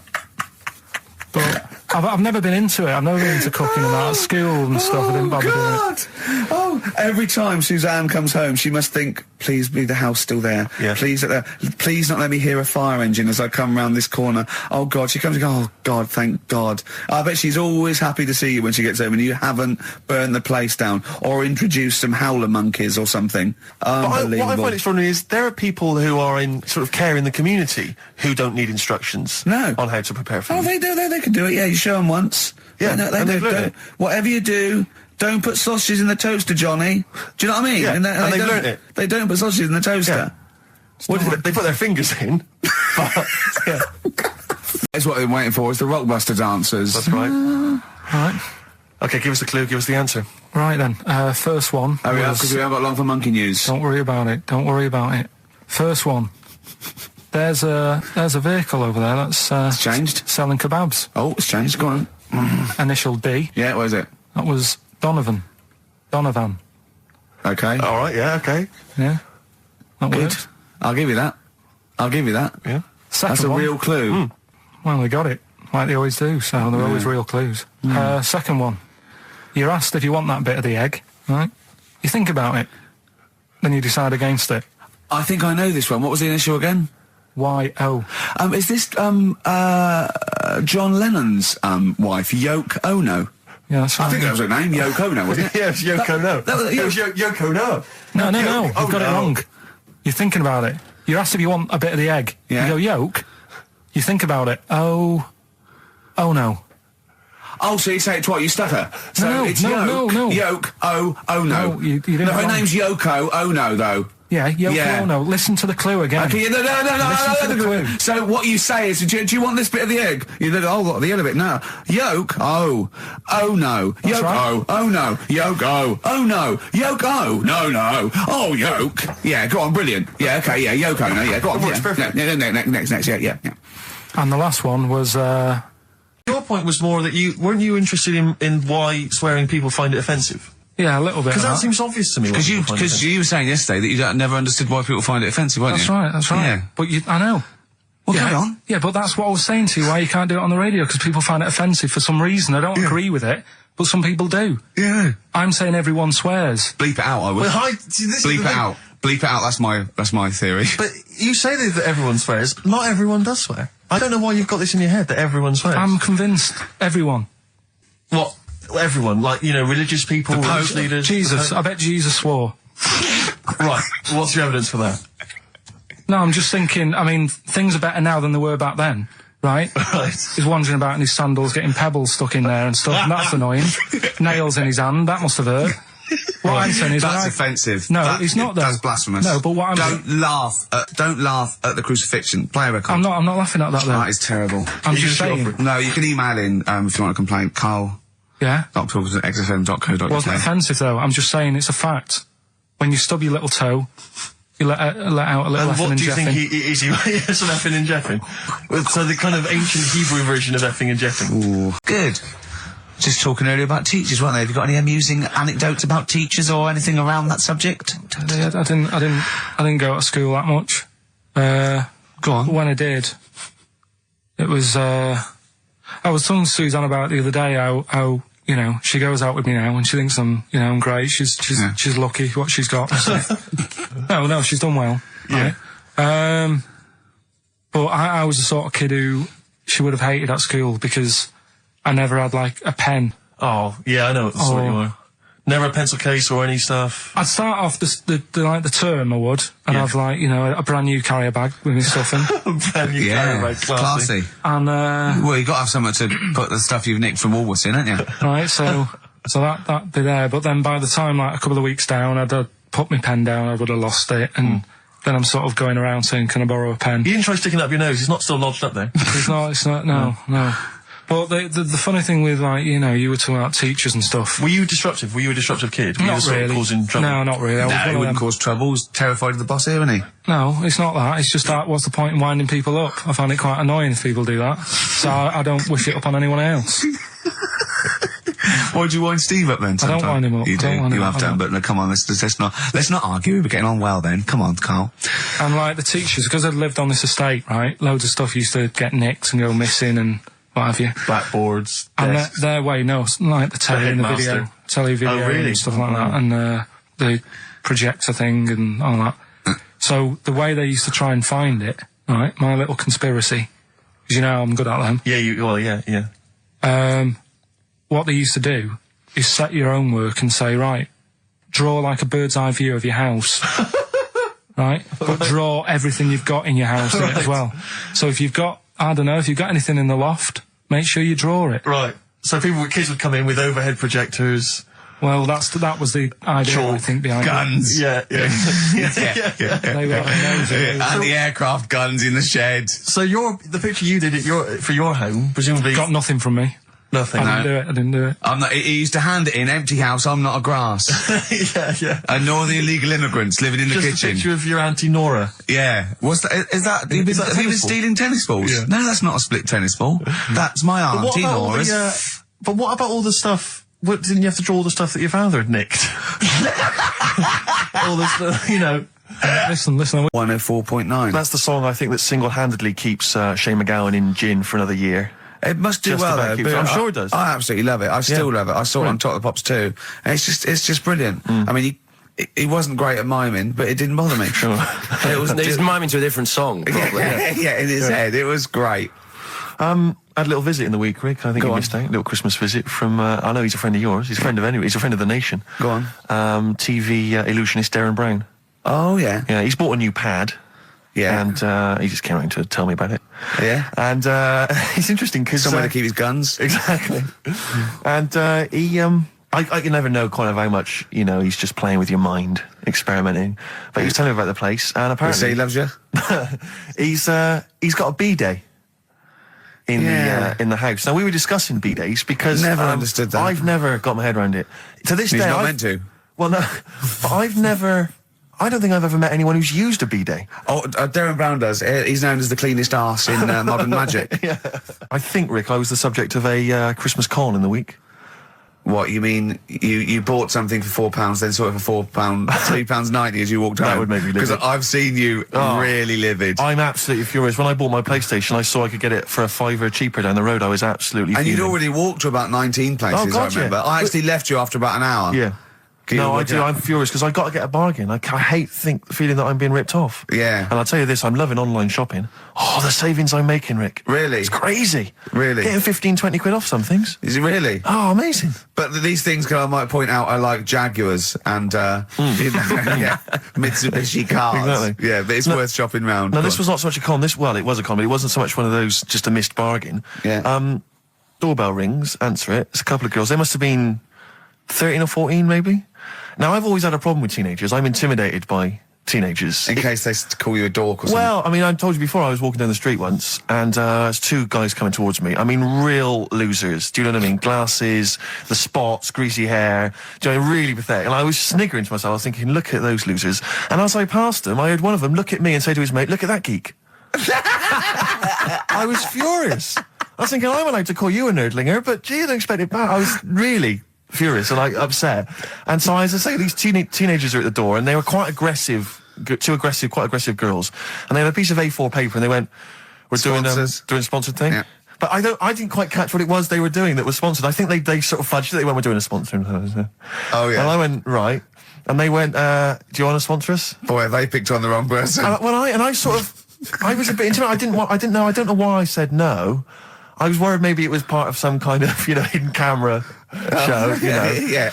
And so I said, yeah, all right, I'll sponsor you. So they handed me this form, and I always thought you were supposed to have quite an official-looking form for any sponsorship thing. But this was literally a piece of A4 torn out of a notebook. It was the back of a Gareth Gates poster. Exactly. And, with some blue tack on it. Yeah, well, and I looked at it, and I didn't really absorb it, but it had things like, Mrs. Jones, Mrs. Smith, 5 quid. Yeah. And then no one's actual address, just Finchley Road, nothing too specific. Yeah. So I wrote my name on and put down 3 quid. 'Cause a lot of people were giving $5, but I thought, I'm not made of money, it's Christmas. I've got to buy gifts and stuff. So I gave him a $5 and asked for change. Yeah. Well, I gave him 3 quid. I said, I'll sponsor you for 3 quid. Best of luck. And they went, can we have the money? And I said, well, aren't you supposed to do the thing? And the woman the girl just looked at me, she just went, no. So I gave her 3 quid. But what difference does it make? Well, I'm assuming, though, that it's not going to any charity. But it's no sponsored thing at all. But then I'm not being funny. The charity that it's not going to, you wouldn't have given to it anyway. It's true enough. So all that's happened is you're 3 quid down. But I'm 3 quid down. Yeah, but if it would have gone to charity, it'd be 3 quid down. The fact that it hasn't gone to charity doesn't matter because you wouldn't have given it to charity. Yeah, but if it had gone to charity, Rick, I'd have felt a little bit superior, a little bit smug. That would have kept me going for another 6 months. Whereas now it's just gone to a couple of weeks off the street, who are scamming people, possibly old people, Rick, and that's who I feel sorry for. They've not got a great deal of money. That's why I'm not worried about myself. I've got a bit of cash. What about the old people? Yeah. Although you are 3 quid down, which probably still hurts, doesn't it? It's still stinging. That's why I just like to tell you now, get off my chest. It's Merry Christmas. Thing, yeah. Just be careful. If you're living up in North London, be careful. There's 2 girls that are going around. I expect, they might come to your door. But they might be wary. Be genuine. No, I don't think so. No. They were common. They were very common. Do you know what I mean? Was the giveaway things like, Santa Claus had given £10, Exactly. Tony Blair had given £1? Yeah. Yeah, I know what you mean. Yeah, I think you were conned, mate. Yeah. Right. Won't Get Fooled Again by The Who. Ian, I'm going to ask your expert opinion. Is that not one of the greatest rock songs of all time? Yeah, if you'd have played the proper version of it. I know, but it's 6.5 minutes, and we usually do, but we just thought, you know, it's Christmas, people want to, you know, have him and more Jonah Louis. Yeah, but we could have played like the full 8 minutes rather than making the show sound like strolling round your local Asda with the Christmas songs with a little bit more racism. That to me sounds like fighting talk. You want a rock challenge, Canfield. You can't handle the truth. The trouble with that song is, don't know about it. It could sound like he's saying something to do with bell ends. Well, yeah. What? Heaven forbid. What? You think he meant that? Did he? Probably. No. That's The Darkness on XFM 104.9. Bell end. Yeah. What other rude words are there? Cock. Yeah, that is rude. Yeah. Especially at Christmas. Especially at Christmas, yeah. It's a time for families. I know. Now listen, time for family. Now, Ian. Yeah. Who is your fourth? We need a lead singer in this mega group, the monoliths of rock. Who we got? Lemmy, Keith Richards. We've got Keith Richards on guitar. We've got Lemmy on bass. Yeah. We've got Keith Moon on Skins. Right. Some terminology coming out there. Yeah. Who's doing the Vox? Who's given Golden Tonsils Award? Robert Plant. He's gone for Plant. He's gone for Plant. A lot of trap names there. There is the group. The lineup is Moon, Lemmy, Richard, Plant. Okay. Now, our competition, Steve. Name that group. Okay. What's the best, heaviest rock name ever? Sure. This is obviously not a name that already exists. No. Okay. My mate of mine came up with, I think it was Brain Hammer, which I like. Velvet Nazi 666. Sure. So we want the heaviest, most mental piece of death metal, headbanging, bleeding out your brains rock. Axe Attack. Okay. Please welcome to the stage, Christ on a Bike. Please welcome to the stage. Oh, look at you. That would be great. Yeah. That would freak out the metalers. Yeah. Cheeky. Yeah. Oh, now listen. They need a manager. They need someone who could introduce them. They need someone to stand astride them. Who is the leader now? Who is the king of all that rocks? Well, it's obviously Tommy Vance, isn't it?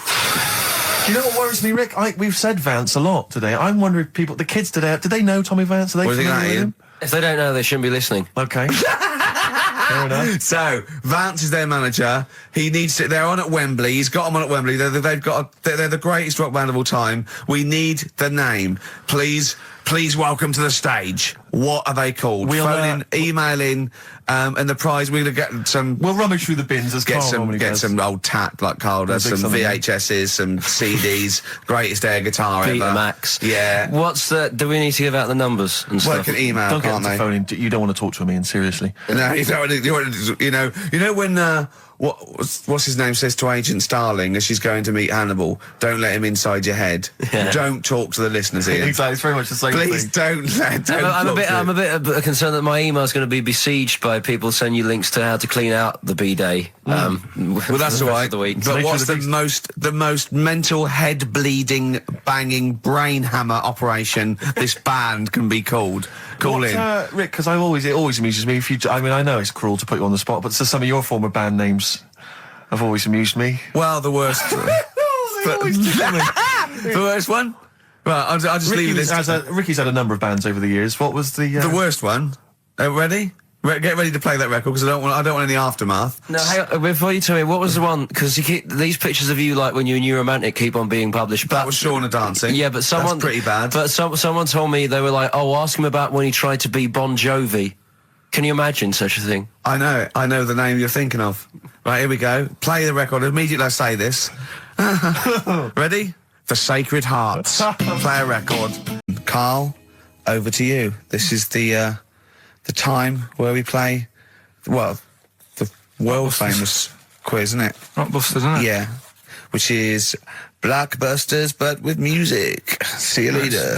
Cryptic clues and that. Do you want to say? Not really cryptic, but go on. We've got a number of DVDs to give away, including some Teachers DVDs, we've got a bunch of CDs here, and also Ricky Gervais's live stand-up DVD, Animals, which is not good at all. I really would not encourage people to buy that. It is weak observations, poorly performed. I would recommend The Office Series 2 on DVD. Rubbish in that. I'm awful in that. You can actually see me forgetting some of my lines. That's true.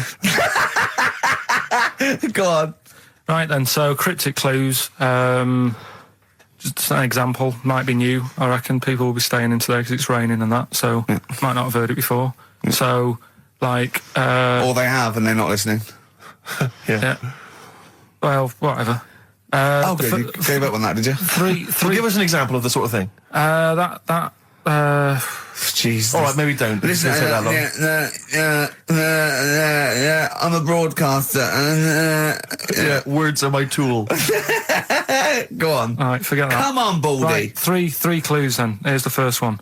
It's a band or an artist. Yeah. Right? I'm going to the northeast. What are you going there for? Good point. Good question. Right? If it had been why you're going to the northwest, that's a different matter. Go on. Going to the northeast. What are you going there for? Right. Yeah. S is the initial, so it's a band or an artist it starts with. Yeah, and we might take it for granted the people that know who we are, know who you are, know who Karl is. Sure. Now, if you're a regular, then you know exactly who we are. But for those of you who don't, I'm Ricky Gervais. Ricky Gervais, a BAFTA award-winning actor and writer. Steve Merchant, all those. A friend of yours. Yeah. And this is the important thing. Karl Pilkington. Absolutely. Our producer. I say producer, he was the bloke who was lumbered with a job. When I said, listen, I used to run the desk in the old days when I was like, I used to press the buttons and run the desk and everything. And now I said, listen, I've been on the telly. I do not press my own buttons. And Karl said, well, I don't really work weekends. And they went, well, you do if you want to keep your job. Absolutely. And we were lumbered with him. And then we discovered that he's not just a little dork, a little manky sort of idiot. Sure. He's got nice shirt. He's got, you know what I mean? He's got something else. Absolutely. He's got He brings another dimension, yeah. Yeah. And, he started having a little chat and we discovered that he had quite a lot to say. Well, I think you're absolutely right. And I think, I was wondering we should maybe play another tune. We used to sort of like, come in and, when we discovered Karl early on, we just thought this is comedy gold. Just let him speak his mind. But then we started thinking, we can't follow him now. Yeah. So I remember Steve going, look, we've got to come up with some stuff. We need to chat. If anything we've got to say to each other, we've got to say that in the first 20 minutes, and then you just unleash Karl. Yeah, because it's just you can't follow him, and he's off on one. And they have stories of upbringings with bizarre creatures that lived in Manchester that were half human, half bat and frog and things. I'd love to take him back to Manchester in some kind of TV documentary. You know, when Karl went home. And just wander back, maybe try and find the amphibian twins or whatever those people were. They weren't there. So there was two boys, both had big heads and webbed feet. They weren't related. They didn't hang around with each other. That was all the information we had. I went, why not? He went, that would have been too obvious. Yeah. Like they look at each other across a room and go, you think if I'm coming to see you just because we're similar species? Yeah. You're mistaken, mate. Yeah. You make your own friends. One starts to walk over, the other one shakes his head and just mouths too obvious. Yeah. Don't do it. Too obvious. Out of one of his mouths. Yeah, that's what they're expecting. Yeah, don't do it. Don't do it, Webby. Yeah, but anyway, he'll be back shortly, I'm sure. He phoned me. His dad's ill. His dad's in hospital, so Karl went back to sort of look after his mum. And he was so sweet. He said, I'm back out just driving my mum around. And he said so unbegrudgingly. He just went, it's like old times. And I said, sorry to hear that. And he went, that's all right, yeah. I think it's going to be fine. And I said, how was your holiday? He went, yeah, it was good. Except it were a nudist beach, so didn't tell me. I went, of course it was. I went, what do you mean? He went, well, sitting on the... I don't know why they have to do it. I don't know why they have to do it. Why do they have to do it? He went, Suzanne said they think there's nothing wrong with it, like being a transvestite. Right? I went, I love the fact that your girlfriend has to tell you what's wrong and right in the world. And he went, well, we're walking along the beach, fella coming towards us with knob out. I went, what's going on here? Right? And he said, and because it wasn't all nude, he's walking round, he's stark naked, and he wants the freedom of that, but he's got a big rucksack on his back with his clothes on just to get changed. He went, so what's the point in that? Right? And I went, he should just carry the book. He went, what, and covered it up when he went, oh yeah, good idea. See? He went, but I wasn't happy. He says, and that was the first day, so we didn't go there again. I can just imagine his little face. Yeah, he's just going, all right, gobsmacked. That's out, that's out. What's that doing out? Why has he got his out? I imagine Karl sort of dressed in a suit, in a sort of safari suit, done right up with a cravat. I'm not undressing. I don't want people seeing the flesh. That's for you, love, and no one else. But I love the fact that as this girl goes, Karl, they don't think there's anything wrong with it. They're just happy that way. and he in his own mind just goes, like being a transvestite. He knows there's nothing wrong with that. I'm always a little bit suspect about people who like walking around nude. I think you meant transvestite. No, nudists. What? Hold on. Can you be a naked transvestite? What are you then? Yeah, I suppose you're a... When Eddie Izzard's naked, is he a naked transvestite? That's an interesting metaphysical question. Yeah. Because you were on Zoe Ball's show talking. Oh, hello. What's going on here? Well, he was exclusively on our show. No, I was in the car. I seem to remember, Rick, he was a nobody. Yeah. That got a chance to come on air and talk about that. And guess now what he's getting auditions for MTV. Guess what he was talking about on Zoe's show? Oh, hello. All the jellyfish stuff and all that about getting believe it. Recycling material that you've done on this show. I phoned in, right, and I went, stop doing material Zoe's boy. He just hung up on me. Well, I had a job to do. Who do you think you are? Your ego has just gone through the roof. Hang on a minute. What? I had a job to do in the week. They asked me to drive the desk for Zoe, right? They didn't say talk. Zoe, if she talks to you, you can't just ignore her. Yes, you can. Well, you Who can't. is she? Who does she think she is? You made a promise to us, a pact, that you were our kind of monkey. Yeah. What can I do? If someone takes time off, I've got to do it. It's my job. Yeah, but you don't have to talk. You don't have to use... You're the head of production. We've given you this special gig. This is like taking you out weekends. Yeah, exactly. You know, if we find out you're getting too much excitement in the week, we'll have to just calm it down. Well, get another little... Well, that's it now anyway. It was only last week. I feel like kind of solid. I feel betrayed. It's like you were having an affair behind our back. Yeah. And you rumbled it. He was doing all the stuff. He was doing all this like, oh yeah, jellyfish and this, jellyfish Yeah, because that. she was asking, and I thought it was a good way of promoting this show, actually. Oh, did you mention the show? Yeah, I did at some point. Did you? What did you say? I just said more about that on Saturday afternoons. So you talk twice? I only heard you talk once, so you're talking all the time? Well, about 5 times in the week. In the full week, 5 times. Deary me. And one, it was just stuff. You could never be a monk, could you? Chatting away all the time. Right, what have we got? I blame Ball as well, to be honest. I feel Ball's slightly responsible for it. Yeah. She can't find her own, gibbon to get on the show. She can't find her own kind of, loser, then don't start stealing ours. Outrageous. Well, coming up, right, maybe we'll get Fatboy Slim in. Indeed. Next. Yeah. Saturday, if you're listening, Slim, coming on the show. What's his name? Ernie or something? What's his name? Norman. Oh, yeah. Right.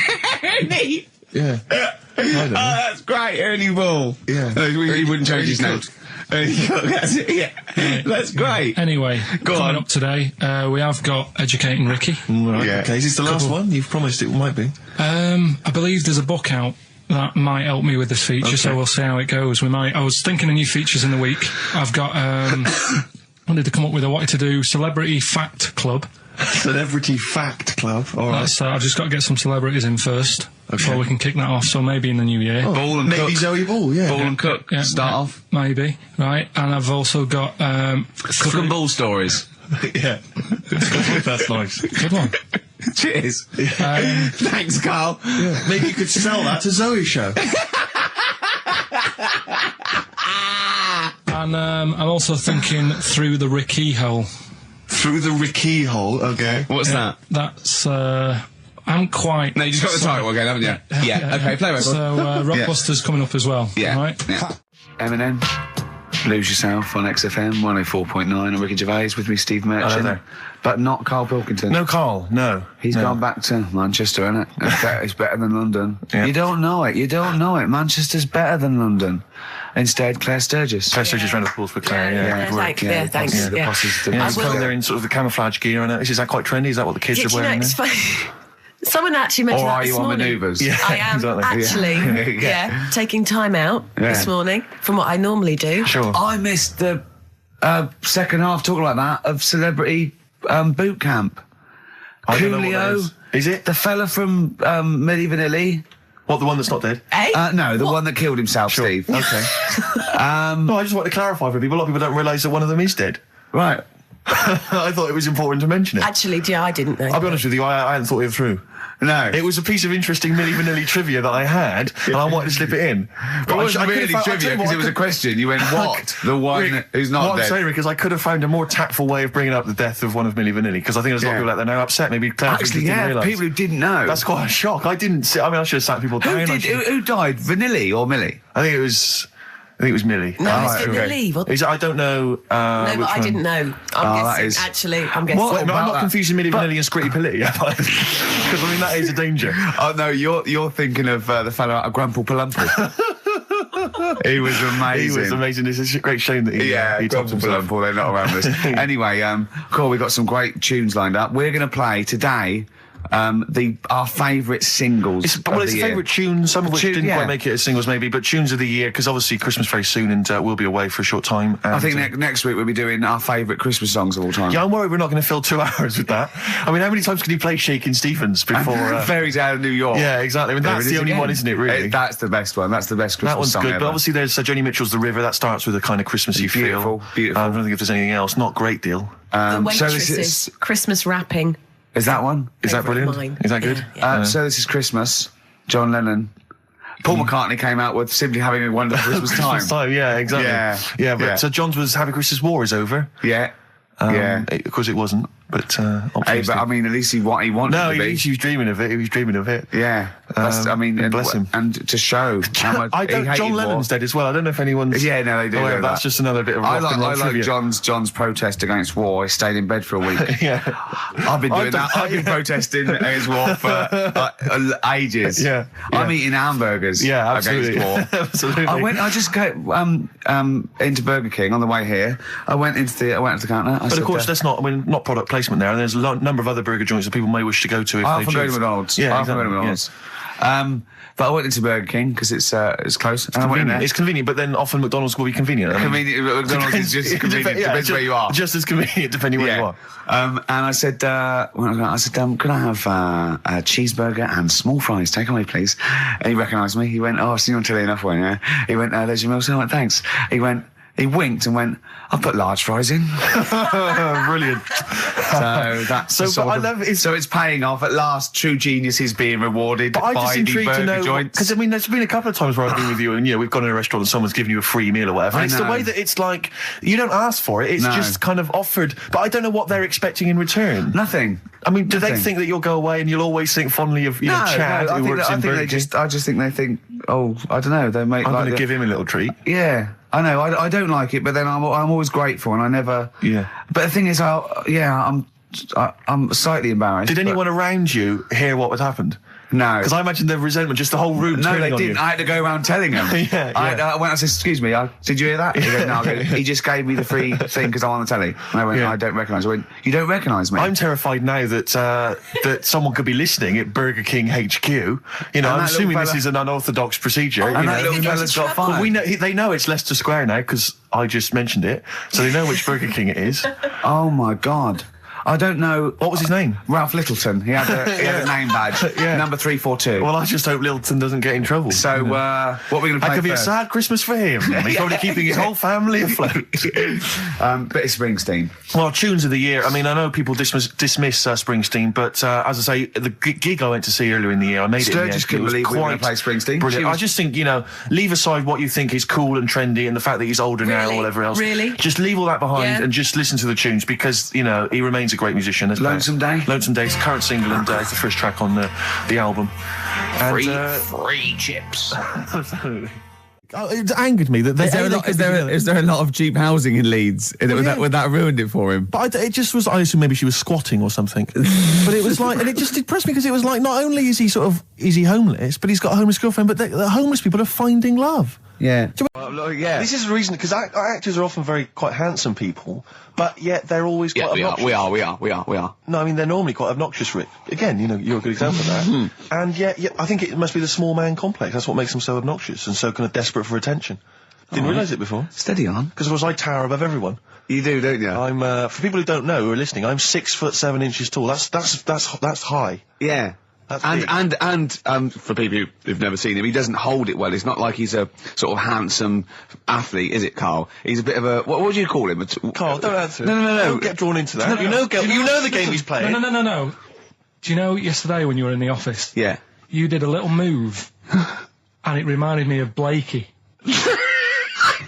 I hate you, Gervais. I hate you, Pilkington. That's his stance. Yeah, but even he held it a little bit better, didn't he? Because he was a man, he had a big coat and everything, and a peak cap. But, yeah. I can't believe you. Like, I've not suffered enough from being freakishly tall. Now, two of my best buddies, live on radio, are just... It's not just the height, though, is it? It's the posture and the face and everything. But it's got your places, hasn't it? No? What do you mean it's got me places? I think people give you a bit more of a chance in your career and stuff, 'cause it's like... What, yeah, stacking shelves? Because I can reach to a high level. Muse, Plug-in Baby on XFM 104.9. Ricky Gervais, go on. Well, yeah, but I know you guys are laughing about the height thing, and for those that have only just tuned in, I am 6'7" tall, which is tall and that's big, and I pride myself on it in a way. I've worked hard, I've not smoked, I ate well, Yeah. It's an accomplishment, but obviously I didn't have much involvement in it. I just am, and it's a curse because mainly the problem is that you can't get stuff, you can't get clothes, you can't get shoes. Yeah. It's size 14 feet. Yeah, but it is genuine, and I don't know. I mean, it costs a lot to buy a pair of size 14 shoes, and if you were genuinely poor, I don't know how you'd afford to be tall, because the clothing costs more, everything costs more. I've seen this in comics that you'd actually go to school in a barrel, wearing a barrel with just braces. It'd just be a barrel like that, and you'd have sort of flip flops, and you'd take a mule with you. They all had a mule, didn't they? The poor people. People always think like you'll be in a pub or something, and people just think they can talk to you about it. They just think, hey, you lanky, it's just like, because it's like they. But that really annoys you, doesn't it? Well, it annoys me because it's like they think I should be proud of it. Like, well, exactly, but they don't think that this is not a disadvantage. This is not a disability, is it? You're taller than most people. It might get a disability. No. If you were 8'3", it'd be slightly disabilitating. You would, but disabilitating. What? Disabilitating? Yeah. No, you're a medical man, aren't you? But no, the point is, it's a disabilitating because when you go on public transport, like if you're on a coach. The only place I can sit on a coach is that seat on the driver's lap. Either on the driver's lap or that seat at the very end. Yeah. Which sits into the aisle. Yeah. That's the only place I can sit. Well, you stand up, some sort of kids at the back waving at drivers. You could drive it from the back. Here he comes. Watch it. Were you a tall baby?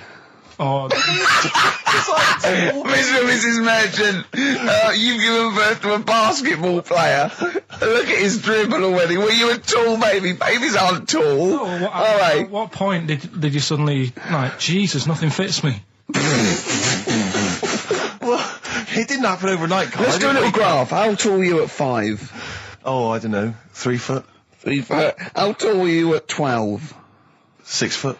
6. Were you really? I don't know, do I? How do I remember? I don't remember this. Well, when did teachers start calling you freak boy and lanky? They didn't. It wasn't so much. It was no. You went to a funny school. I went bowling with him once, so I'd never been bowling before, and he'd been once before, and he went, let's go to this bowl. We went to a bowling alley, right? And, you have to wear these special shoes. Now, they're sort of like pointed things anyway, and they're, multicoloured, sort of red and green. They look pretty weird. And the woman said to me, what size? I said, I'm 8. She went, yeah. So what size are you? 14. She went, 14. He went, you probably haven't got them. She goes, yeah, I think we have got one pair. And she put them on the table, and it was like Krusty the Clown. And I just started laughing. They looked so long, and he had to run round this bowling alley in these freaky clown shoes. But they don't look freaky clown like when I'm wearing them, because the rest of me is in proportion to it. It looks like a little wall bracket. I'm saying you don't mind the insults freak boy or goggle eye or... swore off a duck's back, mate. Do you know what I mean? Or a new phrase that's been coined because of Steve's face, walk off a frog's back. Who's saying that? Just a lot of your, a lot of friends and that. But I mean... my friends? Yeah, a lot of the people... Can you name names, or...? I can't really... You made promises, you can't... I can't really... mess anyone up? I think it's the cagoule. Looks good. It does look good. It's waterproof, Rick, and it's also stylish. I wear nothing underneath. So it's tight to the skin, it gets sticky in bad weather. Is that why you sort of rustle? Sexy. But what's all the... Is there abuse? What's this? No, they just say... Because I'm pretty trendy guy, but as you say, I cut my own trend. I make my own style. Oh, dear. So just go back to insults briefly. Go on. Saying...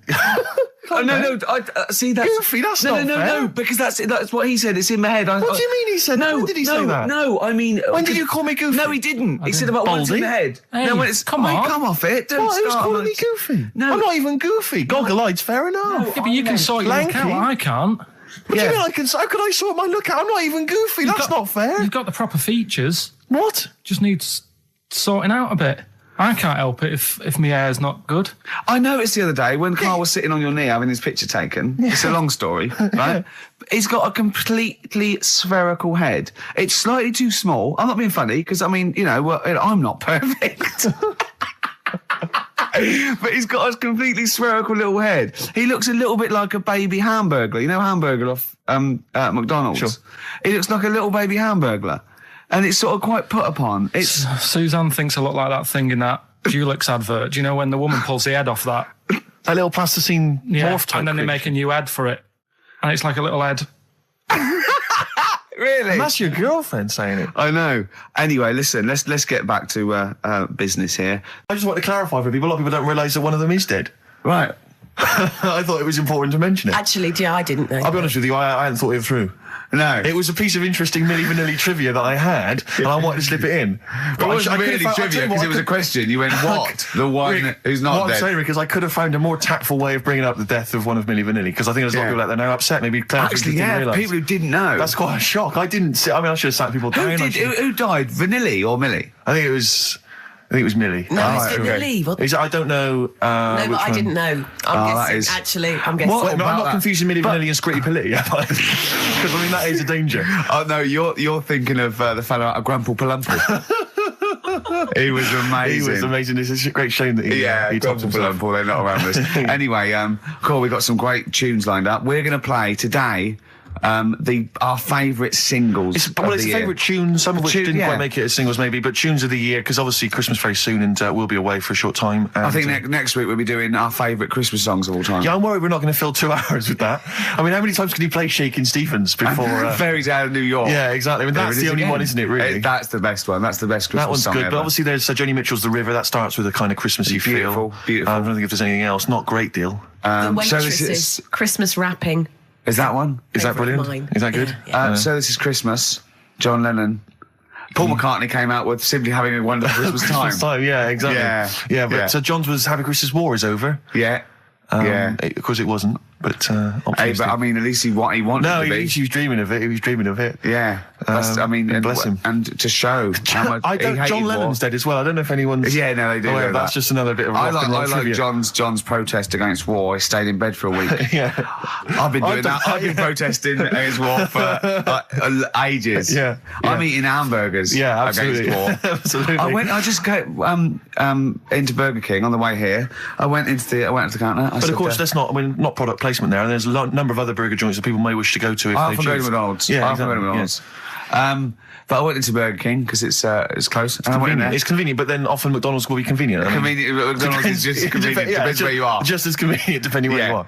And I said, could I have a cheeseburger and small fries? Take away, please. And he recognised me. He went, "Oh, I've seen you on telly enough, won't you?" He went, "There's your meal." So I went, "Thanks." He winked and went, "I'll put large fries in." Brilliant. So that's so it's paying off at last. True genius is being rewarded by the burger joints. Because I mean, there's been a couple of times where I've been with you, and we've gone to a restaurant and someone's given you a free meal or whatever. And it's the way that it's like you don't ask for it; it's just kind of offered. But I don't know what they're expecting in return. Nothing. I mean, do they think that you'll go away and you'll always think fondly of Chad who works in Burger King? I just think they think, oh, I don't know. They make. I'm going to give him a little treat. Yeah. I know, I don't like it, but then I'm always grateful, and I never... Yeah. But the thing is, I'm slightly embarrassed. Did anyone around you hear what had happened? No. Because I imagine the resentment, just the whole room No, turning they on didn't. you. I had to go around telling them. I said, "Excuse me, did you hear that?" He goes, "No." He just gave me the free thing because I'm on the telly. And I went, "I don't recognise." I went, "You don't recognise me?" I'm terrified now that that someone could be listening at Burger King HQ. I'm assuming this is an unorthodox procedure. And that little fella's got fired. But they know it's Leicester Square now because I just mentioned it, so they know which Burger King it is. Oh my God. I don't know. What was his name? Ralph Littleton. He had a name badge. Number 342. Well, I just hope Littleton doesn't get in trouble. So, what are we going to play That could be first? a sad Christmas for him. He's probably keeping his whole family afloat. Bit of Springsteen. Well, tunes of the year. I mean, I know people dismiss Springsteen, but as I say, the gig I went to see earlier in the year, I made it in the end. Sturgis couldn't believe we were going to play Springsteen. Brilliant. I just think, leave aside what you think is cool and trendy and the fact that he's older now or whatever else. Really? Just leave all that behind and just listen to the tunes because, he remains a great musician. Lonesome Day? Lonesome Day is the current single and it's the first track on the album. Free chips. It angered me that is there a lot of cheap housing in Leeds? Would that ruined it for him? But it just was. I assume maybe she was squatting or something. But it was like, and it just depressed me because it was like, not only is he homeless, but he's got a homeless girlfriend. But the homeless people are finding love. Yeah. Do you mean I mean that's really depressing, Carl, isn't it? Unless they both became smackheads together. Or whatever. No, Carl's found love on the street before, haven't you? How's it going with your bird, Carl? Are you married? No. How long have you been out with her? 7 years. Because I mean, you're quite a simple man. Yeah, you're sort of a simple in a nice way. ways. I mean, you're like Helen sense. from Big Brother. Yeah, you're sort of nice enough, but I look normal.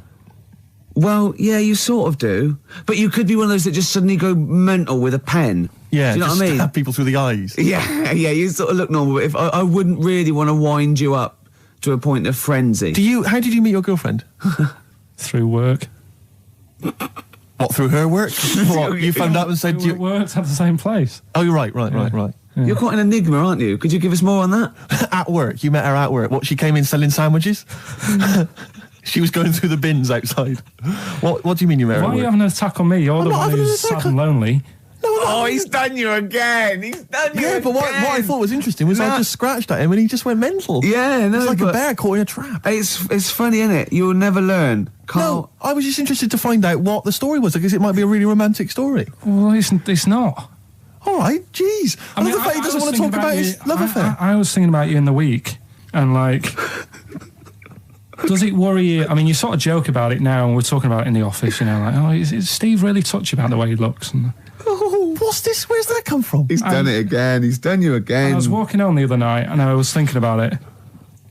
And do you worry that when you're old, you will be on your own? You did start it, though, didn't you? Well, Carl, I'm glad you brought this up. because I mean, for me, a lightweight, frothy entertainment show on XFM on a Saturday afternoon is exactly the place where I want to discuss the desperate, lonely future that's inevitably coming my way. Oh, God. I'll tell you what will cheer you up and forget all that. A bit of Embrace. Oh, one of the most hated bands. What are these fellas doing?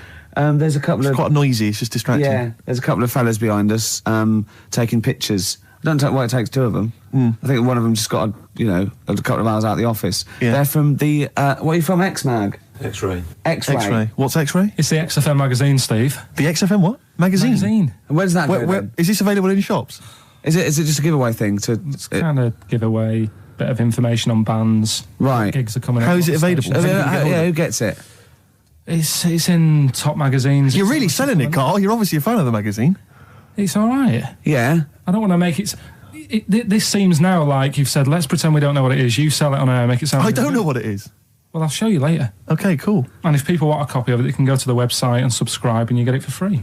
That's all right. Yeah. Cool. And you're going to be in it. And we're going to be in it. Centre pages. I don't look my best. I don't dress for radio. And, Well, it's okay, because I'm photogenic, so I'll make up for whatever you... I'll push you forward.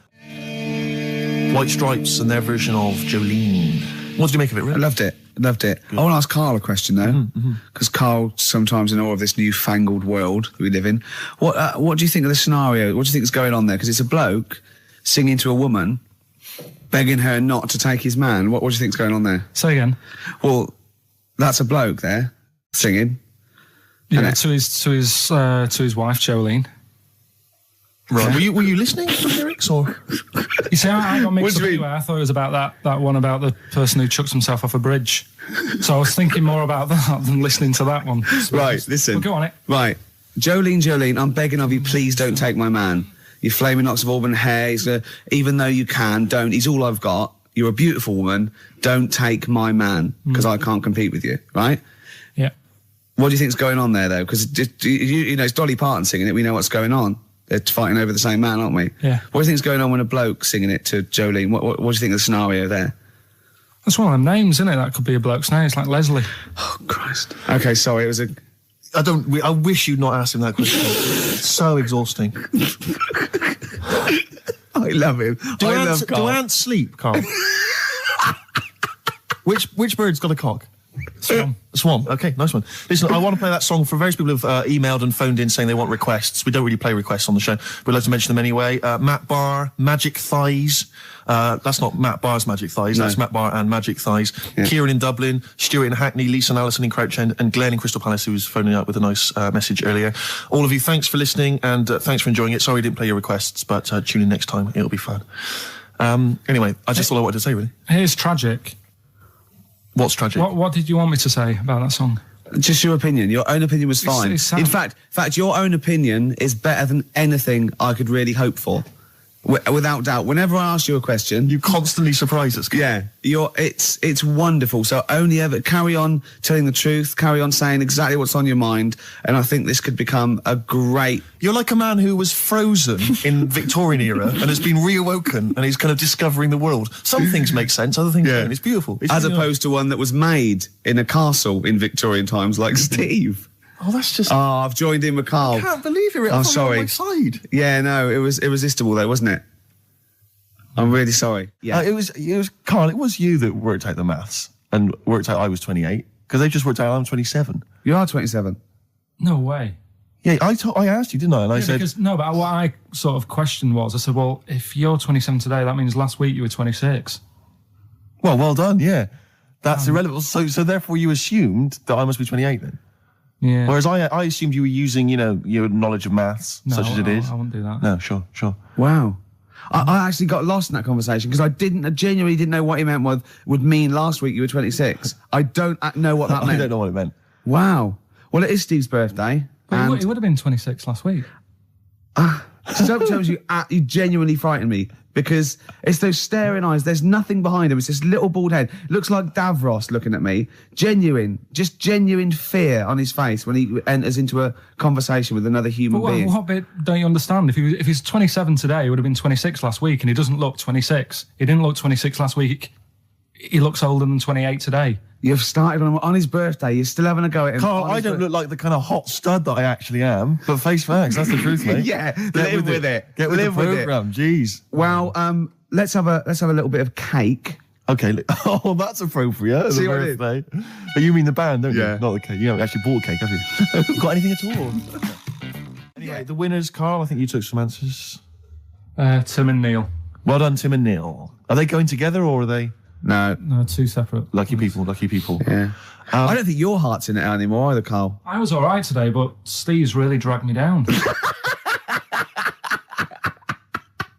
Well, let's... Wait a minute, I just need to know why. No, do you know, people are being miserable around you? Yeah. I was full of beans when I came in. Yeah, but you got to remember last week, you were really miserable and that really wound me up. Yeah, because he was having to do stuff. Because, he'd been let down and they were worried about the next show. You were in a terrible mood. Yeah. Look at me like you were. Songs. I wasn't going off and lying on the settee looking ill, talking in that voice. Oh, he's done you again. I said, just now, being quite friendly. Carl, Steve. Carl, have you ever tried to get into the Monarch for free? Because I'll be honest, mate, it's not going to happen for you.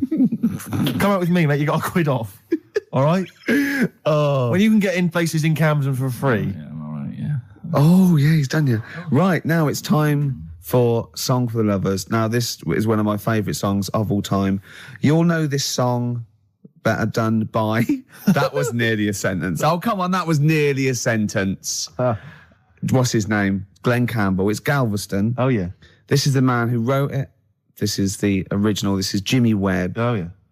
With Galveston. From what I can work out, I think it's about a bloke who goes off to the Vietnam War and he's missing his bird. And I've brought it down, haven't I? I've brought it down a tone by saying bird. It's a beautiful song. It was irony. Just play it. Galveston. It's beautiful. Yeah. This is the reason, because actors are often quite handsome people, but yet they're always quite obnoxious. We are. No, I mean, they're normally quite obnoxious, Rick. Again, you're a good example of that. And yet, I think it must be the small man complex. That's what makes them so obnoxious and so kind of desperate for attention. Didn't realise it before. Steady on. Because I tower above everyone. You do, don't you? I'm, for people who don't know, who are listening, I'm 6'7" tall. That's high. Yeah. That's and for people who've never seen him, he doesn't hold it well. It's not like he's a sort of handsome athlete, is it, Carl? He's a bit of a, what do you call him? Carl, don't answer. No. Don't get drawn into that. You know the game he's playing. No. Do you know yesterday when you were in the office? Yeah. You did a little move, and it reminded me of Blakey. Oh, I hate you, Gervais. Oh, I hate you, Pilkington. That's his stance. Yeah, but even he held it a little bit better, didn't he? Because he was a man, you know, he had a big coat and everything, and a peak cap. But, yeah. I can't believe you. Like, I've not suffered enough from being freakishly tall. Now, till my best buddies, live on radio, are just... It's not just height, though, is it? It's the posture and the face and everything. But it's got your places, hasn't it?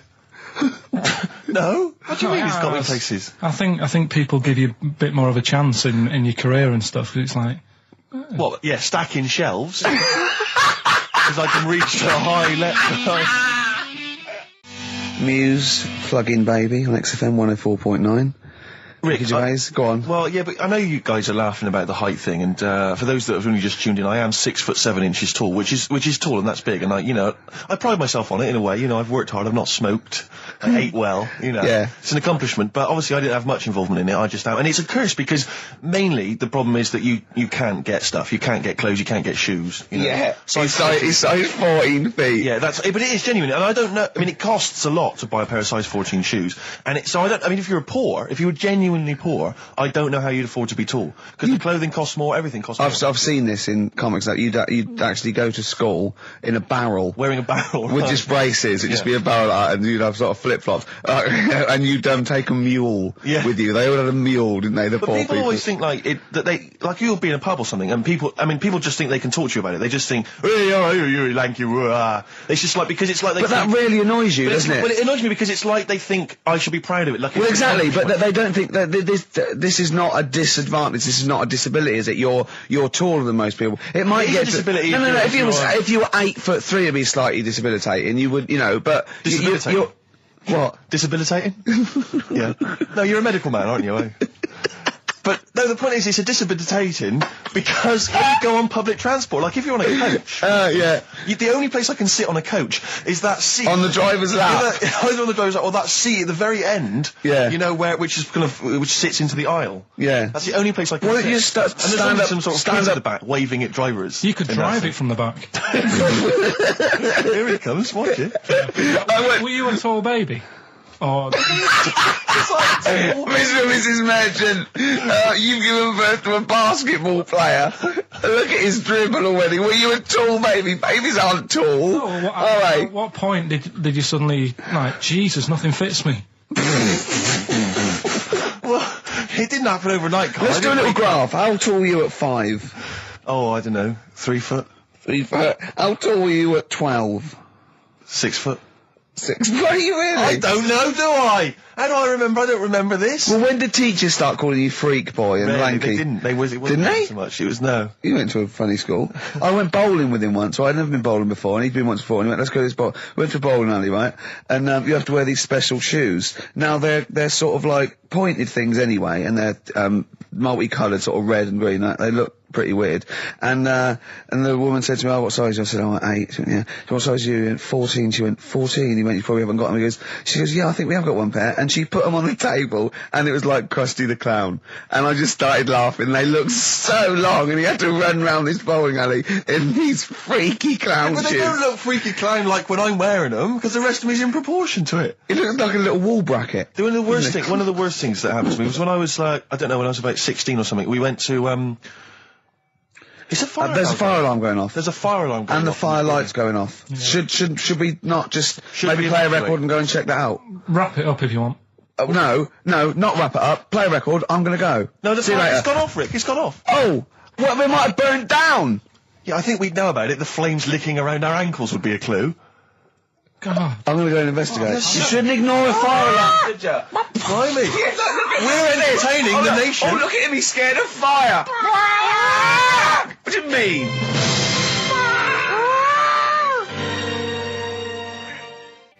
The Lars bars, and there she goes. What a great start to a show. We've had 20 minutes of some of the best banter, chatter and music and anecdote anywhere on the dial. You're damn right. High five. Yeah. Sweet, man, sweet. Oh, what are we talking about? Well, I love that track. It's lovely. They've got a bit of the Liverpool gene pool, haven't they? That sort of doddy.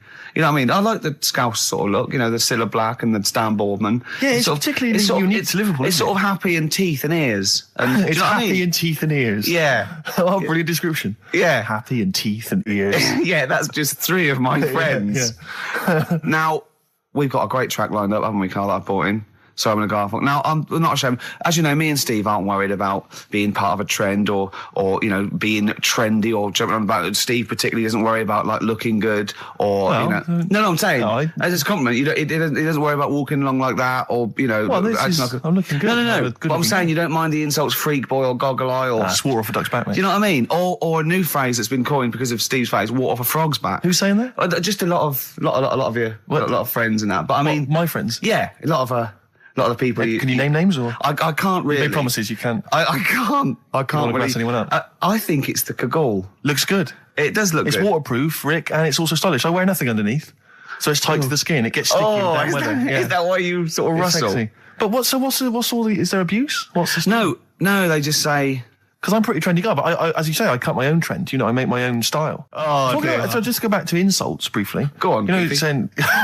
No. See, that's goofy. That's not fair. No, because that's what he said. It's in my head. What do you mean he said? When did he say that? No, I mean, when did you call me goofy? No, he didn't. He said about what's in the head. Hey, no, when it's come off it. Don't what? Who's start calling me goofy? No, I'm not even goofy. Goggle-eyed's fair enough. Yeah, but you can sort your look out. I can't. What do you mean I can? How can I sort my look out? I'm not even goofy. That's not fair. You've got the proper features. What? Just needs sorting out a bit. I can't help it if my hair's not good. I noticed the other day when Carl was sitting on your knee having his picture taken. Yeah. It's a long story, right? He's got a completely spherical head. It's slightly too small. I'm not being funny because, I mean, you know, I'm not perfect. But he's got a completely spherical little head. He looks a little bit like a baby hamburger. You know Hamburger off McDonald's? Sure. He looks like a little baby hamburger. And it's sort of quite put upon. Suzanne thinks a lot like that thing in that Dulux advert. Do you know when the woman pulls the head off that? That little plasticine morph type. And then they make a new ad for it. And it's like a little head. Really? And that's your girlfriend saying it. I know. Anyway, listen, let's get back to business here. This is a great track. It's America by Simon and Garfunkel. This is where I started saying we don't care about being trendy and all that.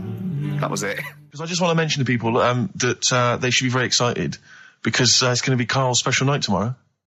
You excited, Carl? Oh, yeah. Oh, this is, me and Steve, because we were nominated, we get a guest. For the BAFTA Awards. And it doesn't say guest, it actually says, partner. So I'm taking my partner. And Steve's taking Carl. Yeah. But what Carl doesn't realise is you will have to pretend you're his partner, otherwise you wouldn't be able to. We'll have to hold hands when we go on the red carpet. Is this really your partner? It's not just a guest. That's how it is. And either we go in like that or we can't get in. You just have to be with him when you go up there. I mean, does he have to? We should hold hands. But I think what we should do is just to make sure that there's nothing at all that like it's going to go wrong. We should just do a little kiss. Just like, or be seen sort of like cheek to cheek, just to show them that, you know, you're not, he's like not Elton John and David he's not just getting his mates in for a free meal. You are actually partners. No, I'm not up for that. Why not?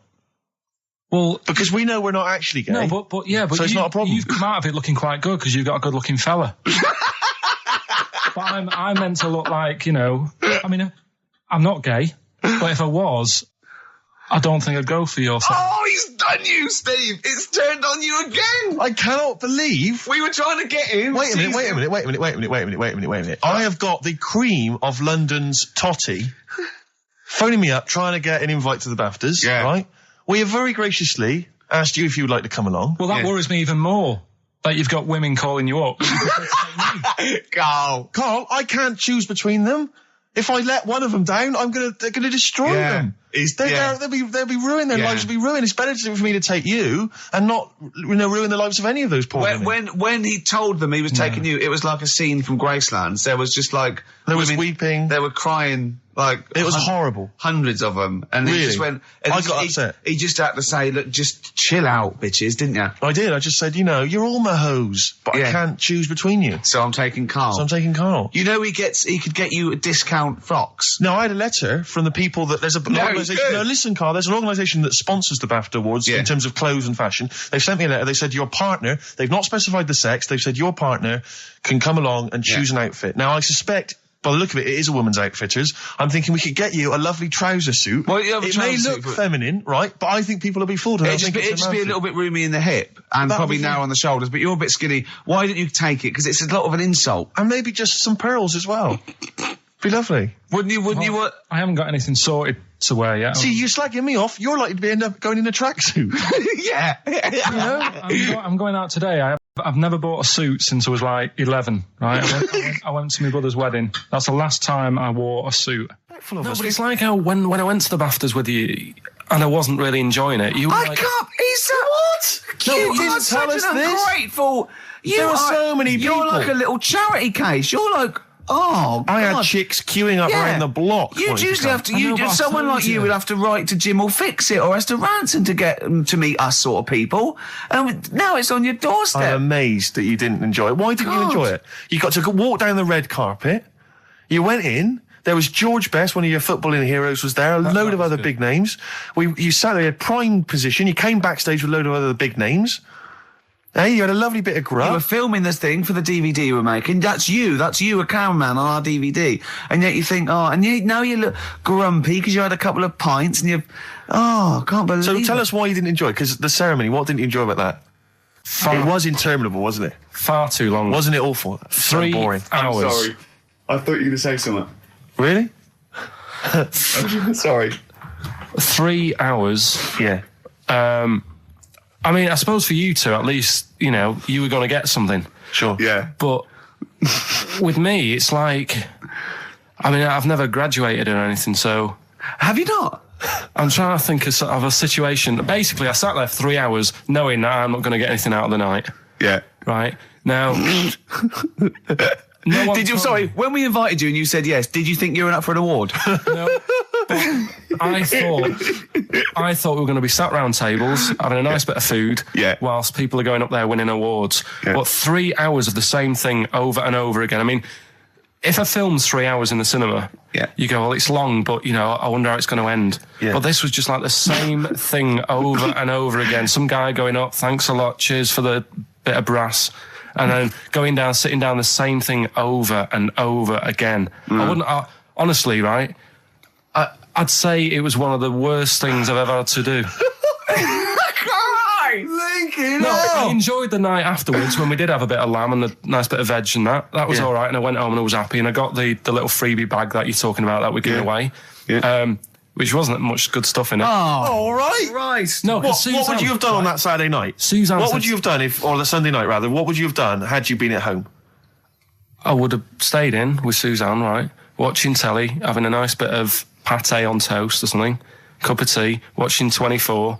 But instead, I had to buy an expensive suit, so I didn't show you up. Right? Jesus, yeah. How much did you spend on your suit? Well, in total, right, because, the shoes and the suit and the shirt and the tie, it was about 600 quid. That's the most expensive evening ever. And that's what I'm saying to you. And the daft thing is, it's dark in there. I don't know why you've got to wear a nice suit. You can't wear a tracksuit, for goodness sake. It's dark in there. No, just the shirt and that. It doesn't make you a better person wearing a suit. No, doesn't make you a better person, no. We're not claiming it made you a better person. No, well, that annoyed me. Yeah. It was an experience, isn't it? That's why I went, because you think, if I didn't go, if I would have said to you when you invited me, no, Steve, I don't want to go, then I would have never known, right? Yeah. And that's my sort of thing in life, right? Yeah. If something comes up, you should take it, even if you're not going to like it. It's a bit of an experience. Right. Do you know what he said to me? I phoned him up because we had to meet up. And obviously he had to pose as my gay lover. Yeah. To get in, right? Yeah. He phoned me, what? You said something to me like, I bought a suit, I'm looking good. He said, I'm looking good. People will think, how on earth did he end up with that good-looking guy? So he got into the role. That was what he said to me. He started getting into it. Such an insight. Play a record. I just must say that we've had an email from Daryl Foss. Lots of people have emailed in and say, well done on the BAFTAs and well done on your Room 101. They really liked that. Thank you. There's one guy, Daryl says, Ricky, has your dad only got one D-Mob suit? Because I don't know if you noticed, but Ricky wears the same suit every single time he appears on TV because he spent a fortune on it getting it tailor-made. I've only got one. It's a good suit and I wears it all the time. And it's winter as well. It's like a pure wool, so I'm sweating everywhere I go. Anyway, usually it's too much cheese. I won't be buying another. Huh? I won't be buying another one. Ever. Now. That's it. Yeah. Suzanne told me today, right, because I've handed it in today to have the trousers turned up a bit. Why? Because it was a bit of a bodge job for the night. Yeah. Right. It was just some pins sort of holding it up the other night, but you didn't notice, and I didn't tell you because I thought you'd be getting on the stage and saying, "Look at that freak over there with his pants hemmed up." But I took it to the place to get it done. Suzanne tells me that I'm going to start shrinking now and getting to that age where you start going small. I'm going to give you this. I'm now handing over my mobile phone to Steve to read the. You can see it's from Karl at the top, but just read it out as you scroll down. Just read it out loud. Is this a text message from... Yeah, this is a text message to me from Karl. Read it out. To see at night as well as an owl, you would need eyes the size of grapefruits. If only Stephen could turn his head right round as well. Karl, I can't believe it. What upsets me most, Karl, right, is not the fact that you've been slagging me off behind my back. It's the fact that you've got the cheek to come on here and moralise because you failed to get me tickets and make a dream come true. You've come on here trying to pass the buck and say that it's a health and safety problem, when in actual fact it's a Karl Pilkington problem. Do that. I've got it in a bin. I'm devastated. You know, let's play a record. I'm I should upset. have eaten this banana off air. What's the number? It's 08700 800 1234. But if it's sold out, Steve, it's sold out. Karl, you know our mate Johnny, he's a Doctor Who fan. Yeah. Do you remember, he bought the Doctor Who magazine, and he went to the toilet, and Steve got post-it notes and put geek on every page, and Johnny opened it on the tube, right, and it had geek and everything, and Johnny bought in the new Doctor Who magazine, I think this week's or this month's, right, and they've done the perfect Doctor Who fan, right, what the geek is, right, and it looks exactly like Steve. Alright, don't have a go, Rick. It does, and he went, and I'm going to try and put it on the website. It's amazing. It's got your hair, glasses, it stands like you, it's sort of dressed like you, and it's only, it's hilarious, and he was, I mean, I'm insulting you now, it sounds like an insult, but if you'd see it, you'd laugh. Play a... That's Feeder, Just the Way I'm Feeling, on XFM 104.9. Ricky Gervais, Steve Merchant, Claire Sturgis. Well, he's defying me. He's not calling in. We're going to give out his number, and he's not calling in. That's even more annoying. Who does he think he is? I don't know who he thinks he is. I'll tell you who he is. Yeah. He is a little bold Mancunian. Let's never let him forget that. I don't know who he thinks he is, but there's the fact. Just, Karl, call in, because you're annoying me and Steve. He's been slagging you off as well, Steve. Well, go on. In the week, you know, he was slagging you off. I mean, in the week, I was joining in and laughing along, but now I'm thinking but now I'm thinking that you're more on my side than he is. Thanks very much, Rick. I'm glad to see you've come round. He said, he was, I was in the pub with him and, Johnny. All right, so there's a little audience, good. And he said, have you seen Men in Black 2? I went, no. He said, have you, Johnny? He went, no. He went, there's a thing in it that looks just like Steve. And I went, what? He went, it's a thing, he's got really gangly arms and bulbous eyes, and it just works really fast in the Aliens registration thing. And I went, all right. I said, we'll bring that up Saturday. Since he's not here, you know, what do you think of that? Well, the reason is that I think the problem I have is this, that if I was to say things like that about Karl, I'd destroy him. He'd be a broken man after I'd finish with him. Call in, Karl, or Steve's going to say a few things about you. I'm going to get a couple of home truths out there. I can't believe it. I cannot believe it. Yeah, we were, you know, at the time I was joining it, we were having, you know, slagging you off on other things as well. Sure. But now I'm thinking, maybe you were wrong. Maybe I was taking the mickey out of the wrong person behind their back. If you receive any phone calls from people you don't know, we don't know anything about that. Instantly, we don't know why that is happening. That is just going to be a weird, spooky thing. So and don't bother telling the story about Men in Black 2 either, because I don't think people will be interested. Actually, on the subject of Men in Black 2, what? Have you seen that, Steve? No, I haven't, Karl. Tell me about it. You should see it. Go on. Why? Because there's this There's this thing in it. Go on. What, a stupid, bald Mancunian tosser? No, weirder than that. There isn't anything weirder than that. Big eyes, it was gangly. Keep talking. You've got to see it, because you wouldn't believe how the likeness and that. You've got to get the film out tonight. Right. It's not as weird, it had a normal voice, right? He's done you and he's not even here! I'll tell you what, mate, it ain't worth coming in next week. Oh, stay on the line, Carl. Play a record, Claire. Kings of Leon, Molly's Chambers. What do you think of that, Carl? Alright. There's a surprise. Another insightful remark. Steve is not a fan now. Not only does he know you've been slagging him off behind his back. No, I wasn't slagging Steve. If you get it out on DVD tonight, you'll know I'm not slagging you off. It could be your brother. I love the fact that it makes it worse, but you're going to go, oh, he wasn't slagging me off. It does look like me. I do think I'm an alien. I love the fact that you hope Steve will go, he's got a point. It's a spitting image. Yeah. I am, seriously, Carl, I'm really angry. I'm so angry with you at the moment. You haven't seen it yet? No, I know, because I know what it's going to be, and I'm fuming. I'll tell you why I'm angry, because he doesn't do it in jest. No, but what do you think it's going to look like? What do you think this thing's going to look like? Going to look ludicrous. It's not going to look anything like me, but he's going to pretend it does. Go on, what? Go on. No, it does look like you. Yeah, of course it does. And you looked like the Human Z. Well, I mean, to be honest, you did a bit, Carl. You walk like him, you're bold like him, you got a sort of gormless face like him. Any more? I don't smoke. That does. I'm not arguing with you, I'm not well on that. Oh, you're not well. What exactly is wrong with you, you whinger? Well, it's just, do you know, like I always tell you about the restless leg syndrome I've got? It's like that, but all over. So you're just shaking around the house? I'm just, yeah. What do you look like, Elvis? What are you doing? You're shaking around the house. I'll tell you, with your bald head, you probably look like an enormous vibrator. Oh, God. That's what you probably look like if you strip naked. Oh, you'll have the Scottish widow coming round. Oh, dear. That's, what's her name, by the way? I heard you talking about that.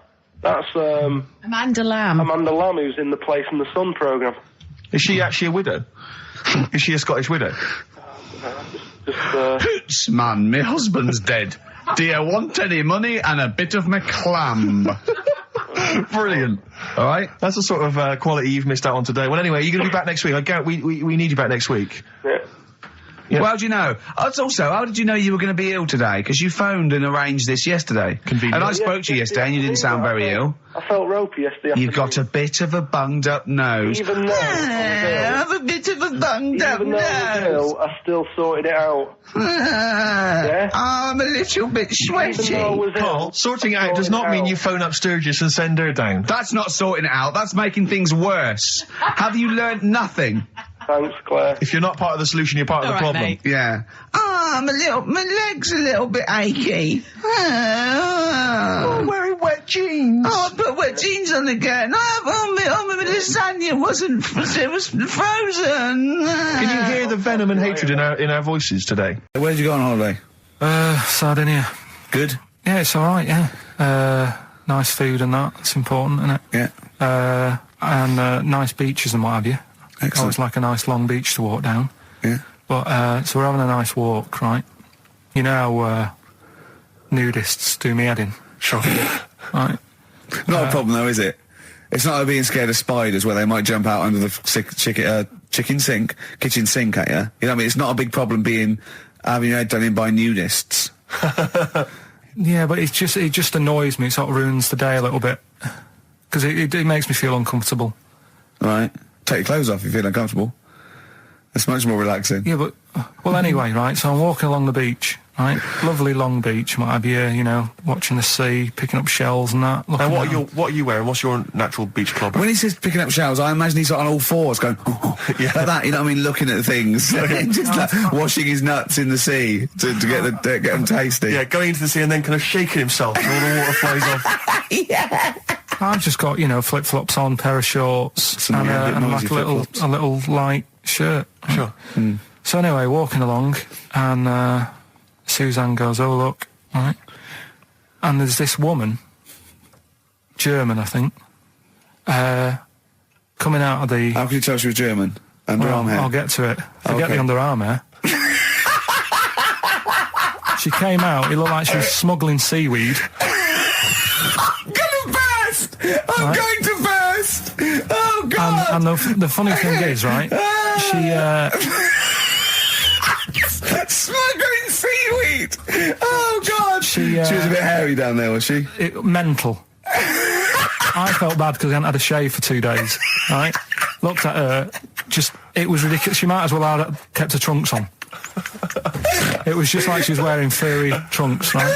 So anyway, so I'm walking along. So... yeah, go on then. So Suzanne's like, oh, look, and I'm like, oh, not again, because every time we go away, there always seems to be one of these. Is she by herself, this woman? Well, the weird thing was, she was with her husband, right, but he had shorts on, he was happy, right, but every time, because I walked past her, and he sort of ran off, because he's embarrassed. Do you know what I mean? There's nothing normal about it. What can he do? He can't go, all right, mate, because he knows it's odd, right? How old was he? Sorry, how old was she? It's hard to tell when someone hasn't got clothes on. Sure. Do you know what I mean? They always look older, don't they, when they haven't got clothes on anyway. But I'd say she was about 40, 41. Okay, right.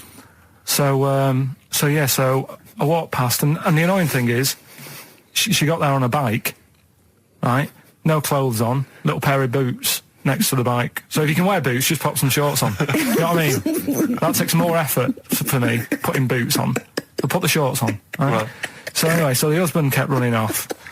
I walked past, and I'm getting annoyed because I'm saying, well, we've got to walk past them again on the way back. I like the fact they're scuttling away when Karl walks past. Like when you lift up a bit of sort of iron sheeting in the woods and loads of mice run away. Yeah. It's like whenever Karl goes, that nudists run away. Yeah. Oh, right, okay.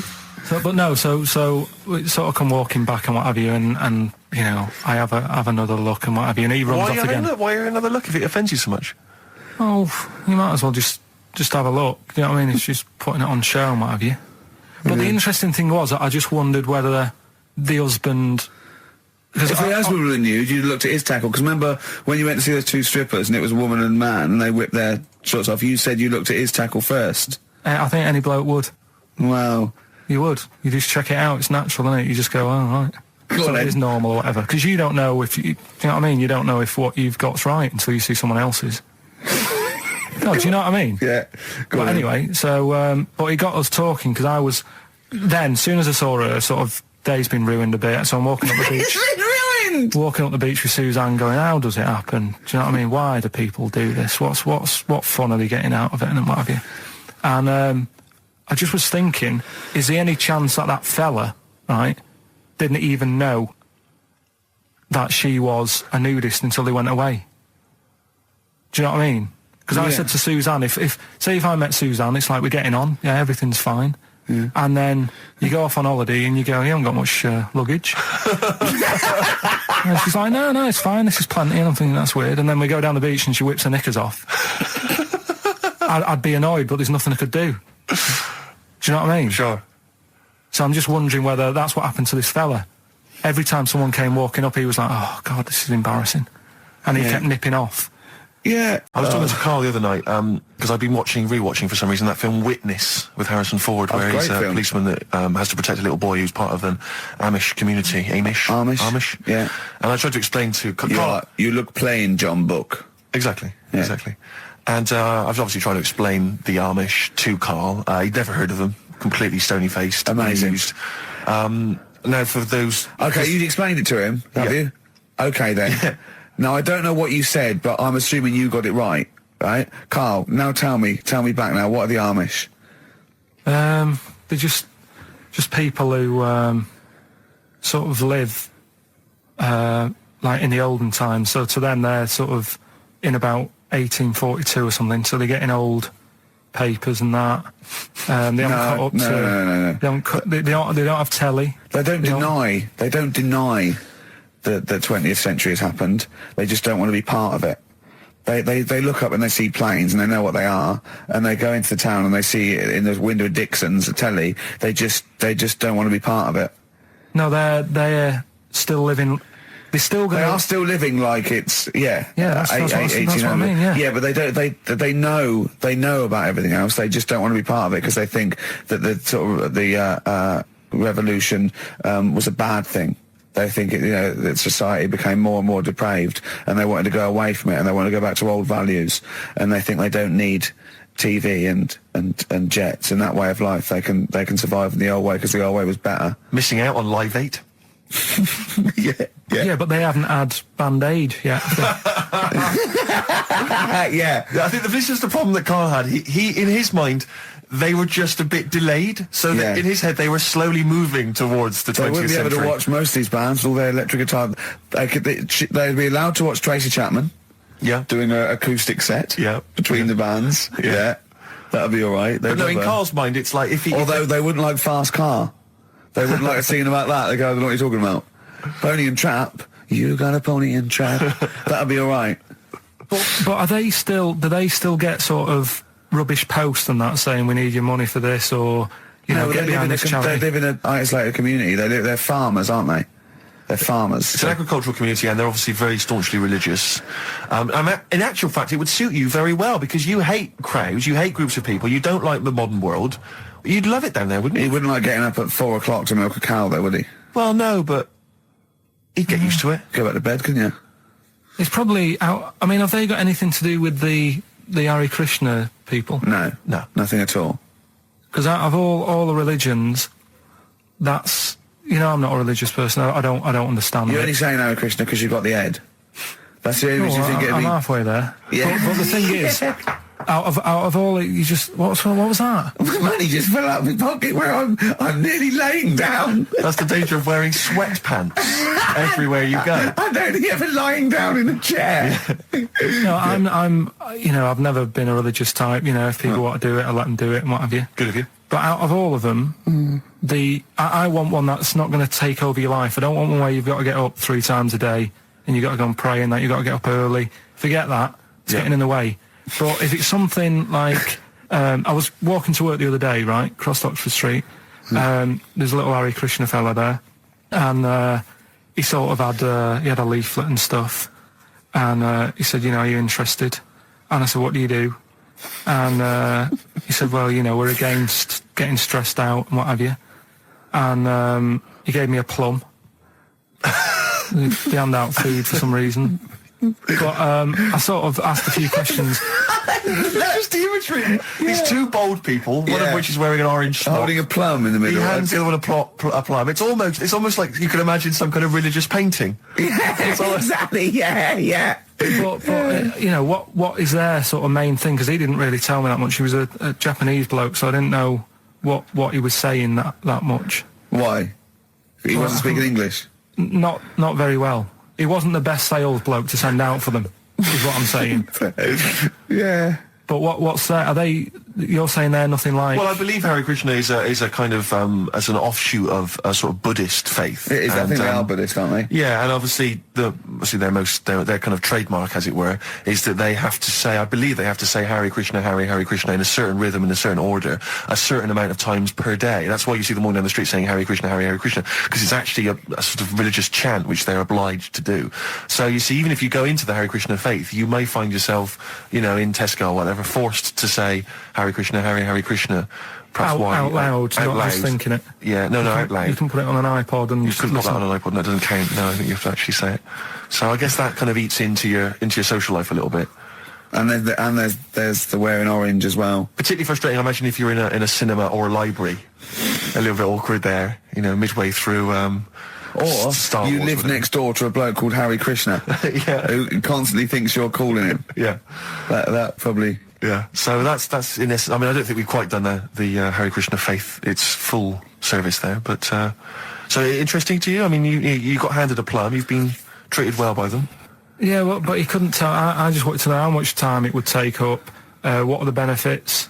What can you do? What can I think the benefits are they probably don't get stressed out. They've probably got that sort of that zen, that chi-ness about them where they try and interact and quite meditative. Yeah.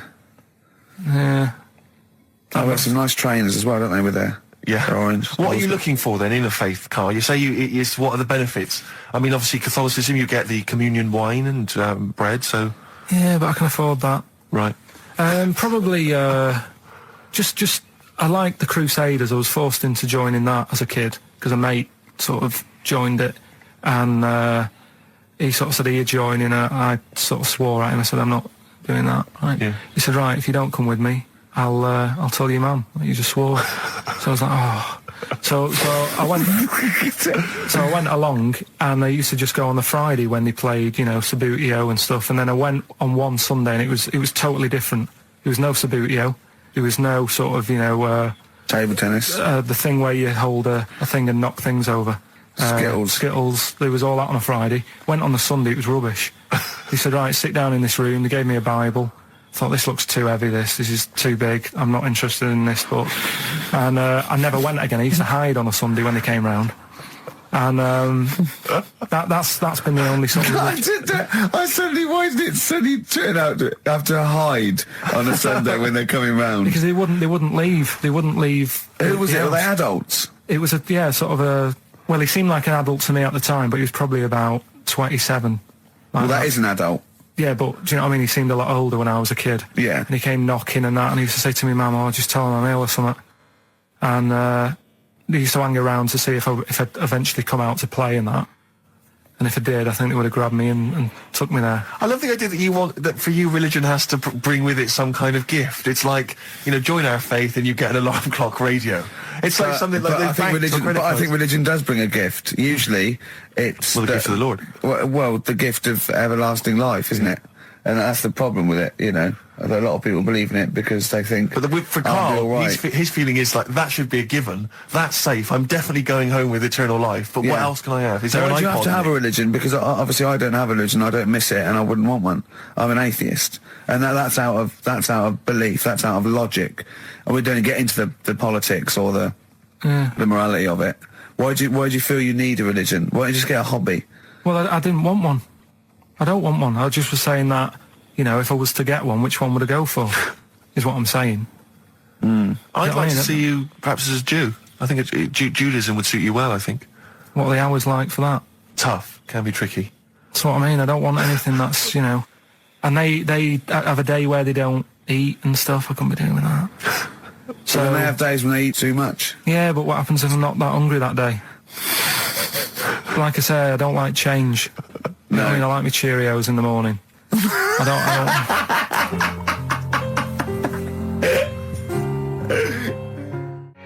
still have that other Blur on XFM 104.9. I forget the name of that track, but it's good. Good song. Thanks very much. Oh, good song. Yeah. Oh, right. I just thought you were complimenting giving his opinion. Right, go on. The what? Are we still on the air? Yeah. What are we doing? Merry Christmas. We got someone on the line. Oh, right. He's here. Who's that? Ricky. Yeah, go on. It's Jonathan. How are you? Good. It's only TV. It's Jonathan Ross. Ross, turn your radio down, you idiot. I'm here. I like to. I haven't got a radio on. What are you talking about? We can hear the feedback. Well, I haven't got it. It's not my fault. It's your incompetent radio station. And also, didn't you hear? We said don't call in. We don't want to speak to the listeners. I'm not a listener. I'm a visitor to your shores. I'm special. You know that full well. I know you're special. Right. Yeah, exactly. What have you got a name for the band? Yeah. You ready? Yeah. Blump.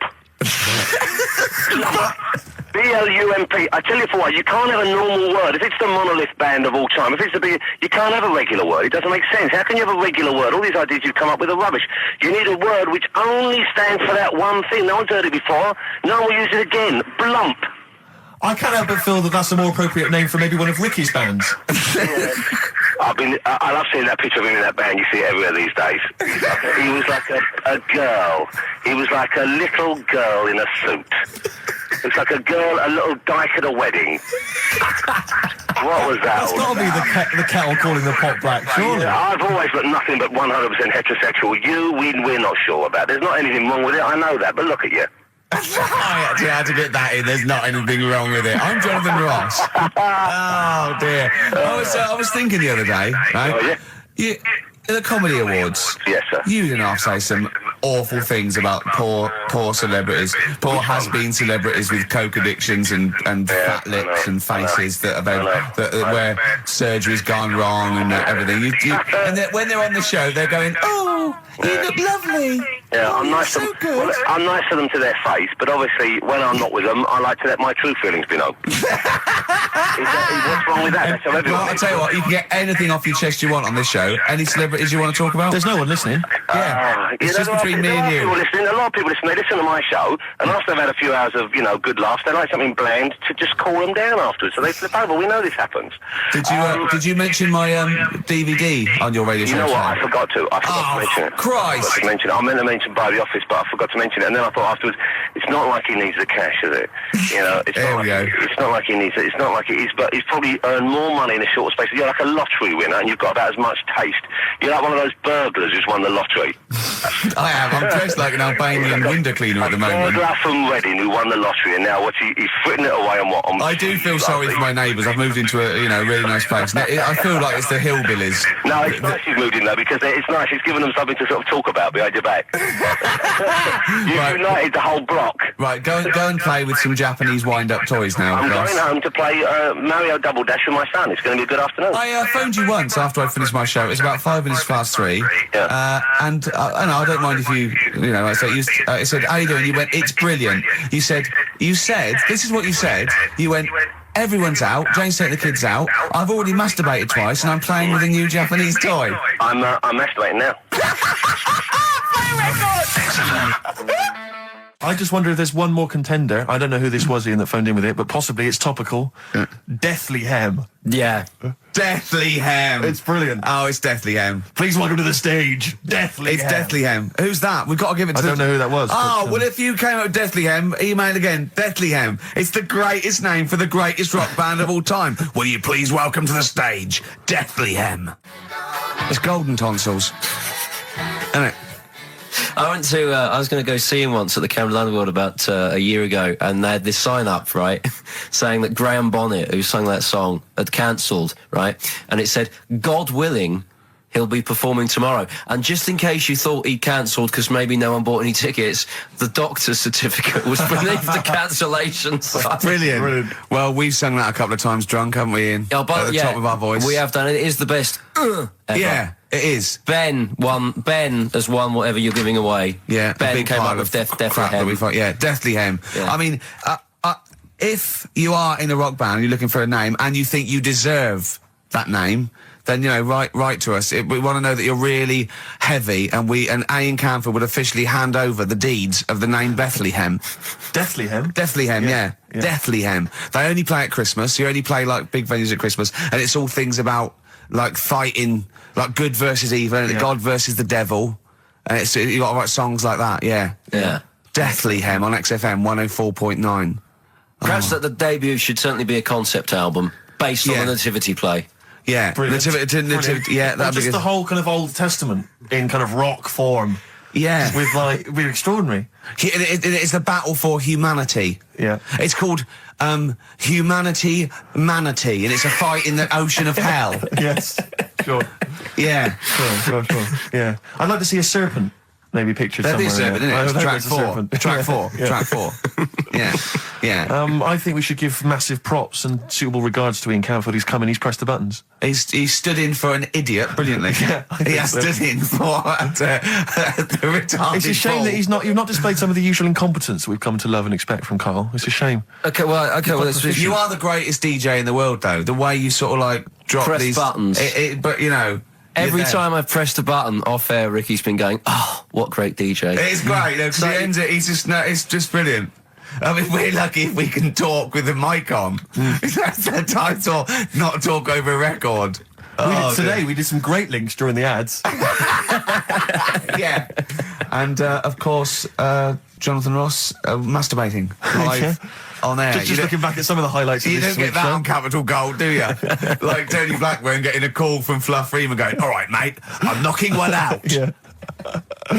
Well, have a lovely Christmas. Have a bloody great Christmas. Have a bloody great Christmas. It's the best of next week. Yep. The best of the last few weeks with some tat, you know. Carl's put together. We're back in January. We're playing some of our favourite songs of the year. I'm looking forward to seeing Pilker's tan and pictures from his holiday. Covered in ash from the beach. Yeah. And we're back on the 3rd, I believe. But Ian, do you want to introduce one? This is Ian's choice for the day. Yeah. We'll see you next week in spirit, and then we're back on the 3rd with Pilkers. Over to you, Kampf. Enough of Jonah Louis. This is Paul Di'Anno, ex of Iron Maiden, doing Santa Claus is Coming to Town. Talking of sleeping, oh man alive, I went to see the last part of the Lord of the Rings trilogy.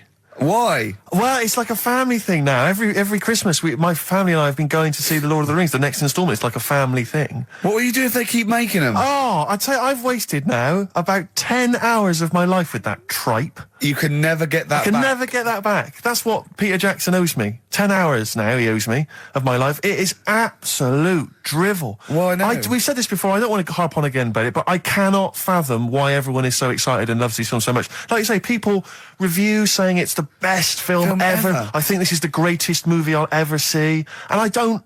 It's like they go, oh, but look at all the fight sequences. But Tolkien being up there in literature, like, you know what I mean? It's sort of like Shakespeare. Tolkien. No! Yeah. No. But what is it that he's writing about exactly? I don't know. Little midget fellas who can't get shoes.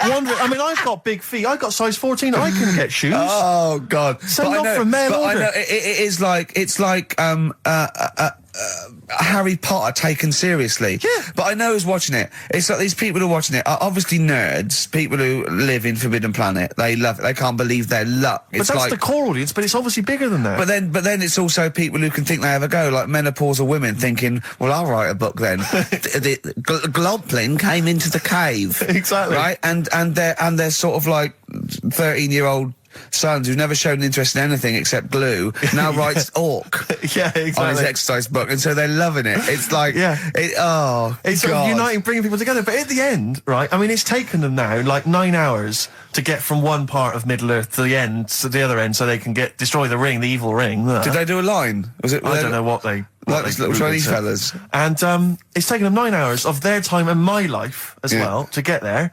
And at the end, they all say goodbye. They do it in real time. Why did they edit it? I mean, that's what it felt like. It really, it can't have, it must have taken them less time, you know, within the sort of logic of the book to get there than it did for me to watch it.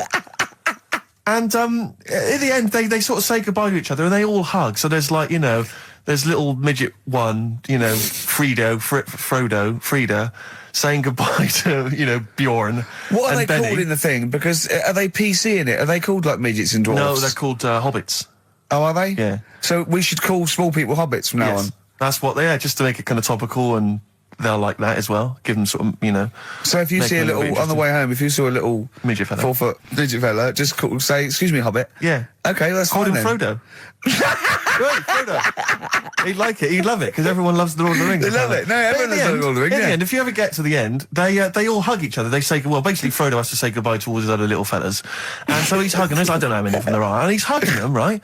And it is the most interminable thing I've ever seen. It's like the music's playing. They look into each other's eyes. He hugs them. He hugs. They pull back. They look at each other again. That's like, we'll never see each other again. Then he hugs the next one, and I was just screaming. I was thinking, hug, just one big group hug. Yeah. Then we can get out of it. Like an American football team. Exactly. Just go, and then just go off. knock Not heads. each individual one. I mean, it's dragging on and on and on. And apparently on the DVD, there's like an extra sort of 20 minutes of extra footage of scenes he's cut out. Who's watching this tripe? Who cares? I don't know. I genuinely, have we lost some of our popularity by slagging off Lord of the Rings? I don't care. Screw them. If you love it, if you can't live without Lord of the Rings, screw you. I don't want you as a listener. I can't fathom it. Really, Rick, it's not like I'm trying to be wayward or controversial. I can't get my head around the popularity. But doesn't Harry Potter annoy you as well, though? Yeah, but at least it's kind of over in an hour and a half. Is it? I haven't seen it. Well, I went to the toilet 3 times during the course of the film. Really? It's unbelievable. The woman sat next to me. Sexy stuff in it, was there? Some of those little pixies with the pointed ears. It just took me back to all, you know, Mr. Spock.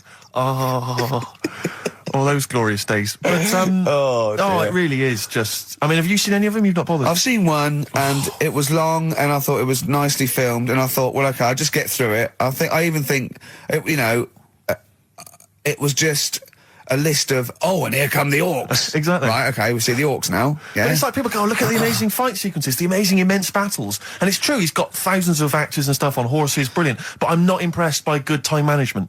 No. Well done, he's got all those people together, he's orchestrated it, well done. But it's got to be more interesting. My friend summed it up. He said the Lord of the Rings films, they're like the film equivalent of an Enya song. Yeah. And that to me is exactly right. Lots of billowing dresses, slow musical moments. That's good. People riding majestically on horses. Enya. Constantly riding majestically everywhere. Dido's taken over from Enya in that. I've got a confession to make. Go on. I like that latest Dido song. Oh, play a song. Let me I know. I thought I'd never... I don't know what to say. Let me explain something to you about Dido. Oh, God.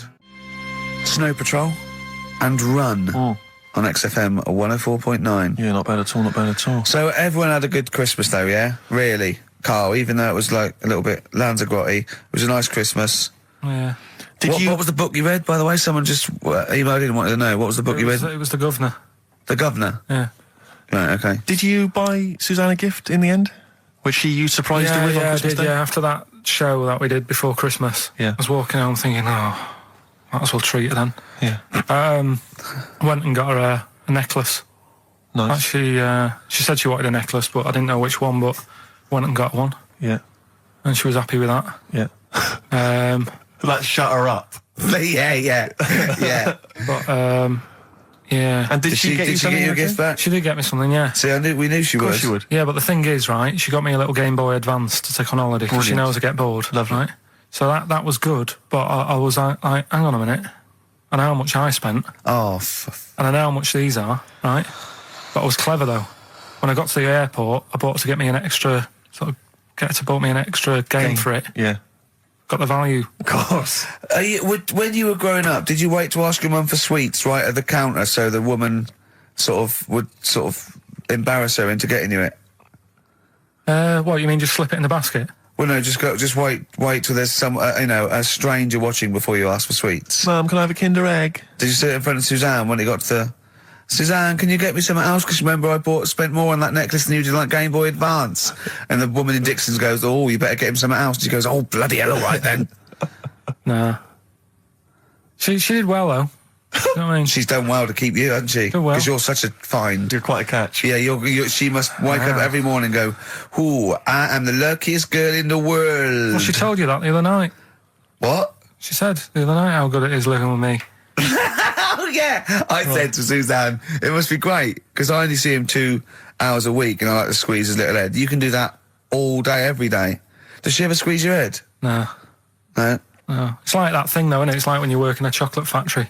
You get sick of it, don't you? If it's there all the time. Yeah, she must think, I could squeeze that head any time I wanted. It's not worth it. I'll just, yeah. What about your Christmas? My dad, I'm wondering if you're turning into my dad, because he bought my mum a bracelet. He won't mind me talking about this, because he said you'll probably talk about this on the radio, and you're right, Dad, I am talking about it. He bought my mum a little gold bracelet, lovely gift, it was a lovely thing. She opened it, she loved it, and everyone thought, what a great gift, lovely gift. He wouldn't stop talking about it.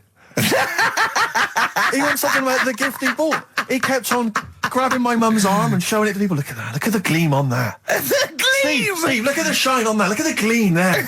Look at that. Gleam. And do you know what he said, the great thing about that's pure gold. He went, it's an investment. That's an investment, there. It's gold, it's always worth something gold. I love that when people get a gift and it goes an investment. I love it. But what, not only does it sort of take away any of the romanticism of it, but it was the way he constantly was talking about how great a gift it was that he bought. I haven't heard the word gleam for 30 years. Look at the gleam on that. The gleam. Look at that, look at the sparkle on that. And look at that, it looks like rope. That's what he kept saying, it looks like rope. It looks like gold rope. And he just can't. I heard it. He disappeared. We were opening gifts. He went disappear. I could hear him in the kitchen going, thinking about that's pure gold. That Elaine, that's pure gold. I might melt that down. Yeah. John, next door neighbour. John, look at that. Look at the shine on that. That's great. That's brilliant, though. But it doesn't sort of undermine the gift a bit if you keep on droning on about how great it is. If people enjoy giving, that's nice, isn't it? And you got to, what did your mum say? She loved it. She can get a word in edgeways. That's a step up from a jar of coffee, though, isn't it? It is a step up, yeah. That's good. Oh. What about yours? I didn't get my mum and dad anything this time. No, because I'm always treating them anyway. Whenever if they need a few quid, if I can help them. Well, you are the gift that keeps on giving, Carl. No, but don't just go giving anything just for the sake of it. You know what I mean? Wait for the time that's right, sort of thing. Just 'cause it's Christmas. 'Cause yeah, I mean, there's no better time, is there? Really? No, I just was going to say my mum and dad didn't get me anything, but they did. What'd they get? But just some money. But I'll get them something when the time's right. Do you know what I mean? They always need bits and pieces through the year, so I'll look after them. Sure. But it was weird being away. Has anyone got caught onto the fact that they leave groceries in the telephone box near your dad yet? No, that's still going on. Is it? Going on, yeah. Oh, that's fantastic, isn't it? That is just fantastic. So when he needs a loaf of bread, pint of milk, just goes down. Does he ever give that as gifts? Now listen, are we doing the film thing in a bit? Got more prizes. Yeah. Is it better than Rockbusters? It's all right. I did it in a bit of a rush because I was only in yesterday, wasn't I? Sure. Well, yeah. If you take 3 holidays a year, then there's not enough time for the work. Me and Steve like to, put our priority into, doing the work, coming up with a good product, and getting a holiday when we can. I haven't really. I'd love a holiday, Rick. I love a holiday. But I don't do the holidays for me. It's for Suzanne, isn't it? She's the one who likes going away. With you? I'll just go. Yeah. So I'll go with her. Do me bit. When you were playing Game Boy, right, and you'd looked in the hole, and you were reading your book, what is she doing? She'll make things seem more interesting to me. Do you know what I mean? So like when we're at the Owl and the bus driver said, "You got an hour here," I said, "Why have I got an hour here? I go to a funeral with someone who I loved in the ground and don't spend an hour around it. Why do I want to?" Do you know what I mean? Why do I want to spend an hour looking in this? Wasn't that terrible when your auntie just shot up in all this magma? Yeah. That was terrible, wasn't it? That was the worst funeral you'd ever been to, wasn't it? But she'll say that would make funerals more interesting. If they just, it was a cremation and a burial. Yeah. You just put them in a volcano and they go 2, 3, here they go, wee, up to heaven. I was having a conversation with my flatmate about songs that would be inappropriate to have at your wedding, at your funeral. And horny, surely is one. Yeah, was what we were thinking. Really? Yeah, that was the first one we came up with. I'm horny, horny, horny, horny. That was the first one we came up with. Isn't Robbie Williams' Angels one of the, yes. biggest and ones? I think Wind Beneath Your Wings. Yeah. I think is apparently quite popular. Oh, yeah. Yeah, I play that on Auntie Nora's, can't you? Bit of Boston? Yeah. A bit of who? Busted? Boston, more than a Boston, feeling. right. It's much more than a feeling. Boston, more than a feeling. XFM 104.9. Well. And like, even recently, he thinks it ruins a film. Do you know what I mean? Because there's no need for it to happen, is there? Really? Yes. Why? Sometimes it's warranted. If the film itself is there's some films it isn't though. Some films it isn't. Some films it's arbitrary. I think the films that him and his dad watched together on Channel 5. Yeah. Probably not. Is it only on Channel 5 in your house? But let's put it. Yeah, if you're watching, I don't know, a late night Friday night, from 1983. Yeah, Illegal Briefs. A beautiful lawyer has to defend a man who may be a killer. She falls in love with him, but does she know the real man? Oh dear. You know what I mean, though. Lest you forget, of course, that I... Love Heat. With the bloke that is now in... Go on. Of course, that I, according to the Internet Movie Database, I once appeared in one of those films, in the film Killer Image, a Canadian film, I believe, from 1989. According to that computer... it's all wrong, isn't it? It's all wrong. It's all wrong. Of course it is, yeah. Apparently, I was in that, and I played the role of Kirk. Was it a porn thing? No. I think it's just an erotic thriller. Oh, right. I suppose it you is. only had a very small part, though, didn't you? Indeed. Yeah. But no, do you know what I mean? Sometimes you don't need to go that far. Say, like in this Jesus program, right? Film. What's it called? The Last Temptation of Christ. Just talking. You know what? What's his name? Is it Ralph in The Simpsons? Yes. I drawed a kitty cat. It's like talking to that. Yeah. No, but right, this sensation thing, right? Do you know, often we don't get that many complaints on this show. We don't get very many complaints. And I think that's either because there's no listeners, or B, it's because most people agree with Carl, and that terrifies me. Or they let him off, because it's like, you can plead insanity, you can go mental and kill a few people, they go, oh, he's a bit bad. No, but was it because, like, they're saying that he was having it away, or is it because you saw it? What got the complaints? The complaint was the very suggestion that Christ it was a blasphemous thing, not the fact that you saw an actor's knob. So what about if they just cut it down a bit and you like saw the little stable door closing? It wasn't the baby Jesus having sex. It was the grown man. The stable door shutting. No, but do you know what the nativity scene? Ah, that is brilliant. That is. The wise men saying, I can't believe we brought myrrh, we should have brought condoms. No, yeah. There's 2 for 1 offering, Boots. Yeah, I don't know what we were thinking. Frankincense. It's always awful. Should we apologise now to the Christian church as well? Yeah. So Sorry, the little Chinese fellas, little Welsh fellas, and the little Christian fellas. We haven't said anything wrong. No. It's like, you see, when I was growing up. Stable door. I love the idea that in Carl's world, he was born in a stable, just thought, well, I love this place. Yeah. I'm just going to stay here the rest of my days. This is good here. Oh, brilliant. But when I was watching telly with my mum and dad, I mean, it still happens now, right?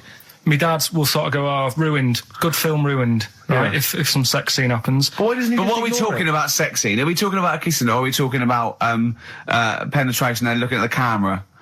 Going, are you enjoying this, Pilkingtons? What are we talking about? What is sort of extreme levels are we talking about? Right, last time I was down there, right? Yeah. What was it? Meet Joe Black. Meet Joe Black. Meet Joe Black is a terrible film. Yeah. Right? There was good film. And then you know it's going to happen because like the music comes in. Brad Pitt's keeping quiet. A woman's eyeing him up. Sure.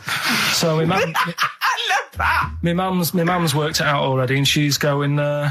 Anything on the other side, love? She knows. She knows. It's something's. So you can be enjoying a film and you can be an hour and 10 in, and then some spidey senses of one of them can go, should we turn it over? And the other one goes, yeah, all right. Are you sure it's not them protecting you from scenes of sex? So that what they're thinking is, what if Carl gets the idea to have sex? Yeah. That could lead to procreation. We don't want any more like him. Yeah. We've got to end the line here. You sure it's not the doctor? Keep calling out and going, you are keeping away from exactly. women, aren't you? He must never find out. Are you sure they're not embarrassed because they're watching a sex scene with their son? It happens every time, right? There's 2 things that my mum does, right? It's that, if there's sex scene on the telly, she'll go, anything on the other side, love? And the other thing she always says, if ever there's anything on the telly with Elvis in it, she goes, oh, I like him, right? And we all know, we sat there, we know what she's going to say next. Yeah. So you don't even bother saying why, right? And she goes, he likes fat, ugly people. He what? He liked fat, ugly people. He didn't always go for, like, the good-looking fans in the crowd. What Elvis did? Yeah. Right. That was always the thing. And I'm sorry, no, hold on. I don't know what we're doing now with our lives, Steve. Wait a minute, right. So your mum says 2 things, right? She either says... Is there anything else on the other side? Or, I like Elvis. There's a pause, because you know what she's going to say next. She says, he liked fat, ugly people. How often does this occur? Well, because they've got, like, Sky, there's a lot of those channels on. They're like the music channels. So Elvis always comes on. There's either an Elvis film, there's, like, a classic hit by him on... And she'll go, I like Elvis, he liked fat, ugly people. And what do you mean he liked fat, ugly people? Is she a fat, ugly person? Because there's that special Vegas show, isn't he, where he's dancing about, right? And he's got loads of scarves around his neck. Towels. Yeah. And, like, he always hands them down to the fat, ugly ones. Right. And I always say it's because they're the fat, they've got a sweaty face because they can't, you know what I mean? I don't know what world they live in. I don't know how we've gone to this subject. What sort of world are you guys when you're watching his face? And what do you mean fat, ugly ones? You mean they're in the front, they're sweating a lot because they're a bit chubby? So she thinks, is giving them a towel because it's he's really going, wipe your face, you're putting me off, you fat cow. Stop sweating near me. There's another one. What? So, hairy Chinese kids. Yeah. Jesus. We haven't slagged off hairy Chinese kids. We slagged off Chinese... We didn't slag anyone off. We just said they really haven't got a town as such, and they wear shoes. What did we say? Yeah, little wooden shoes. And what did the... I just don't know how we got onto Elvis and big, fat, ugly women. I don't know I don't know how we sidestepped from the Last Temptation of Christ. Did you see that Fat Girls and Feeders Go programme? on a minute. Eh? What's Tom Petty first. Oh, brilliant. It's a great song. Breakdown. How many Tom other Petty. radio shows have talked about Last Temptation of Christ, Chinatown, fat, ugly women? More than 60 minutes. Exactly. Incredible. Sony Award winning. I've always wanted a little owl on my desk. I'd like be doing work and there'd be a little owl there and I go, can you give me that pencil? And it just sort of goes over and gets me a pencil, goes, cheers, and it just watches me and it thinks I'm brilliant. Do you know what I mean? Not really, no. No? No, I've never had nurse to have any kind of animal sat on my desk. No, Carl? You'd like a little owl, wouldn't you? That helped you? No, I had a little magpie, didn't I? We've talked about that. Oh, he came down and started pecking your grifter, didn't he? Yeah. What was his name? Maggie. Sure. Brilliant. Inspired. And you took it to school and it didn't come back once, did it? Didn't come back. Didn't see it again. Oh, dear. Did it ever peck your head? Because you used to have hair, didn't you? Mm. Yeah. No, it did. It started getting a bit violent. Really? Yeah. was it becoming sort of age when adolescents probably sexual frustration sort, because I think magpies go for shiny objects, don't they? And you were probably sort of probably losing it a little bit then in the front, and so when the sun was out, there's a bit of a sheen on the front. They saw a glare and thought, I'll have that. Yeah. What is that? That's brilliant. Yeah. Or as it was sort of pecking away, it mistook it for a tree. Yeah, because of the noise. Because of the noise. Yeah, the hollow sound. Go on. Women wearing trousers and that, right? On the estate that I grew up in, on, right? There was a woman about 4 houses down, right? Rough. She's the one. She was, or the estate? She was, right? Yeah. She's the one whose kid took a horse into her house. Yes. Right. Now, we won't go over that again. No. If you're a new listener, I think we covered. I think they get That's all you need to know. Right? Yeah. Now, she used to wear leggings. Yeah. Now, they're a bad idea. They are a terrible idea. I agree with you there, Carl. If you're a lady of what the colour? normo persuasion... Were they pink? No, they were sort of black, but with all bits on them. Oh, right. You know what I mean? What, toast and just horse droppings. Yeah, go on, yeah. And she used to, she's quite a big woman. Sure. Pauline Quirk, I think, described her as. Looked like a light bulb. It is those kind of women that are attracted to leggings. Yeah, I know, yeah. They are drawn to them like a moth. Yeah. She used to wear them, and that's what I remember when I read this piece. She used to work on one of those sex line things. Right. She used to do that. But what, was she, an engineer? The weird thing with her was, she had big eyelids. Right. Go on. That were too big, and this is what I was thinking. What do you mean she had big eyelids? How big do eyelids have to be for you to go, they're big eyelids? What, was she shoplifting with them? Would she come out of Dixon's with, like, radio stored in them? What do you mean she had big eyelids? It was another one of them popular things around our way. Do you know, like... What do you mean popular things? They didn't go, oh, I say, well, they're all the rage. Can I get some big eyelids, please? No. It was just like one of them things that people suffered with. Just big eyelids. They could hardly open their eyes. What do you mean? What do you mean? That's one of them popular things around where I grew up. People had big eyelids. They could hardly open their eyes. What does that mean? What sort of freak town were you born in? You had webbed feet people with big heads. You got women with big eyelids. What does big eyelids mean? Are you confusing her with the horse? Yeah. Did she have hooves? Look, what? Just too much skin. It was like the neck of a chicken. But on the eyes. What's your point? Anyway, so there's this big eyelided woman with the leggings. And that's what I'm saying to you, though. That's when I read that story with people with trousers. Yeah. I went from that. Yeah. To a woman who used to have big eyelids. I still know the point. But then, and also the other bloke who had the eyelid problem was a mate of mine. Right. Yeah. His dad had it. And darkness growing on me. Love that. Love the darkness. This is the Best Of Show on XFM 104.9. I'm Ricky Gervais, with me, Stephen Merchant. Yes. I hope you're enjoying the Best Of. Depeche Mode there, and I Feel Loved. Who'd have thought Depeche Mode would have been that huge? I think I've seen little lads from Basildon with little plinky plonky sound. I thought that'd be it. They'd be like Visage or something. That'd be it. And now they're stadium rock fillers. They're huge. They've conquered America. He went through some hard times. He came out the other way, and well done. But see, I think what you just said there is a very good example of why they are and why certain other bands aren't. Because if you think about it, for me, you see, whenever I think of a band name, if I see a new band's come along or whatever, I always use a very simple test, which is, can you imagine that you're the announcer at a huge event? Maybe it's like broadcasting around the world like Live Aid or Nelson something. Mandela or concert. it's a Nelson Mandela Freedom concert. Yeah. And you can imagine someone He's there. Nelson's there. Yeah, with the there. Spice Girls. Oh, they're all there. But you can imagine someone saying, ladies and gentlemen, please welcome to the stage, Depeche Mode. Yeah. Rolling Stones. The Who. Exactly. But you can imagine someone saying, ladies and gentlemen, please welcome to the stage, Visage. Ladies and gentlemen, will you please welcome our headline act? Welcome, Idlewild! Exactly. Ladies and gentlemen, please welcome to the stage, Ned's Atomic Dustbin. It doesn't... Do you know what I mean? You just know. The Levelers! Some bands aren't going to make it. Ladies and gentlemen, please welcome to the stage, Mega City 4. You know what I mean? It's just a simple test. We'd like you to do that at home. If you're thinking of starting a band, or you've just named your band, you're just beginning, just phone in, tell us, or email in, tell us what your band name is, and we will use that simple test. And we will do the test.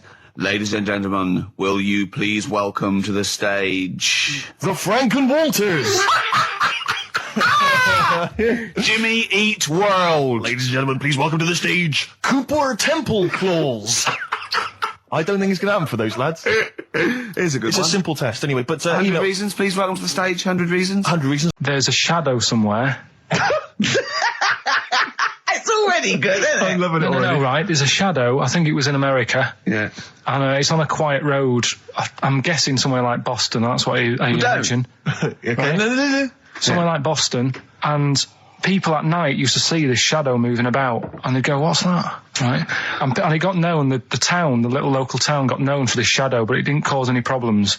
People What are you talking about? Well, it was like, You lost me. What are you talking no, about? do you know like some places get famous, like Scotland's got the Loch Ness Monster and that, but No, it doesn't go cause on, any. yeah. But it doesn't cause any problems. It doesn't exist, go on. Right, so there's this shadow walking about on the road. And, What do you mean? No, what's he again? Rubbish. Right, so he's walking Nonsense. about. Where did you read this? Where did you He's see walking this? about. This was on the internet, and I'm Oh, sure. sorry.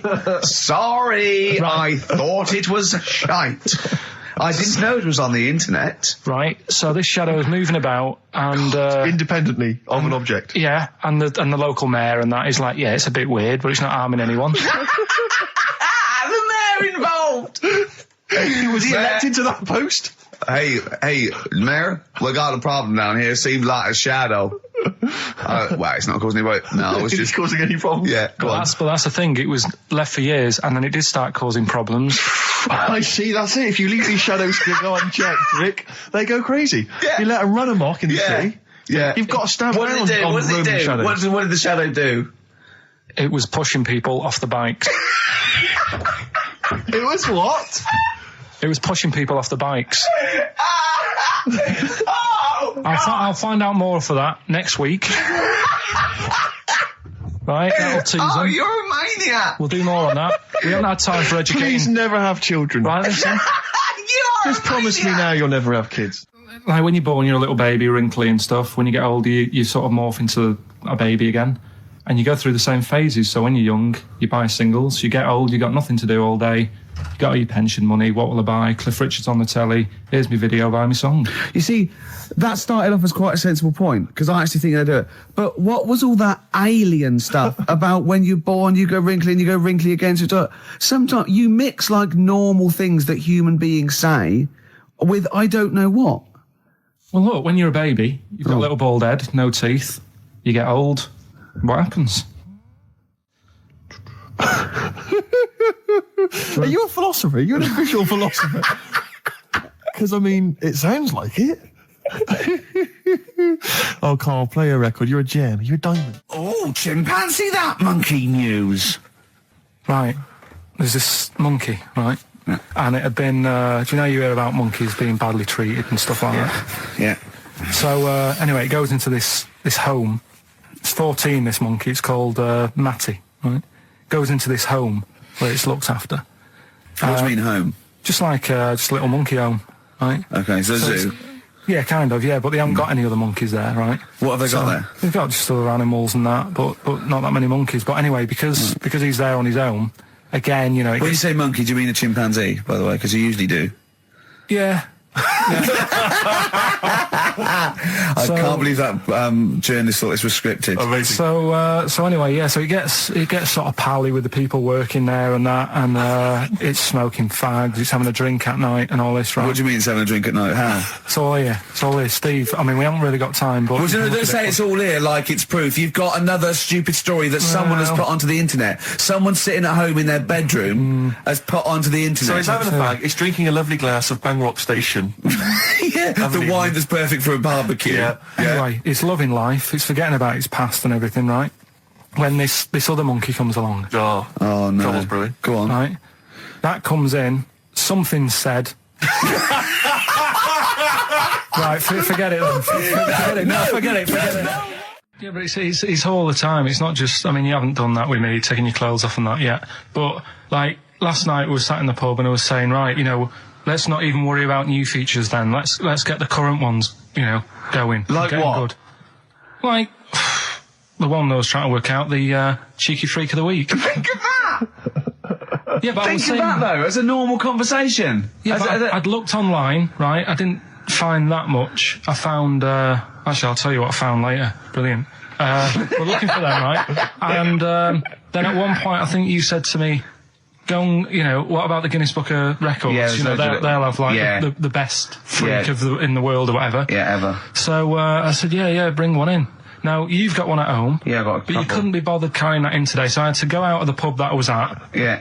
nip into Borders, Yeah. buy a Guinness Book of Records, Yeah. out of my own money, $18.99, Yeah. bring it back, and then you said, I don't know if I want to do this feature. So it cost me 20 quid for that. I had to buy a video for Silence of the Lambs film clip. I'm actually out of pocket at the end of this. But do you want to work with me is the thing. If you want to work with... people would pay that sort of money to work with me, Carl. You're a lucky bloke. Think how many people think, Carl, he gets to drink and sit. Yeah. Well, you making a cup of tea and I surprised, didn't I? Little surprises. Steve, last night, when I left the pub in a bit of a mood because I was just fed up with not getting anything done. Yeah. Walking down the road, I was thinking, how can I get out of this? How can I stop having to work with them? And thinking, I wonder if I leave, I wonder if they'll be funny and they'll go, and then my boss will be giving me stick. And thinking, how much notice have I got to give out? And all this is going through my mind. I'm walking home and I got in, said to Suzanne, I'm sick of it. She's going, you need to do it when I get a new kitchen. And I was like, yeah, but how big does the kitchen need to be? I was saying, do we need a big kitchen? Can we get a small one? Have we got enough for a small kitchen? Do we need so many cupboards? Can we just have wood instead of steel? All this, trying to get out of doing this. Yeah. I always feel like, because I like to think that I'm not perhaps as bad as him. Yeah, no. You annoy me in different ways. Like what? How does he annoy you? Well, stuff that, I come up with ideas, say cheap as chimps. Yeah. The darkness growing on me on XFM 104.9. Oh, it's all going well already, isn't it? Microphones fell apart. Carl's shouting because he got headphones on. His music's turned up too loud. Canfield level. God, it got pre-out. Look at him giggling. Look at him. Look at him laughing. That's so funny because I got a letter here from who was it from? Mike Heel, who sent me a little picture of a little Japanese fella from a film who said looks like me, and he does a little bit. But he says, please can you make Carl laugh? I've never heard him utter as much as a snigger, and I'm worried he may have a genetic disorder. Well, I mean, he has got a genetic disorder, obviously, but he was giggling then. I hope people heard you then. Look at his little face. It was a joy. Oh, I love the things that make him happy. But I love the fact just before the microphone came up and just before the record finished, he had his headphones on, the music was too loud and he was just shouting, Bauhaus, it's not working! Bauhaus, it's not working! Play something else! I went and found Ziggy Stardust by Bauhaus and he said, why isn't it working? Look at him giggling, look, he's lost it! Is it because he's going away? Are you on drugs, Carl? What have you done? He's tickled, look at his little... He looks like one of those shaved monkeys. Look at his little... Oh my God, I've never seen a forehead glow. I know, it's extraordinary. Oh. And he's got that red shirt on as well, so the whole of him is just a big glowing... Carl, what are you trying? What are you putting in? I'm going to see if I can get this to work. Go on then. Hang on. Brilliant radio. I hope Dr. Fox is listening because I think he's eating his words right now, Steve. Right, I think I've done it. Well done. That's excellent. Right, what Let's play doing? Bauhaus now and let's try and compose ourselves. This is Ziggy Stardust by Bauhaus. It worked. That worked, didn't it? See, panic over. Calm now. You're on holiday soon, aren't you? Yeah. You got to go off early. Well, about How many holidays have you had? Because I only ever have time off when I'm working, like doing another job, like, filming or something. But you seem to have a lot of holidays, just like, and you were sick as well. You were just like, because you had wet trousers, which is a little bit... Do you not care about the job? I mean, I've got to ask because, you know what I mean? If I was in charge, I'd worry about your motivation or... Because yesterday we were trying to work out what you enjoyed doing, and we got to Manchester United and moaning, and that is the two we came up with. I don't know where you get the moaning thing You're from. always whinging. About what? Everything. When did I last have a moan? Just before we came on air. Right, and why was that? I don't know, I can't remember. Because we were in good mood. We were in a good mood, me and Rick. I'll tell you why. Go on. Because you brought a song in at 10 to 1. Yeah. With a load of effing and jeffing in it. Yeah. And saying, can you edit this? Yeah. Yeah. But that's your job. You could have brought it in yesterday. No, I couldn't. Why not? I hadn't thought of it. But why are you whinging? That's your job. And I didn't come in 10 minutes before. It was a good 20 minutes before. It just took you ages because you were whinging and moaning to even get started.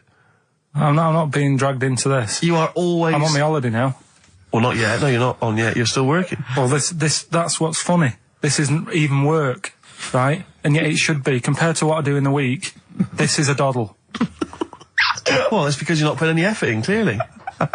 Where are you going anyway? Where are you heading? Cornwall. Yeah? What's happening down there? Well, there's a monkey world.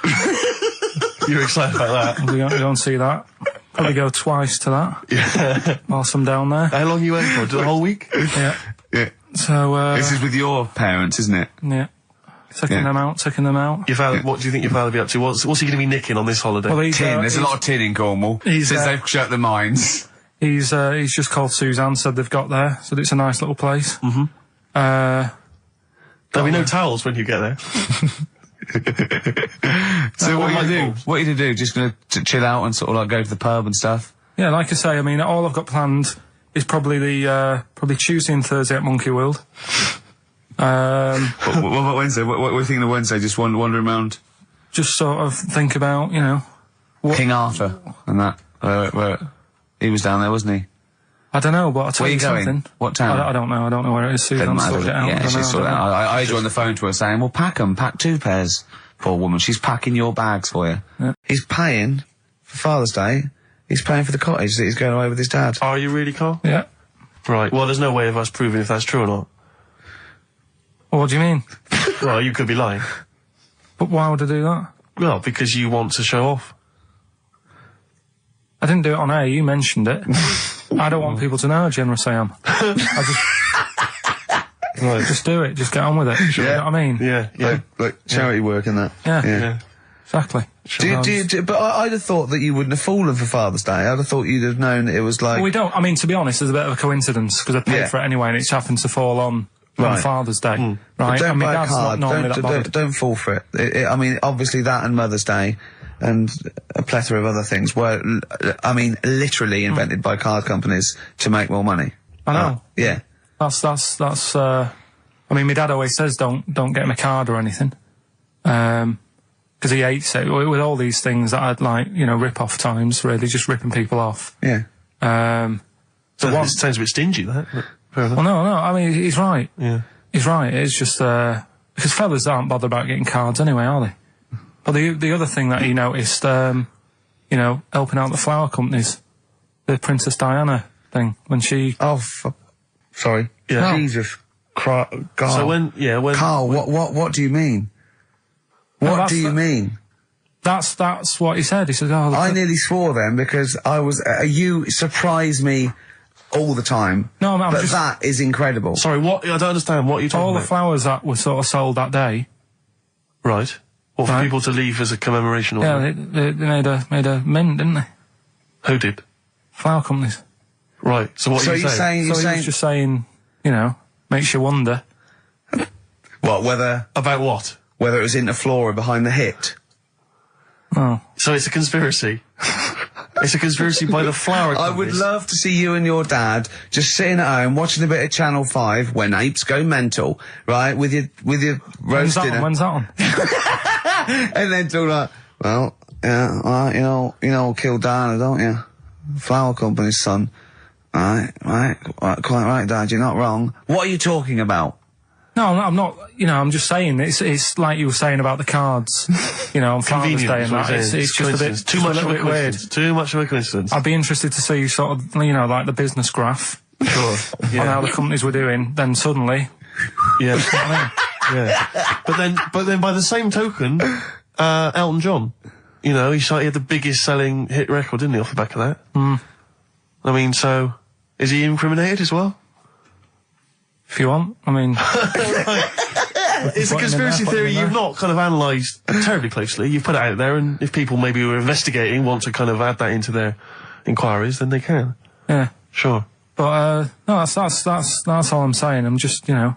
Because it's always the same thing, innit? Like, I was out shopping the other day, you know, treating Suzanne like I do. You know, I like spending money and that. Yeah. I was in W.H. Smith's. Yeah. Classy. Was it a big birthday? Was it? Was it a 30th? No, I was getting a. Was it 2 biros for the price of 1? I was getting a card for my dad for Father's Day anyway because I'm seeing him. Yeah. Big Toblerone. Yeah. There was a giant who is it who said Father's Day? They love a Toblerone. I've never understood Toblerone because the only time I see Toblerone is in airports, right? and mini bars. That is what the small Toblerone is for the mini bar in a hotel, 3-star upwards. And the big Toblerone. Well, the big Toblerone is a gift, isn't it? It can only be a gift. You wouldn't buy a big Toblerone for yourself. Yeah, a duty-free gift. The Toblerone. It's next to, Chanel No. 5 Toblerone and a bear. But who specifically would you be buying that Toblerone for? I don't know. Someone who's clearly never had it before and would think it was interesting novelty. Yeah. Well, this gift's interesting. I'll tell you what, though, Toblerone is brilliant. I mean, if whoever makes that, if they want to send sort of, some Toblerones, I will eat Toblerone. Well, yeah. I think very much the same about, I think very much the same about fags. And of course, cigarettes. If you've got any boxes of cigarettes and that you don't want, duty free or whatever, send them. I'd just like to say that, in no way do I endorse Carl's dad's theory that flower companies were behind the death of Diana. No. Maybe I could say that on air as well, just to save any complaints. I'll tell you what though, talking about fag packets and that, I'll tell you what, something else you can have for free. Go on. Another sort of freaky thing, right? I was watching this programme in the week. Right? What? I don't know what it was.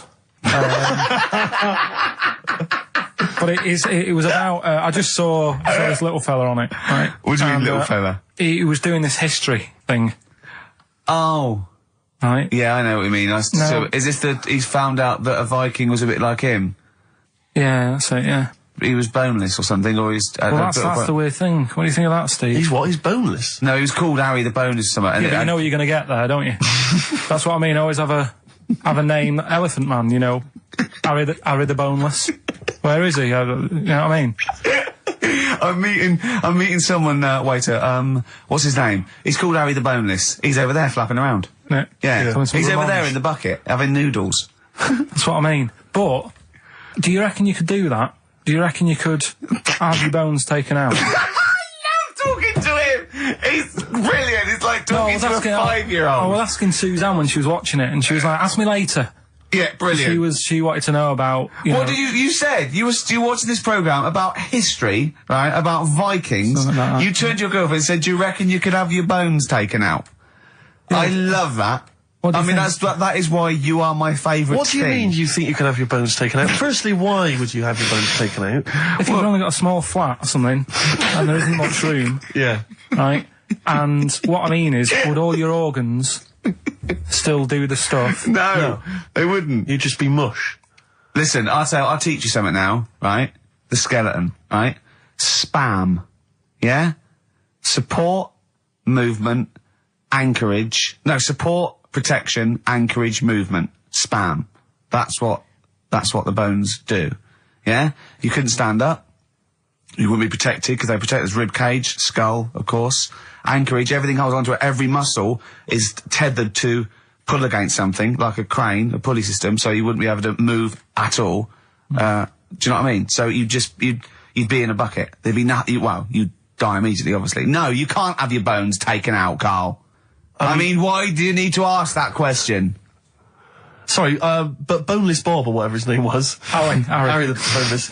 he presumably didn't have any bones. I mean, that's why he had that name, obviously. No, he did. No, cheeky freak of the week. Right, well, we've had some interesting things we've been looking at. This week, it's about the strangest couple that ever got married.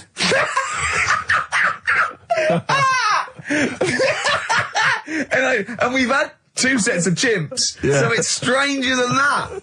Oh, it's not Dale Winton and Nell McAndrew, is it? It's not your parents, is it? Well, we're going back again to about, I think this is about 19... something like that. 1940. Yeah, whatever. Yeah, whatever. Yeah. Strangest couple, a fella, right? He had the skin of a lizard. He had the skin of a lizard, okay. And the woman who he married... Which he used as a condom. The woman who he married. Yeah. Airiest woman ever. Right. And that was their act.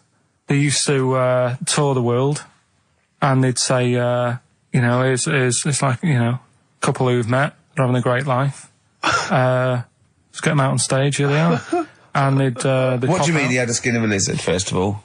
That's what it said. He had some sort of, some illness. So he was called Lizard Man, and you like that because it was good description. I thought that's good. I'm here, hello, dude, we booked a table for 2. Who are you meeting? I'm meeting Lizard Man. Oh, he's over there. Yeah. You know he is, right? Yeah. I'm Look meeting out. the hairiest woman in the world. She's over there. Yeah. Yeah. So what did they do for their act? Hey, bear in mind that we had some Siamese twins last week, and their act was having a bath. yeah. So I hope it's an improvement on that. What did Lizard Man? He came out and ate some flies, did he? I don't really know. I just think they stood there and that. Yeah, when you read this and it goes the most interesting fact ever, Lizard Man, and you go, that's enough. That's enough. I can extrapolate from that. Well, straight away I'm thinking, right, I wonder if they got the wedding photos. Right? And then, like you said, that they had a kid. Oh, what would that be like? Half lizard, half That's it'd be what I like was an thinking. ostrich, wouldn't it? It would sort of like. That's what I was thinking. What did you think it would come out like, the baby? I didn't think what that looked like. I just was thinking, parents' evening. Do you know what I mean? You wouldn't want them coming up to the school, would you? So little problem. Johnny, who starts off relatively normal, he's quite good at, he's good at nature, isn't he? And his mum and dad come into the room and they'd be looking round, wouldn't they? Well, it's always like that thing at school when, like, you find out your mate's mum and dad are really old. Right, Have you ever seen that? Yeah. When you go, your gran and granddad bought you? Yeah. The mum and dad. Yeah. And you go, oh. It is weird. What's that we're talking about? He calls him mum. What was that? Oh, sorry. Do you know what I mean?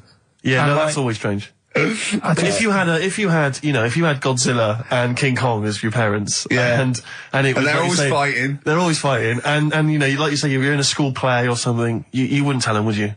You wouldn't want them coming up with a video camera. He didn't tell his parents he was in the... When we were, Well, exactly. You did Little Donkey, you didn't tell your dad, did you? And he came along and videoed it. Yeah. Was kept that... kept it quiet, don't want them to know anything. But you didn't... What was it was meant to be playing? You had a little drum, didn't you? Yeah, I was doing, I had a little drum. I think I was meant to be playing We Three Kings. Yeah. But, we started doing Little Donkey and I thought I can add a touch to this. Sure, you improvise. Started playing along. It was like the with first remix, wasn't it?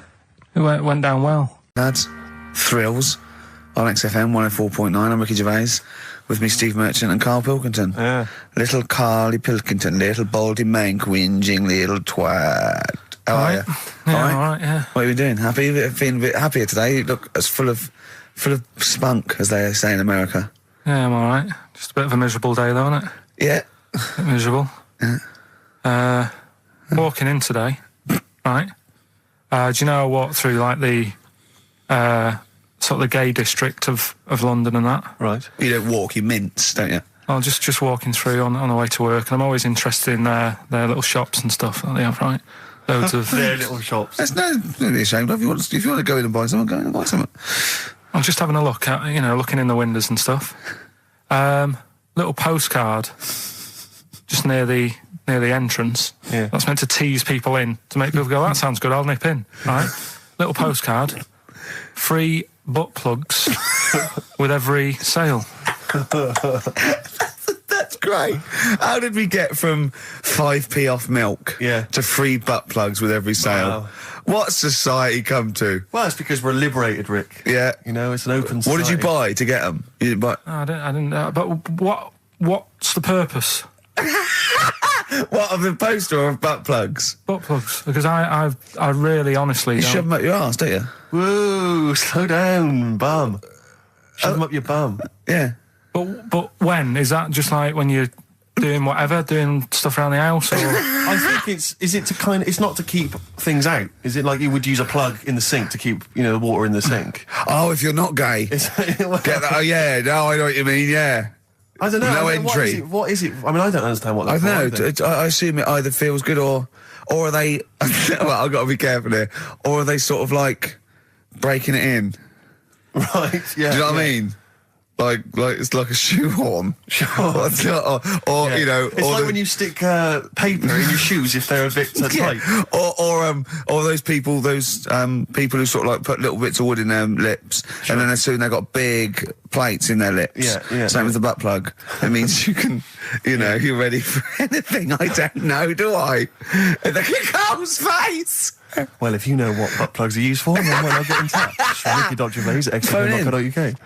What do you think? If there's any... I can't believe we're already on this subject. I know. How is it? It's 1:05 and we're I was going to say then, if there's any people who use butt plugs, and I was thinking that Carl would have said, well, they're not up yet. Yeah. Because they go out late. No, but what is it? We're award-winning people. We've written a TV Not on show. It's radio, highly though. respected. Not on radio. We're rubbish on radio. I know, but We've got nothing to lose. But I always say to you, Steve, that I like educating people and that. Now, the way I see it is I didn't know what they were. Let's phone to go in. Someone might know about butt plugs. All right, we'll get No, get them on. Get them on. Ask them. No, because they might say something dodgy. Oh! Yeah, whereas, what have we just been doing? Just take a chance. Take a chance and tell them not to swear. Well, you tell them. Okay. Right, Steve, I haven't got my headphones on. Hello, who's that? Hold on. Who, sorry? Nicholas. Nicholas, hello, mate. You're not going to swear, are you? No, I'm not going to Keep it clean. Yeah. Keep them keen. What were you calling about? I'm phoning about your plugs. About, not my plugs, but sure, plugs in general. What, do you know much about them? No, Are you a plug user yourself? No, I'm just thinking if maybe you've got some gay friends and you're spending the night at their place, you might want to use one. Right. What, you mean experiment with them, or...? No, so you can make sure they're not going to do anything while you're asleep. Could I suggest, just lock the door? I mean, that is easier to me. Can I make a bigger suggestion? That's probably the most homophobic thing we've had said on the show today. Thanks very much for your call. Right, okay, good. Well, that's why we shouldn't put people on the line. Just, without checking first. I think Carl's made a good point. That's the calibre of listener we've got.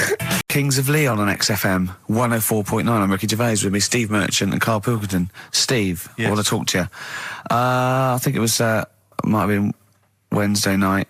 I was in the pub. Phone goes. And Karl goes, "You watching that thing about parasites?" Right. I went, "No, I'm out." He went, "Oh, fella with a maggot in his head." Fella with a maggot in his head? Yeah. And they go, "Oh, no, he's pulling it out now." Oh, God. I said, "Well, I'll get it. I said, "Yeah, see you later." About 5 minutes later, I get a message on my phone. Beep, beep. I look at it. It just says, "Oh, no, there's a fella with his fish up his cock now." There's a fella with a fish up his cock? Yeah. Right. Okay. Do you want to explain that, Carl? Is it one of those little ones that swim up if you're having a slash in the Amazon? Yeah. Yeah. That's weird, isn't it? But it was still like stuff like that. It started off with What does the fish do when it gets in there? Just sits there. Why? Well, what else can it do? No, but why does it go up there? Don't know. I didn't listen to that bit. There's a bit. He started off with a fella who had a bit of meat and got a tapeworm inside him. Yeah. And he grew it for however long, and then it came out at the end. It was about 7 foot long. On purpose? Yeah, he did it on purpose. Yeah, for the programme, right? I think probably slimming, isn't it? Well, I was thinking that. Could you're a fan of Waller? Could he purposely have about 8 of them? What, Rick Waller? Yeah. It's a good idea. Because they were saying how they eat, a lot of stuff when they're in you. They just eat all Well, of it. they take enough so you don't die, and nor do they, yeah. But, I mean, you've got to keep taking them out, haven't you? Because you'll still have the same weight, because it's got to go somewhere. So you'll have them in you. What you got to do is, let them eat your meal and then take them out. Do you think worm watchers will catch on? Yeah. So anyway, that happened, right? And then, there was a woman with a maggot in her head. A woman with a maggot in her head? Yeah, she went on holiday, it got in there somehow. And, stowaway. It it was massive. And the thing is, she had a hole in her head, and she's there being interviewed with the doctor, and you can see it just sort of sticking its head out. Do you know when you see a cartoon with a maggot in an apple? Yeah. And it looks around like that. Yeah. Why didn't they just take it out there and then? I think they could have done, but the doctor's messing about. It's well, it's good for the show, isn't it? And they left it in there. Right, that's libelous. Well, that is libelous. But I found it weird. Why not just grab it? Because there must be a reason. There must be one of those medical reasons that you don't really know about, Carl. Right. And another bit. This was the best one. Right? Grab it. Right. There's this fella, and he was on his bike, right, cycling to work or whatever, and he sort of sees this thing in the corner of his eye. Right? Literally in the corner of his eye. Or you mean he saw just said he saw in his something. peripheral He vision? saw Okay, something yeah. and thought, what's that? Yeah. So he thought, doesn't matter, whatever. And he stops off at a cafe, right? Get a little scone, a tea or whatever. And he goes in there and he's sat down, and the waiter comes over. He says, "Yeah, what do you want?" He says, "I'll have a scone and a tea." He goes, "All right then."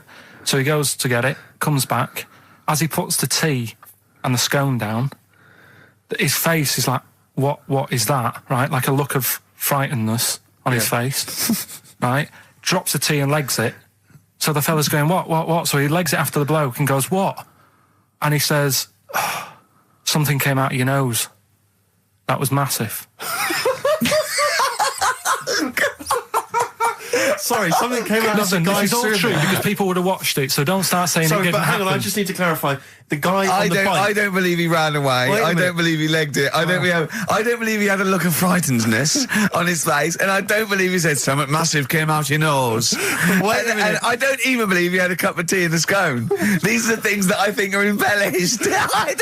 But who had something coming out of his nose? Was it the guy serving the scone? The one who was on the bike who ordered the scone. Yeah, but what was came it? out of his nose. Yeah, what was it? Came out of his nose. Right. So he goes home and he thinks, I've got to sort this out because it's not good and that. So he But what? No, it was out of his nose. So you mean it poked out of his nose? It didn't come out. It just said hello and then it... It was like the maggot in the head. Yeah, he yeah. just popped his head out, had a look around and went back in. Why did the bloke drop the tea and run? Well, it's weird, isn't it? All right, so he goes home. He goes home and he goes, oh, God, you know. So he sits in front of the mirror and he's sat there waiting. This thing comes out. Again, sort of looks round, goes back in again. So he goes, oh. No scones. Right? No, so he goes, I've got to sort this out. He goes to the doctors, says to the doctor, I've got something up my nose. It just keeps coming out and having a look round, going back in. Didn't say that. The doctor's like, oh, I haven't heard of that before. Right? Didn't say that. So sat there. It does it again. The doctor looks, frightened again. Runs away? Yeah. He's got a look of frightenedness on his face. He had a look of medical frightenedness. He dropped his stethoscope and legged it. No, he said, I know what it was. So what? So you got a leech up your nose. He had a leech about that long. What's radio? Well, how long's that? 4 inches. 4 inches coming out of his nose. Next time it stuck its head out, he grabbed it, pulled it out. That's horrible, though, isn't it? But listen, seriously, I went home, I found this book. I found a couple of facts which I think are more up your street. Evolution, a little bit complicated, a little bit big. But this one, I think we may have mentioned it before. I think you'll like this. This is from a book of facts and trivia. The Egyptians trained baboons to wait on tables. That's interesting to you, isn't it? Yeah, that's pretty good. Yeah. Have you got any more there? I'll see if I can find he's interested. Yeah. Can get the staff. That did happen, You pay peanuts. That definitely happened, You get yeah. monkeys. And then what did they go off and do after that? Well, it doesn't say. So I love the fact that he thinks, right, okay, so in his mind, it's now the monkey going, it's 5:30, I'm off, you know I was going early today, and they go off maybe dancing or something, or they come in late. No, I assumed what you meant there is that was their first career move. And Yeah, then they well, went on. It's like actors waiting to be discovered. Play a record. Just one more before you play a record. Come on, then. You'll like this. Peter the Great. You ever heard of Peter the Great? No. Okay, well anyway, Peter the Great had his wife's lover executed. You'll love this, Carl. Right, so his wife had a lover, he had him executed, and he put his head into a jar of alcohol, and his wife had to keep it in her bedroom. Do you understand? That's every time every morning she'd wake up, and there was her lover's head in a jar. Who took his head off? He took his own head off. Play a record. Play a record. She had a lover, and never mind. Never mind. It couldn't be any more concise. Mad World on XFM. We just had a text, Rick, from Andrew Barnes. He says he watched the same documentary, it would appear, as Carl did in the week.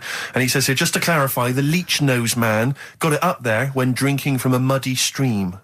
And he goes on, one can only imagine the frightenedness he experienced. Carl. Explain to him once more what happened with Peter the Great. All right, so we've got Peter the Great.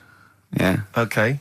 And his wife had a lover. That's another man. Another man. Not Peter the Great. She was having an affair with someone else. Right. And Peter the Great, he found out about that. Okay. Yeah. So he sliced off this bloke's head. He killed him. He executed him. Right. Were you with me so far? The fella who she was seeing for a bit. Yeah, there's only two fellas involved. There's two people involved. One's Peter the Great, the other one's not. Right. The guy that's not Peter the Great, Derek the Terrible, Derek the Rubbish. Yeah. Right. He's having an affair with Peter the Great's missus. So Peter the Great slices off his head, puts it inside a jar of alcohol to preserve it, and puts it in his wife's bedroom. So every morning she wakes up, she sees her dead lover's head. You'd have thought he wouldn't have wanted to remember, wouldn't you? Oh. Best bury the head so she don't remember. Well, it was a reminder so as not to put it about. And did it work? Oh, I don't know. I love that. Again, that to me is an amazing thing to do. And you go, did it work? I mean, you've got quite an interesting mind, actually. I mean, you are, in some ways, really, really bright and intelligent. I love the way you think. You're one of the cleverest blokes in some ways that I know. I know it says I've got common sense. Well, yeah. And that's more important than knowing about, But it's what it's like you follow the subplot, which is quite an interesting thing. Do you know what I mean? It's like you tell you a story, you'll always pick up on something that I didn't even think was an important bit. It's like you're looking out of the window all the time. So what's important about that head thing? What do you mean? The head in the jar. It's a grotesque thing to do. It shows ego, power, cruelty, and revenge. Although I think it probably did work because he is called Peter the Great.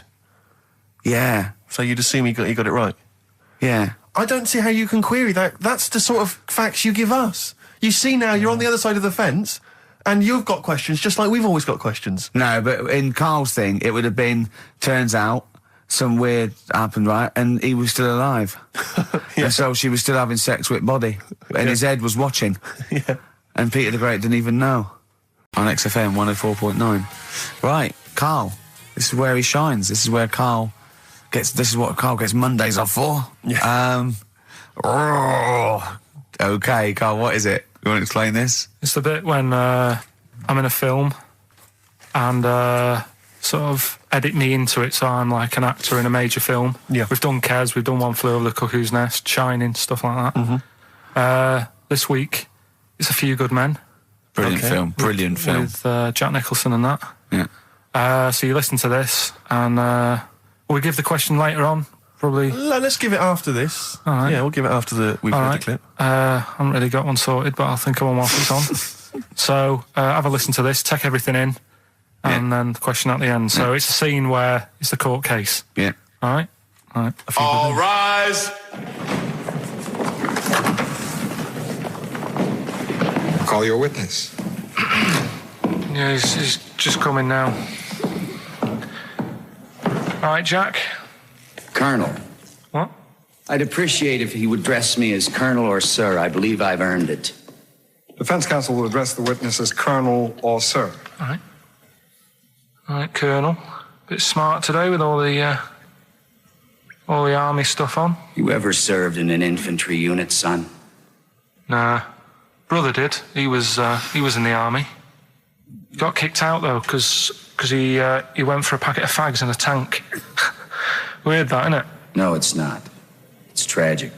I wouldn't say it's tragic. I'll show you something tragic. I always carry this book around with me. I always show it to people. It's got like the top 50 weird people in the world in it, right? It's all sorts of weird stuff in it. Look at this one here. It's a fella, right? He's got two heads. And the weird thing is, right, is the top 50 weird people in the world. He's at number 50, he's got two heads. Right? Makes you wonder what's going to be at number one, doesn't it? Are these really the questions that I was called here to answer? No, but look at it. Imagine if you were his mate. You wouldn't get a word in edgeways, would you? If you maybe he didn't have any friends. Probably right. They say, don't they? They say two's company, three's a crowd. So. Please tell me that you have something more, Lieutenant. Yeah, I got loads more. For this fella at number 36, look at him. 3 legs. Little fella with 3 legs, right? Guess what his job is? My answer is I don't have the first damn clue. Well, I'll tell you. He's a juggler. I beg your pardon? He's a juggler. This is ridiculous. I know it's ridiculous. You're probably thinking what I'm thinking. Why wasn't he a footballer? Be great at keep you up, isn't that? I'll answer the question. You want answers? Yeah, it's just that I'd like to know the truth. Because you can't handle the truth! Gentlemen. Well, I've paid for the book, so I think I'm entitled to know why I don't give a damn what you think you are entitled to! You better get somewhere fast with this, Lieutenant.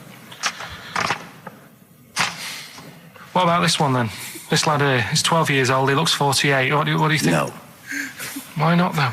you said you didn't want to know any more about the juggler. You didn't say you didn't I want to know know what any I more said. about I don't have to have it read back to me like All right. Lieutenant, do you have anything further for this witness?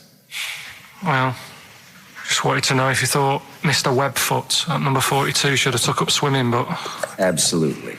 Yeah, you'd say that now, wouldn't you? Forget it. Well, I don't know what to say, really. That's Karl Pilkington in the film A Few Good Men with Jack Nicholson, acting alongside Jack, and I have to say, giving him a run for his money. I think Karl is a really good actor. I genuinely think that. Should we put him in something? Yeah, definitely. Okay. Right, what's the question? What's his forte, do you think? Just sort of playing that sort of stuff. Okay. Deep stuff. Okay. Yeah, so we can sort that out. Think of a question there out of that little lot. You've not got one? Well, I've got... It was at number 36, whatever it was. What was it? Don't know. Let's. It was number 50. It was at number 50. Yeah, all right then. Okay. Yeah, who's number... what... Yeah. Well, yeah, what was odd about the guy who was at number 50 in the 50 weirdest people list? And just text in 83 XFM and put your address on there as well and that. What prizes are there, Carl? Loads of stuff. Yeah. Let me just have a quick look. Oh, that's actually not bad. There's Lord of the Rings on there. Michael Palin's Around the World in 80 Days. If you've not had a chance to see that yet, it's been repeated about 80 times. Look Around You, which is an excellent show. That's it's funny brilliant. Seen that. There's some other good stuff. That's not too bad. And also the relatively poor stand-up DVD, Ricky Gervais's live Animals show, which is mediocre. Can't give him away. Yeah. All right. And you can win all those prizes if you can answer which question again? Who was the fella who was at number 50 in my book? What was up with him? Excellent. Right, so let's got to play Thorns. Some Thorns. Yeah. It's the most beautiful track. I can't get enough of this. You'll love it. You'll love this. Karl, come on, what's the matter with you? Oh, Thorns. that's all. No Blue Sky. Beautiful, isn't it? And that great track. It's all right, yeah. Just had an email. Yeah. That woman who opened the Office script could have her head cut off. Apparently, when a letter is posted, it becomes the property of the Queen until it reaches the person it was meant for. By opening it, she's committed treason and could be killed. I don't know if you're familiar with this story, Karl, are you? Go on. Apparently, some copies of the Office Christmas specials scripts got sent to the wrong address. Some woman. And, I don't know what you do in that situation. Normally, if I get mail that's not addressed to me, I just give it to the postman or put it back in the postbox. Radio 1 tried to speak to her, but apparently she's got a gagging order, which makes us think that she sold it to the Sunday. So we'll read it. We'll read the plot of The Office tomorrow in the Sunday papers, which ruin it for some people. Ruin it for a lot of people, yeah. But the other thing is, I mean, if it was sent to her, obviously her name wasn't on it. Oh. If that's true, in which case, I think that's quite a serious offence, isn't it? I would hope so. I mean, I would hope that, if I sent something in an envelope, it was... But the BBC, the BBC thinks that because the person they said it was meant to be sent to got his, he thinks maybe that's an excuse. Maybe someone gave her the script and said, don't say it came from me. Yeah. So... I don't know, maybe she's protected someone, I don't know. Yeah, well, if that is... Well, either way, don't sell it to a newspaper. Well, It's just the kind of mercenary nature of it that I loathe, It's the fact that it's only just now makes me wonder if she had it there lying around in her house and someone said to her, well, why don't you go to the papers? Yeah. Try and flog it. But I just don't think she's going to get a lot for it, because people are going to see it soon. It's not like it's the Hitler Diaries. Well, they're not very well written. But, I mean... I don't know. I tell you what I'm frustrated by is just the fact that it's like we've worked hard to give people some kind of pleasure for this Christmas, because a lot of people are very depressed, Rick, very low at this time of year. They've not got what they wanted. But we're trying to cheer them up, give them a bit of happiness. Yeah, but I think she'll be happy if she gets a lot of money. True. I don't know. I think it's just tacky, really. It's like, well, I just say, if you're a fan of the show and you don't want to know what happens, then don't read the Sundays tomorrow, or at least avoid it when it says we tell you what happens. But the papers might not ruin it. The papers might go, we've got them, but we're not going to ruin it for people. That'd be a nice gesture. But I don't know. All I can say is it's a good job that I send out the prizes. Because that Michael Palin Around the World in 80 Days will be going to the person who won it. Yeah. And if someone else receives it, they better not try and, do you know what I mean, keep it. It should go to the winner. Yeah, exactly. Right? That is a very good point. So, be warned. Don't open things that weren't addressed to you. Yeah. I did Pandora's that time, box. there's some sort of lesson there. Yeah. What happened? All the evils of the world, wasn't it? Pretty much. What? Yeah. Oh, don't try and explain brilliant. it to Carl. No, Pandora's box. Go on. Well, told not to open it, opened it, released all the evils that are in the world now. But did the person say if you open it, loads of evil will come out? It's not true. It's not true. It didn't really happen. It's not like evolution. It's not the truth. But you remember that? Yeah. Speaking of headlines. Oh, here we what's going go. on in the Okay, world? look. Yeah, imagine if Pilkington was on News at 10, okay? We should just explain, you cannot be bothered to read an entire news story. You get everything you need from a headline, don't you? Well, I think it's enough. I think if they did... Well, let's see if this is enough. Let's see if Trevor McDonald just read this on the News at 10, it'd be short and you get back to the football, whatever. Yeah, here we go. And here is the news at 2:15 with Karl Pilkington. Bong. Man who walks backwards around lake falls in. Bong. Chinese woman eats dirt. Bong. Man lives in rubbish dump for 10 years. Brilliant. Bong. Czech family says they've got a rabbit with 3 knobs. Right? Right. Done. Sorry, can you just read a little bit more of the Czech family with 3 knobs? Just about a family. Not read it to yourself. Read it out on air. Just about. He can't read it to himself. I tell him to read it to himself. We still hear it. No, he was, because I could see his lips moving. Go on. Just this fella who had 3 rabbits. Right, just think of this is Trevor McDonald. Yeah. Okay, carry on, Carl. Okay, well, here's the news. Right, good, brilliant. Go on. There's a fella. He's got 3 rabbits and that, and then he checks them out. Right. Yeah. 2 of the rabbits have got 2 knobs each. Right. And he goes, that's a bit weird, isn't it? Sure. And they're throwing them around, sort of chucking, showing them around the family and stuff, saying, look at that, that's weird. Picks up the 3rd one. It's got 3. Yeah. So they ate the 2 with 2 because they thought they best keep the 3rd one because a little bit lucky in that. Yeah. It is lucky. 3 knobs there, yeah. Now here's the sports news, and that's how it would work. Yeah, okay, brilliant. Well, read about the Chinese woman who eats dirt. I'm interested in that. That's it. That is the story, isn't it? What more do you need to know? It's Well, just I want to saying, know a little bit more. Can you just embellish it? 78-year-old Chinese woman. She says she's 78. Makes you wonder. Yeah. With my theory. Carl's theory is that Chinese people don't age well, and so those Chinese people that are saying they're 112 are really only 33. That's why he doesn't want to be recognised, because he doesn't want to walk out from here into Chinatown. Yeah. It just says she's been eating soil for 70 years. She's ate about 10 tons of the stuff, and it's done her no harm. Kept her grounded. It's probably all right for you, isn't it? Because it passes through, doesn't it? Yeah. Well, they say, don't they, if you're having a kid, let it play in soil and that, because... well, that's to get it immune, yeah, to get it, yeah. But lots of, like, things with sort of birds and reptiles sometimes swallow soil and stones because it grinds up stuff, breaks down cellulose for them. Doesn't do you any harm. All right, then. One more fact from this book for you, Carl. Apparently, officially, the Second World War is not over. It's not actually over because there's never been an official treaty signed between Germany and Russia. So it's still going on. Interesting or not? Not as good as the monkey one and the woman who eats dirt. And the Peter the Great and that. Sure. But, yeah, it is over, isn't it? Isn't it, though? That's what I mean about you annoying me with stuff that you go, oh, that's interesting. I don't think that is interesting. Okay. There was, what was it I learnt? What was it I learnt? Think of that as a question. Well, we're all trying to figure that out. Yeah, go on. Leonardo... DiCaprio? The painter. Da Vinci. He could write with one hand, draw with the other at the same time. Right. Yeah, that's good. It's all right. That's interesting, isn't it? Yeah, it's all right. Well, if you have an interesting fact for Karl Pilkington that you think he might be intrigued by, email ricky.gervais@xfm.co.uk. What have we got coming up? What have we got coming up? More education stuff. Some good tunes and that. Yeah. All right. Carl, just an email, a question for you. Can you please let me know which school Carl went to? What school do you go to? Cessav.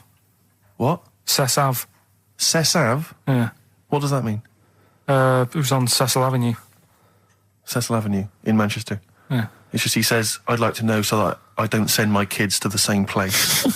He also says, he says, P.S. Does Karl look like Gollum in Lord of the Rings? Yes. He does, doesn't he? Yeah, that's very good.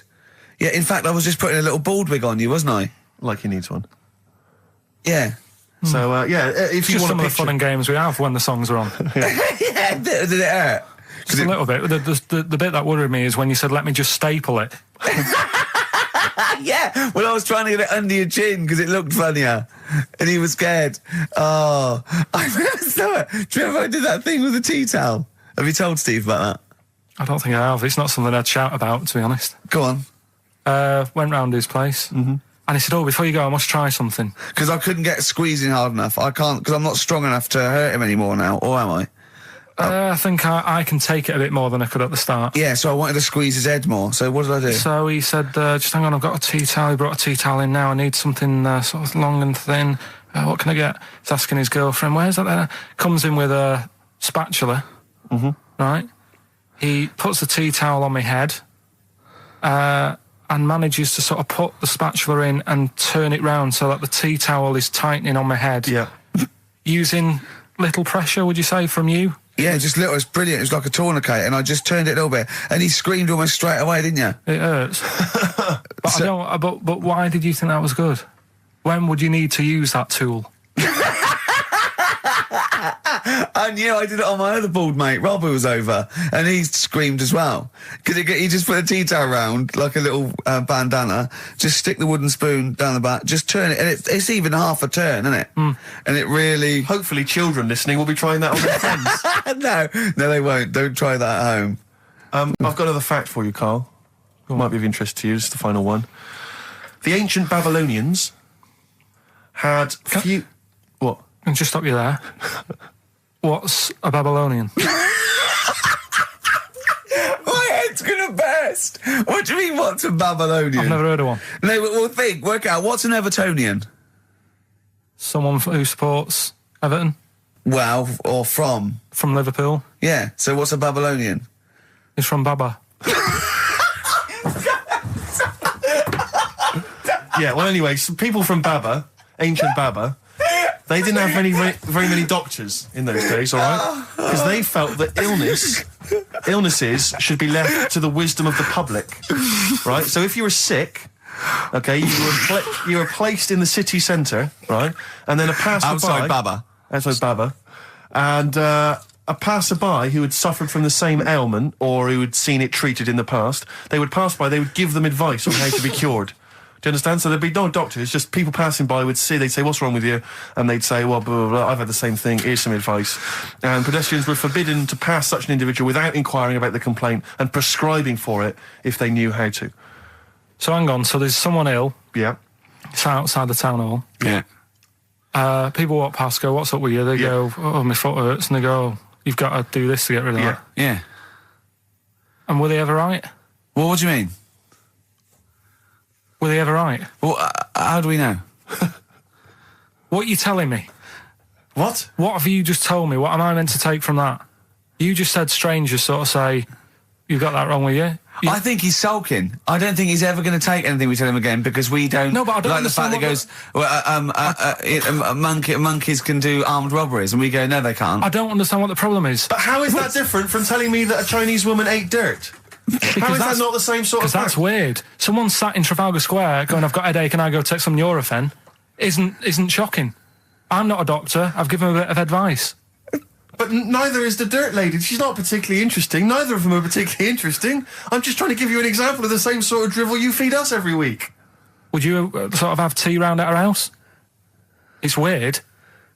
The Chinese woman. Right, so it's weird. Okay, now we're getting somewhere. It's weirdness that you're interested in. See, I thought that you were actually interested in sort of interesting sort of stuff. But if it's weird, it helps. If it's weird, it helps. Yeah, I mean, it doesn't have to be major news. The other day there was something about this fella who I think he wanted to be an actor, right? And he was trying all his life to be an actor. Couldn't get a gig anywhere, right? So when he died, he said, right, I'm going to leave all my money to the theatre as long as that theatre uses my skull in that play they do with the head. Hamlet. In Hamlet. So that's sort of news, and it's weird. Right. What money did he have if he's been struggling actor? He had some money in that. What did he do? I don't know. Oh, that's what I'm interested in, what he did. Yeah, that's what me and Steve. Yeah, that's what me and Steve are interested in, what he did, how he earned his money.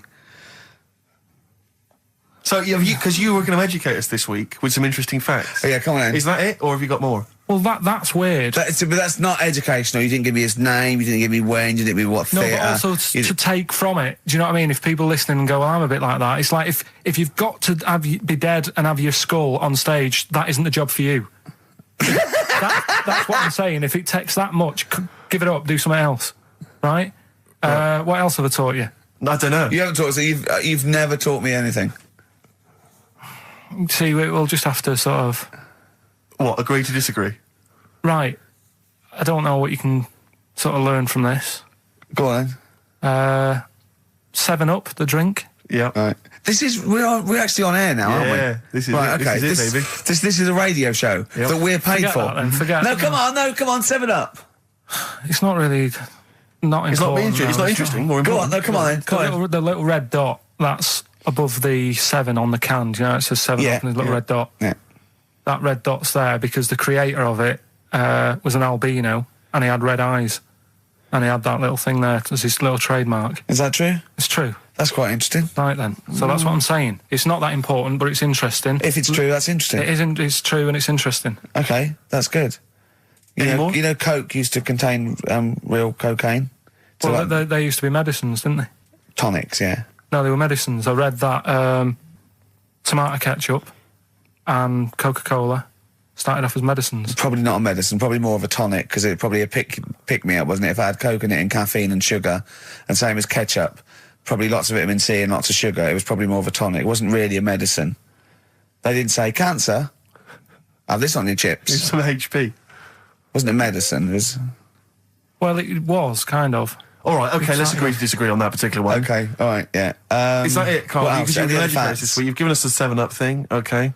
I've told you about the goldfish. Not really, but yeah. You didn't say anything about goldfish. This is your fact, right? You know what? Goldfish might have longer memories than some people think. That's not a fact.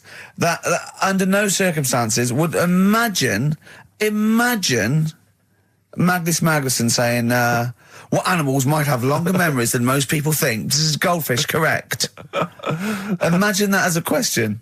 How is that a fact? If you ever have children, are you going to educate them with this kind of drivel? Is this how you're going to raise your kids? So their minds just pumped full of this That'd be my rubbish? job. I'd keep them interested with stuff like that. Right.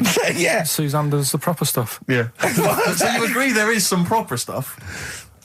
Yeah, but I wouldn't make him do it. I'd just sort of leave the book there. And then if he read it, I'd go, that's good. That is. What book would you think? What, the 50th freakiest people ever to be born? Give him that to start with. What would you tell me your favourite was? The little fella who was playing the keyboard? That or the 3-legged fella. Yeah, okay. So he's learnt that. That's the first day at school. What would you teach him the second day at school? I don't know, because why do owls have to turn 180 degrees to look the other way? Because they've got big eyes. Yeah, and what's that mean? What do you mean? What's it mean? Can I just... I don't think you should have children. Well, Suzanne's always saying, she'd like to hear tiny feet running around the flat. Stuff. Yeah. I just said, let's get a little midget cleaner. Right, haven't got long. We better give the winner. We got monkey news coming up. We haven't really got any monkey news. What do you mean? What do you mean? There's nothing going on, seriously. What do you mean? The last few weeks I've kept telling you. No, right. This really annoys me when you say there's nothing going on, because you call it monkey news, but it's not monkey news. You have stories, dubious stories. But shut up a minute. About it's always chimps, which annoys me. You call it monkey because they're apes, right? And it's often from the 18th century, so it's not news anyway. So don't tell me there's no monkey news what I'm this saying week. Is, if there's monkey news worth doing, I'll know about it. And there isn't anything, so let's leave it. Right, okay, you are going to give me some monkey news, I'm telling you, you are going to give me some monkey news, or we're not leaving. Right, well, my mum sent me some. Right. I got a little letter from her doing the usual sort of stuff, telling me what she'd been up to and that. It was a little thing about somewhere in Lincolnshire or something. Right, good. To do a bit of monkey throwing. What do you mean? Because some fella got attacked by one once, and sort of to remember him, on this certain day, they go, oh, it was today, wasn't it? And that fella got attacked by a little monkey and that. And something about chucking monkeys about. That's horrible. I don't know if they're real. I think it's just like to remember. All right. But that's the only sort of stuff that's knocking about out there. But it's not. That's not. I've got my mum and news. dad on it, looking all the time. For stuff. There must be more monkey news than that. There isn't nothing. I mean, there's bits and pieces. There was a bit about Donna Eyre, how when she has a kid, she's going to let a gorilla look after it for a week or something. But apart from that, it's dead out there. Well, I don't know what that means. She's well, that's it. Well, Apparently, it's not true. She's not going to let a gorilla look after a child. No, it is. Apparently, a fella works with them or something, and this is rubbish. It's not rubbish. How can she let a gorilla look after a baby for a week? Well, forget it. Sorry, have you ever heard her speak? There was a woman about 4 houses down, right? Rough. Now, she used to wear leggings. Yeah. No, they're a bad idea. They are a terrible idea. I agree with you there, Carl. If you're a lady of what the colour? normo Were persuasion... they pink? No, they were sort of black, but with all bits on them. Oh, right. Do you know what I mean? What, toast and just horse droppings? Yeah, go on, yeah. And she used to... she's quite a big woman. Sure. Pauline Quirk, I think, described her as. Looked like a light bulb. It is those kind of women that are attracted to leggings. Yeah, I know, yeah. They are drawn to them like a moth. Yeah. She used to wear them, and that's what I remember when I read this piece. And she used to work on one of those sex line things. Right. She used to do that. But what was she, an engineer? The weird thing with her was she had big eyelids. Right. Go on. That were too big, and this is what I was thinking. What do you mean she had big eyelids? How big do eyelids have to be for you to go, they're big eyelids? What was she shoplifting with them? Would she come out of Dixon's with, like, radio stored in them? What do you mean she had big eyelids? It was another one of them popular things around our way. Do you know? Like, what do you mean popular things? They go, oh, I'll tell you what, they're all the rage. Can I get some big eyelids, please? No. It was just like one of them things that people suffered with. Just big eyelids. They could hardly open their eyes. What do you mean? What do you mean? That's one of them popular things around where I grew up. People had big eyelids. They could hardly open their eyes.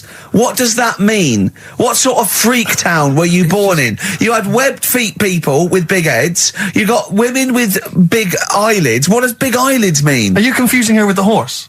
Yeah. Did she have hooves? Look, what? That might be the last one ever. Okay. Go swimming. Bong. Dwarf to live in a glass box. Dwarf to live in a glass box? Yeah, it's meant to be art or something. It's not though, is it? What? Meant to be art? Why is... Yeah, whose idea is this? Is art, or is someone hired a dwarf to live in their box? It's just a box, and he can even leave when he wants, apparently. He can, like, go, I'm hungry, I'm going for a walk, and he puts a little note. If it's Damien Hirst, he might end up in 4 bits. So just be careful. But to me, that's like that thing when I said to you about the woman in the jar. What woman in the jar? The woman in a jar. They go, oh, come and see the woman in a jar. And then it turns out it's a big jar. So it's like, well, put me in there as well then. Exactly. It's not special. Yeah. And that's the same with him. It's a big box. He's a small fella. What's good about that? What do you want to do, though? To compress matter? But hang on, it's not a world record-breaking attempt. It's supposed to be art. No, what's art about that? Well, I don't know. What's art about that? Oh, can we do a show for BBC 3? Karl Pilkington going around, what's art about that? Yeah. That is brilliant. What's art about that? I'd love that. Would you? I'd love that. Me and Steve are going to do a thing called Is Art Rubbish, where we'd go around and we'd chat about it. Yeah. But we can hand that over to you if you want to do that. If anyone from BBC 3 is listening, Karl Pilkington, what's art about that? All right? Weird, isn't it? And what would you go around like Sensation and things like that, and Saatchi and going... Dali and that. You put a sheep in formaldehyde, what's art about that? Our butcher does it. All right. Really good. What do you make of the So Solid crew's Ashley Walters being jailed for 18 months? Obviously not a very good example to his young fans. He should have got more. Do you think? I had a dream about him the other night. Go on. About the group itself. Okay. I had a dream that... Were they all there? Because there's a lot of them. I couldn't remember all their faces. The feature in a dream. I had a T-shirt on. He had etc. Exactly, He had etc, yeah. I had a T-shirt on. You had a T-shirt on? Yeah, and it said on my T-shirt, So Solid Poo. and I was walking down the street, and they came towards me. And they were just about to beat me up. That's a great dream. That's amazing. That's an amazing I love that. dream. We've For all a had 30-year-old. We've all had that anxiety dream. Oh my goodness! What if I meet the So Solid crew and I'm wearing a God. T-shirt that slags them off? Oh, I don't believe it. Yeah, yeah. So what happened? Did you get beaten up in the It was dream? one of them where I woke up. Do you know I've been telling you that I keep getting them things where you feel like you're falling? Oh, yeah. It was the same sort of thing. It's But you know I'm not a real psychiatrist, don't you? You should, you know No, what I mean? you do know a lot about a lot. Yeah, I do. Thanks very much. And, you know, if I'm at home talking to Suzanne about something and I don't know the answer, I think, right, I'll ask Ricky that when I see him. Yeah. Thanks. But you know that, I think you might have mentioned before that apparently if you die in a dream, it means that you're dying in real life. Yeah, well, that's it. If you don't... But apparently if you get beaten up by the So Solid crew in a dream, it means you're being beaten up by them in real life. Yeah, that is true. So you probably woke up a lot of with people have been your joking. face. Yeah. Terrifying. Absolutely terrifying. So, yeah, lock him up for longer. Okay. And finally, what do you make of Halle Berry becoming the first black woman to win the Best Actress Oscar? Did you see her speech? Got on my nerves. Did it? I mean, you know, it is good that she won. You know, it's nice for anyone to win an award. Yeah. But she did go on a bit. And, you know, I've been in that same sort of position. What? Placing an Oscar? Well, I got... what they used to do at school is... okay. If you did a full month without being off, you got a gold certificate. Okay. And I did a month once without having a day off. And I went up, and I didn't make a fuss. You didn't start crying. Got a play record, mate. Well done, then. Were you the first kid in your school to do that? I don't think anyone else got the certificate. It was only because I was never in. They tried to encourage me to come in. It was just for you. They mounted an entire ceremony just to encourage you.